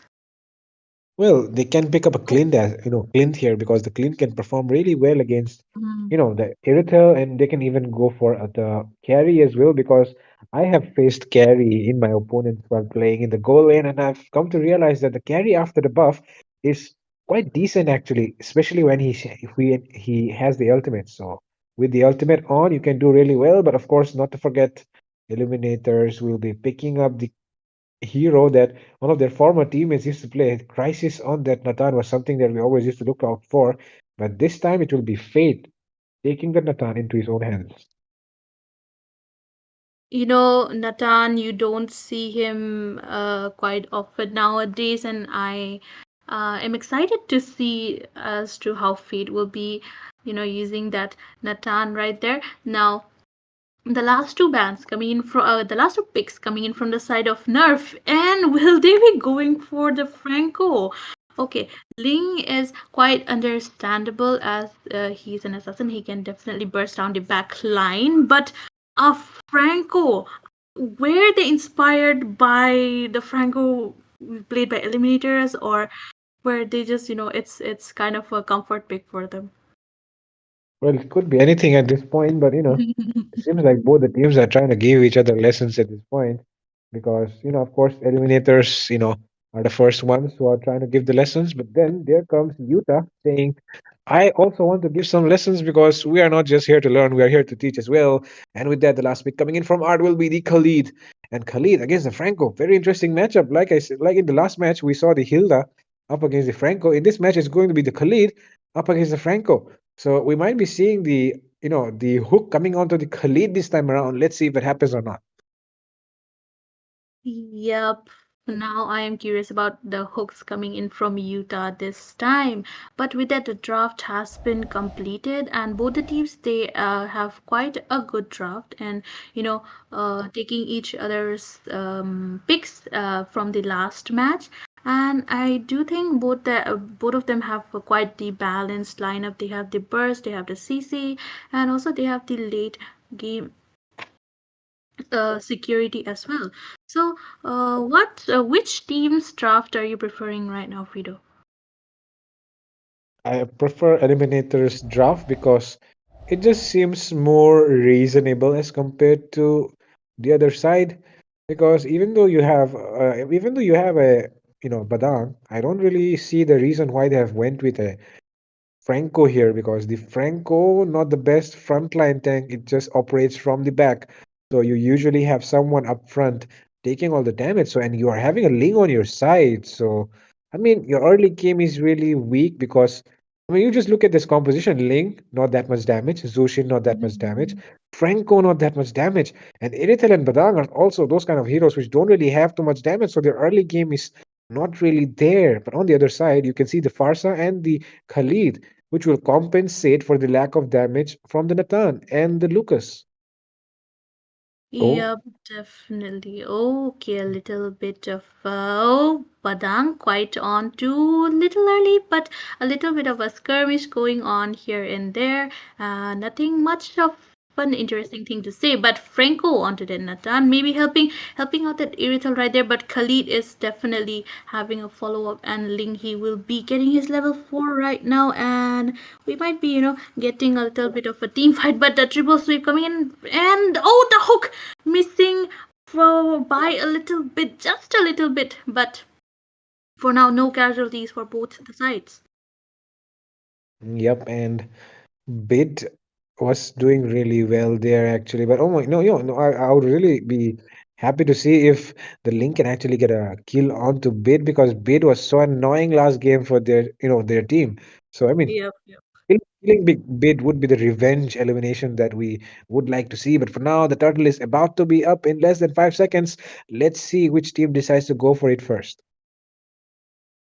Yeah, but for now we'll be seeing a little bit of an engage from Art with a triple sweep, but Badang he is quite struggling against Lucas, and Lucas will be the one getting the ult, getting to level 4 first, just right before the turtle spawns. And Joyce Ramon will be going in, but oh, not quite. Okay, the electrifying beast onto the Franco, but Franco will be flickering out right there, and Ling will be forced to get down. But Zushin, quite in a pickle. Oh, she does take the lantern flare, and the first blood Oh, will be Lucas getting taken out. Quite the over commitment coming in because Zushin, she has the ability to pick you up and throw you out, and going in without any minions or without anyone near you is kind of an kind of a bad idea. whoa, look at that. Johanba flexing his retribution might, but now he might be paying the price with his life. But oh, the lantern flare coming at the right time, saving Johanba from the death.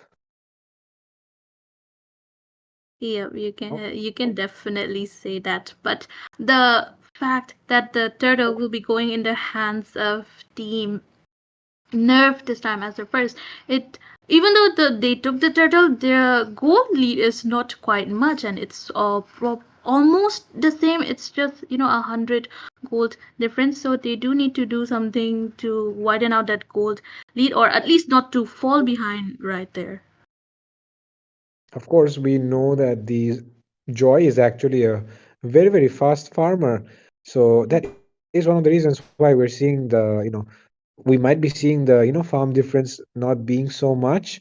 But oh, Zushin Ishan might be getting caught here. Is forced to use the Crimson Beacon to escape. But let's see if he can escape or not. Oh no, she won't be escaping because but Badang is there onto the fish crack, but Siramun is onto Badang, but he won't be able to dash as he is out of his electrifying beats. But Yuta, he will be forced to escape, but the bloody hunt coming in from the side. But Legend, he is quite taking the damage in, and Ling, he will be quite a menace right there, but he will be getting taken down, and Joy will be the one taking Zushin down right there as well. So quite Yep. good. Oh, so still onto the pursuit, and Zushin also gets taken down. Yep, and that is the amount of that is the way the eliminators play. I mean, and we all should learn from this because they see that Zushin is out of position, and look at that. Just the next moment, I mean, even the Zushin realize, oh man, I have fucked up, and the next moment, Yep. everyone has come on to just take her down. So that is the amount of synergy that these people have. They know that when someone is out of position, they have to punish him. But oh, now, it seems like Fate. Sorry, Eugene might be getting punished. Fate already using the entropy. Feather airstrike is SMS. Oh, Ralph almost getting down, and look at that. Ralph will be going Oh, down into the hands of Fate. oh, but the turret took art, and Khalid will be falling down. But the flicker raising sandstorm coming in from Khalid was quite on point, and he was able to take Ralph down with the help. But Badang, Oh, he is quite low, and he will be escaping with the help of his flicker. yep. Oh, And feathered airstrike and entropy coming again, but Zushi, she will be escaping with that much slither of HP, but I think the bottom lane turret will be gone in the hands of Team Eliminators. yep, the Badang, blocking his own path. That was really funny to see. But yeah, for now, things are looking quite, not the best, at least for Team Nerf, because they have been losing turrets left and right. And it seems like they are, behind in terms of gold as well. They need to cover that gap, but how do they do that? Oh, Zushin. She is forced to use out that Crimson Beacon, but she will be picking Legend up with his Lantern Flare, and Farza will be taking the kill onto Franco. But oh, Art, he does have the regeneration on time, and Link with his Tempest of Blaze onto no one as he is quite low, and he will be forced to retreat. Another team fight won by Eliminators. Yeah, and look at the place where they force those team fights is deep inside the enemy territory. And that just shows the amount of aggression, the amount of confidence that they have in the moves that they're making. But for now, the goal difference still in the hands of eliminators. Team Nerve have to find a way around because otherwise this game is going to go into the hands of eliminators in less than 1 minute. In less than a minute, they'll have complete control of the game because they already have the map control. They already have the goal control. All they need now is those turrets on the map, and Oh, after that, oh, Zushin, that was quite risky, and you were forced out to use that Crimson Beacon. Quite a risky mm, play, but Ling on to the attempt of taking the turtle, but he will be unsuccessful and he will be getting Oh, chased down. Maybe a chase is there. Definitely Art is on to Ling, but will he be able to escape? No, that triple sweep coming in from Art, but he does have his dash, but Ceramon is on and he does have to use off his Tempest of Blades, but oh, he gets taken down right there with no place to escape. It's all, and Fate will be taking on Yuta as he will be getting taken down, and Irithel will be forced to go back as well. yep. Now look at that. I was just about to say that they're going to get. Oh my God, Badang! Badang, you have to be careful, my boy. You have to be careful when you use that second skill of yours. You don't want to get caught inside your own second skill, and that would be really funny to see. But of course, we don't want that to be happening. And like I said, if they lose all these turrets, they'll be confined inside their base turrets, and that is exactly what Eliminators are trying to do. Yeah, definitely. The mid to late game aggression is definitely helping them. And, the engages, it's quite proving bad for Team Nerves. But Khalid will be going in with his Raging Sandstorm, and there are Moon, Joy, he will be escaping. But the Feathered Airstrike is really helping them to, back their enemies off. But the Entropy coming in from Natan, destroying the mid lane Wow. inhibitor turret, laying onto that Lucas, but Lucas, look at the amount of sustain that he has, and he is not able to deal any damage, and Ling will be forced to escape. Oh, But Fate, Badang, he was quite he went out too far, and he will be getting taken down, punished for that overextension. And Lucas, he will be getting taken down by Ling finally. But the chase is still there. Farsa, however, she will be using out her flicker and escaping from that lantern flare coming in. but it seems like Ishan might be getting caught here. Raging Sandstorm being used as well. And okay, there comes the quicksand dart. Fate able to secure a kill now. They are forced back inside their inhibitors, inside their base actually. No more inhibitors left. Minions are marching down. The minions will be up and they will be safe. It's safe to say that Eliminators should be taking the Lord now, and they can end the game if they want. But oh my God, the damage coming in from Oh, Fate, way too much. yeah, definitely. You're definitely melting with your entropy, but Badang and Irital as well. One or two of the basic hits, and you are down to your 10% of your HP. Now, that is something you need to be scared of, but Zushin, she will be using her lantern flare to, displace Lucas out, Oh but my Yohenba will God. be getting taken down right inside his inhibitor turret as well. The chase is still on, and the hook connecting onto Lucas, and Lucas will be getting taken down with the help of Bloody Hand as well. But Nathan, he is quite a monster, and he will be taking the base onto himself. Vogue raising Sandstorm just to zone them out, and that is the crystal getting popped out for the side of Team Nerf. And Team Eliminators with the second match going into their favor as well. Team Nerf, no chance for a comeback. And with that, Utah being taught here by Eliminators, being disciplined that you don't do that, my boy. You don't teach us things, we teach you. And for now, Team Nerf will take the lessons that they have learned and will try to come back better in the next tournament because now we will be, seeing Eliminators move forward. Yep, definitely. The journey for Nerf ends here, but fear not, there will be, more tournaments coming in. But for now, all the best, and kudos to Team Nerf for putting up a great fight for in front of Team Eliminators. For now, this was the last match of the day, unfortunately, and we will be, forced to say goodbye to our dear viewers. For today, we will be ending the stream, and we do hope to see you tomorrow again, same time, same place, same people as well. But for now, I was your caster Zero, and alongside with me was Frito, and we will be taking our leave. And I do wish all our viewers a great, good night.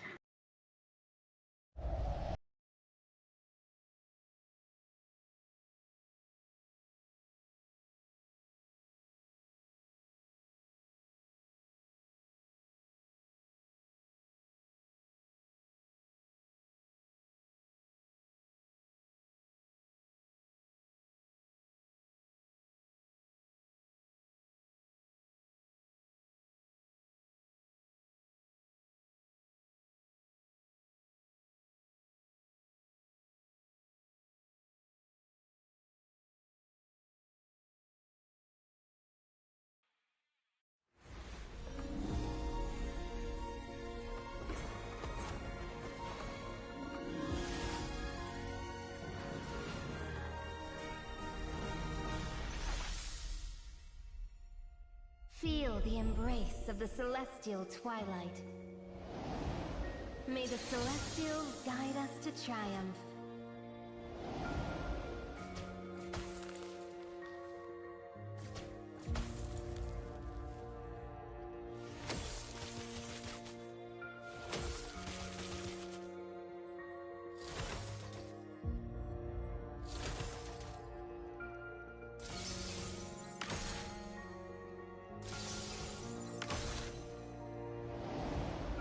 I will guide us to victory. The heavens move at my whim. Your end has been foretold.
From the forge of creation, I am the bastion of order.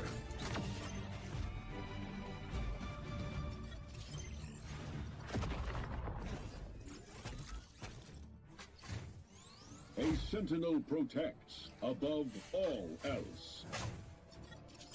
Jet punch!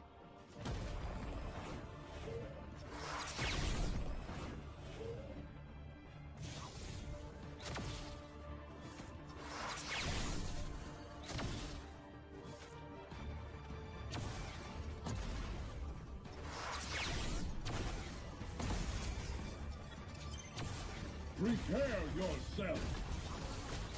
Not today, miscreant!